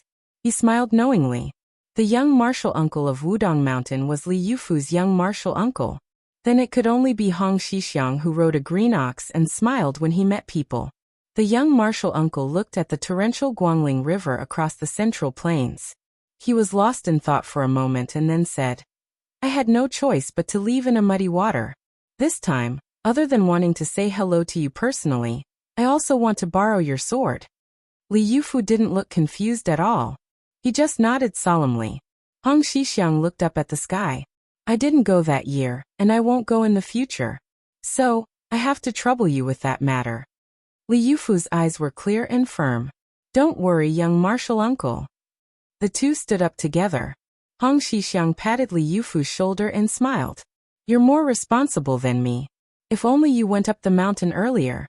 I'll definitely lend you the books. Li Yufu smiled. There was no thought of the tall image of young martial uncle collapsing in his mind. This kind of young martial uncle was exactly his young martial uncle. Li Yufu took the peachwood sword from his back and handed it to young martial uncle. Hong Xixiang took the peachwood sword and looked down at the little Taoist boy. He suddenly said to Li Yufu, Yufu, don't be confused by the word longevity in cultivation. You can't be an immortal wholeheartedly. Help me tell this to myself. Li Yufu replied, I will. Hong Xixiang gently threw the ordinary Wudong peachwood sword into the Guangling River. He smiled gently. I've been cultivating for 800 years, and I've never taken anyone's head with a flying sword. Let's go. The moment Hong Xixiang threw the peachwood sword, thunder rumbled, and the momentum suddenly overwhelmed the river waves. It was as if a celestial was sitting high in the clouds and shouting to the human world. Lu Dongxian, how dare you? Hong Xixiang looked up and laughed. I've been bold for 800 years. The peachwood sword that was still in the scabbard first hovered on the river surface for a moment, and then disappeared in a flash. The celestial above was suddenly silent. Li Yufu looked at the river surface and did not turn his head. Young martial uncle left. 3 feet of spirit. 1,000 years of elegance. Chapter 1639. Previously, the hundreds of golden-armored knights had charged with a bright aura like the sun rising in Great Peace City. Then the first ancestral master of Dragon Tiger Mountain drew seals on the Yulei ancient sword. And it was like the moon rising. Those Jianghu masters who were lucky enough to get close to the imperial astronomer were all amazed. However, most of the martial arts grandmasters of Liang, who had been hiding in the abyss, were cautious about this inexplicable change. They did not dare to get too close to the imperial astronomer. Some of the grandmasters who had sensed the danger even began to take the initiative to retreat, fearing that they would be implicated. It should be noted that about 60 years ago on Mount Longhu, thousands of people had witnessed the unexpected disaster when the great immortal Qi Xuanjin ascended in broad daylight. The scene was still vivid in the minds of the older generation of Jianghu legends. No one knew how many masters had their qi momentum severely damaged when the great immortal Qi Xuanjin was killed. However, compared to the demon execution platform of the Taoist Master Mansion, the Imperial College was a top-level important place in the capital. Most of the people of Jianghu were blocked outside by the heavily guarded Imperial Guards. These Liyang elites were even able to ride their horses in the area between the Imperial College and the inner city under the urgent orders of the Ministry of War to prevent too many outsiders from getting close to the Imperial Astronomer. Also, the few remaining copper fish bagmasters of the Ministry of Justice moved out in full force and tried to reason with the famous Jianghu masters. If they really couldn't do it, they didn't care about the relationships they had built up over the years, and just threw away all pretense of cordiality. If they didn't leave this place, then they would have to go to the Ministry of Justice's prison. Even so, there were still 20 to 30 Master Realm Masters who managed to get close to the Imperial Astronomer. They could even clearly see the figures of Dong Tai, Chao Chongqing, and Luo Yang on the high wall not far away. When they reached this area, the Imperial Guards and the Copper Fish Bag Masters of the Ministry of Justice didn't care. The orders from above were that they only needed to record the names and sex of these Jianghu people who didn't follow the rules. There was no need to fight with them. Afterwards, the Ministry of War and the Ministry of Justice would use military force to chase them out of the city. They wouldn't be able to enter Great Peace City for the next 10 years. Everyone liked being able to watch a show without spending money, But not everyone had the confidence to join in the fun at the feet of the emperor and the dragon throne. These 30 or so Jianghu bigwigs, excluding the 10 or so people who had left on their own accord, and the 8 or 9 pitiful insects who had fainted due to the imperial astronomer's astonishing qi, there were still 10 or so people who were bitterly persevering. They were all standing on the eaves of the roof or on the top of the wall, not too far away. Most of the qi in their bodies was surging like a river, and their complexions were not good. As for those meaningless acts of clapping and cheering, it was even more impossible for them to appear at this time and place. Firstly, their status and position were there, and it was not appropriate for them to be startled. Secondly, the imposing manner of the imperial astronomer was too swift and fierce. It was already not easy for them to stand firm, so how could they pretend to pass judgment on the world? After Chai Qingshan of the Dongyue sword pool and his 2 disciples tossed the 8 or 9 unlucky fellows far away, they came to the roof of a restaurant. A young girl in white, who carried so many swords on her back that she looked like a sword seller, stood beside her master. This young beauty from a famous sect, with her fluttering white clothes, already had the demeanor of a fairy. The young man, Song Tinglu, who only had a long sword, threw an unconscious burly man to a group of imperial army cavalry with a dark face. Panting, he returned to the side of his master and junior sister and complained, "If you have the strength, you should just hit a few kilograms of iron. I really don't know what these fellows were thinking. If it weren't for us cleaning up the mess, they would have really died here. Decades of hard work and cultivation, and they lost their lives for no reason. Is it worth it?" Chai Qingshan did not expel the sect leaders, or itinerant immortals who were considered famous in the Liang River Lake.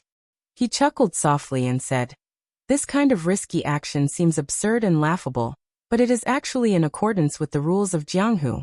When they leave Great Peace City and go to the counties and counties, they can tell others about this unprecedented battle, and tell others that they were only a few feet away from the king of Bailiang. Just imagine how much glory it will bring to them. When you are in Jianghu, especially when you have reached a certain height, the superficial things are sometimes more useful than the reputation you earned with your fists. For example, the day before yesterday, I chatted with Liu Baijie, the sword immortal of Tangxi, who was the Minister of War. Yesterday, I had a sword discussion with Mr. First Qi Jiajie. Today, I saw the king of Bailiang fight with my own eyes. Which of his moves were truly profound, and which of his moves were actually similar to my own sex guarding skills? These are all golden signboards, and great topics of conversation that can sway the minds of the listeners." The young man pointed at the imperial astronomer who was still far away from them and rolled his eyes. "That's only a few feet away? It's almost 2 miles away. Lord Chao, the peach blossom sword deity, and the white-clothed devil, the 3 great grandmasters, don't even dare to say that they are only a few feet away from the imperial astronomer, okay? Can these people be any more shameless?" Song Tinglu's voice was not soft. Not far away, the youngest of the Jianghu seniors who were already in their 40s heard him clearly. However, none of them blushed. They either crossed their arms over their chests or clasped their hands behind their backs and stood at a high place. They still had the demeanor of a great grandmaster. Chai Qingshan reached out his hand and pressed it on the young man's head. He smiled bitterly and said, "You don't know how expensive oil and salt are until you are in charge. In the future, when master is no longer here, you will be the head of the Dongyue sword pool. You will know that the words you said today might not be able to buy back a favor, even if you spend hundreds of thousands of taels of silver." Song Tinglu carefully glanced at his junior sister. The latter made a face and said loudly, "I don't want to be the sect leader. You can be the sect leader. I want to be chivalrous and walk the Jianghu like that Su Fengnian. As long as he has walked through the provinces, climbed the famous mountains, and entered the restaurants and tea houses, I want to walk through them all." Song Tinglu's lips moved slightly, but in the end he could not say a single harsh word. Was it true that behind every junior sister who was moved by love and did not hesitate, there was a senior brother who was her childhood sweetheart who was secretly sad? Chapter 1640. Chai Qingshan suddenly reached out and grabbed Shan Yi and Song Tinglu. He said in a deep voice, "Aside from winning reputation, you can also use the opportunity to practice martial arts. The key is whether you can calm down and comprehend the heavenly Tao. It's not without reason that Martial Emperor City was so lively back then. Xianyuan Qingfeng set up a father-son game and a grandfather-grandson game on the snowfield. Why were there so many people watching? It's actually very simple. There are opportunities in it. Next, if Chao Dingluo and the other two fight, you must open your eyes wide to see the essence of it. It will be very beneficial for your martial arts cultivation in the future. Among them, Dong Tai's fight is the most important. After all, this peach blossom sword god is very likely to use his sword today. Whatever master knows, he will definitely teach you. You will definitely be able to learn it. It's just a matter of time. However, to witness Deng Tai's sword with your own eyes, this might be the only time in your lives. The girl seemed to not care about her future at all. She asked with a heartless smile. Master, he will definitely win, right? Chai Qingshan subconsciously looked at the cloudless sky and murmured, God knows. Song Tinglu began to count in his heart. Han Shengxian, Wang Xianji Sui Xiegu, Qi Jiajie, Chao Chongqing Dong Tai. He knew of these fights, but Su Fingyan either won or tied. He actually didn't lose a single fight. The young man couldn't help but feel a little indignant. One had to know that the swordsman with a wooden sword whom he admired didn't seem to have won a single fight in Great Peace City. The first ancestor of Longhu Mountain was drawing talismans smoothly. Even if this immortal deliberately slowed down to increase the thickness of the talisman, the young king still showed no signs of stopping him. The closer it was to the end of the fight, the more the odds of victory favored Longhu Mountain. The old Taoist with the lotus crown looked more and more solemn, and he even couldn't suppress his fear. Not to mention the old Taoist who had achieved the status of an immortal after several generations of good deeds. Even before he ascended, he had been guarding the old Liang dynasty for 30 years as the immortal protector. He had never experienced such a strange feeling. The Taoists cultivated tranquility. The secular world thought that the so-called tranquility of the heart was like a pool of stagnant water. In fact, that was not the case. When the heart rippled, the state of mind would still have tranquility amidst the movement. That was true tranquility.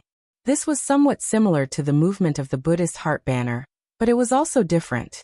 An immortal's Tao heart was stable without impurities. If an immortal's body was stained with impurities, it might not cause the Tao heart to shake. However, if there were cracks in the latter, it would definitely affect the true impurities. Therefore, the lotus-crowned old Taoist knew that he had to follow his heart. Immortals followed their hearts and followed the will of heaven. The old Taoist was no longer rigid like the fish swimming under the bridge that the Taoist Saint Lao Zhuang had mentioned. As an immortal in heaven who had already jumped over the dragon gate, he wanted to jump out of the water to take a look and take the initiative to merge with the heavenly Tao. Then the old immortal tapped the ground with the tip of his foot and leaped into the air. As the lotus-crowned old Taoist rose into the air, a young lord rose with him. The cold knife in his hand was still in the boring horizontal knife style. When his body was almost at the same level as the beam of the Tongtian platform, the old Taoist waved his sleeve and stretched out his jade-white palm. His palm faced up and then suddenly pressed down. He laughed loudly and said, Where the Dharma seal shines, it shines brightly. All evils retreat. Not only did the young lord in front of the old Taoist disappear, but hundreds of young lords in the square also disappeared in an instant. They were like ghosts in the night who suddenly encountered the sun in the sky. The old Taoist looked around and did not see any Su Fingyan. The lotus-crowned immortal shouted softly and raised his hands up. The Taoist is 1 foot tall and the devil is 10 feet tall. Su Fingyan came to the top of the immortal's head. He held the knife in his left hand and chopped down. At this moment, the old Taoist sneered. How can such a small trick deceive the heaven's heart? The old Taoist's hands did not move, but at the same time, the old Taoist also transformed into 4 immortals in front, back, left, and right. 4 Dharma forms. Each formed a lotus golden body. He stretched out his palm, and a lotus bloomed in his palm. His 2 fingers were together like a sword and pointed to the sky. His 5 fingers opened and then clenched, and a light beam went straight to the sky. It was like holding a long spear that penetrated the heaven and earth. But the 5 Su Fingyan flashed and disappeared in an instant.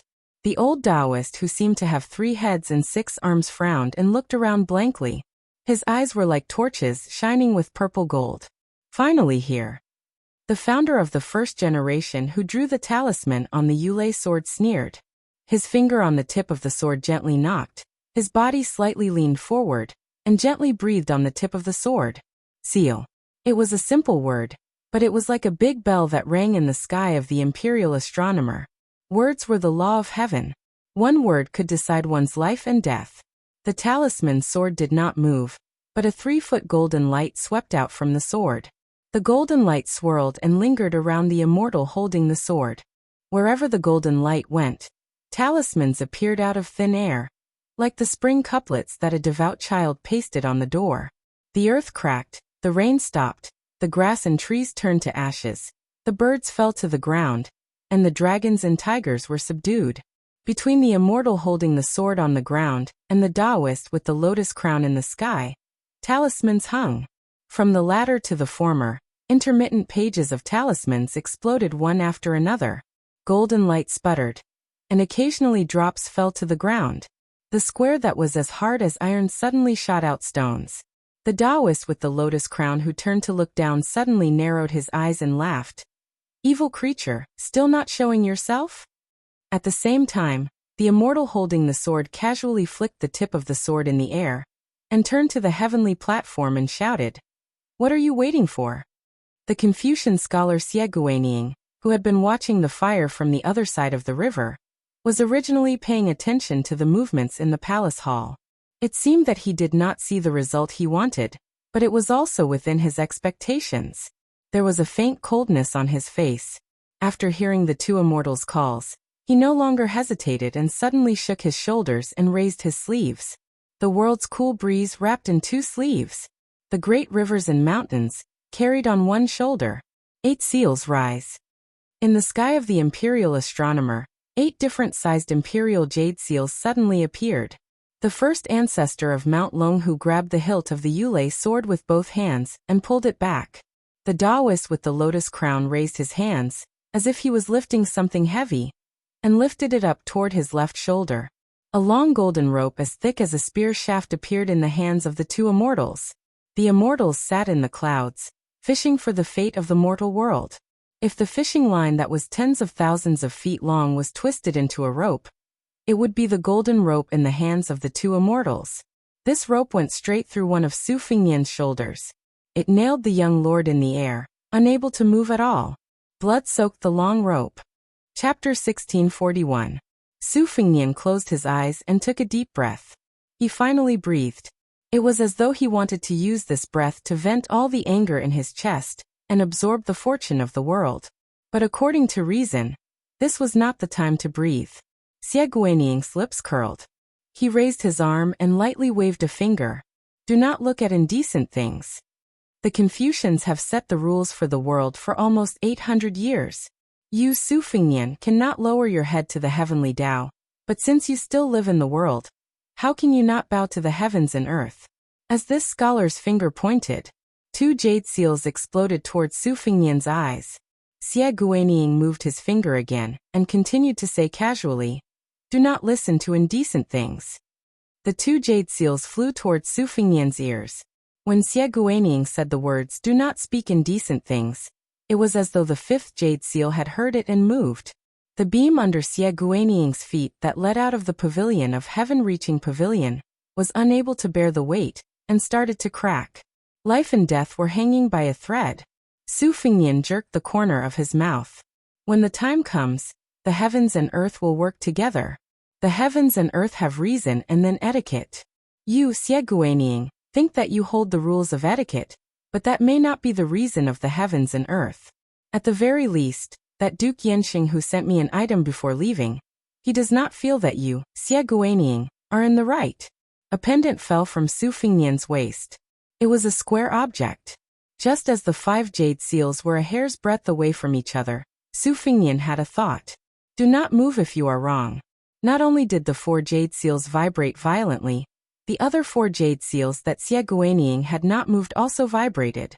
Back then, when His Royal Highness had returned from his second journey, the old man had pointed at a piece of meat cut from the vassal king, and said to his son that in the future, it would be up to the young to reason with others. This time, he had forced his way into the imperial astronomer of Great Peace City. No matter how vicious his methods were, the expression of the young vassal king could be said to be warm and calm. At least he was not angry or vicious. Su Fengnian, who was hung in the air by the long golden rope, began to walk with his saber. He walked toward the Tongtian platform, toward Xie Guanying, who had schemed against him, Su Fengnian and Beiliang. The long rope was pulled in a semicircle. The tip of Mount Longhu's founder's Yulei sword and the hands of the Lotus Crown Immortal both appeared to be struck by lightning. The two immortals stamped their feet almost at the same time, trying their best to stop the long rope's swift and violent momentum. Xie Guanying's face was filled with shock. His gaze flashed across two places. One was on the roof of the Imperial Palace, the other was outside the city to the south of Great Peace City, and the other was in the capital area further south.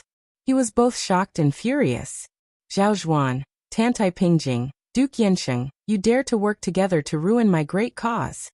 Su Fengnian, whose shoulder was still pinned by the long rope, swung his saber.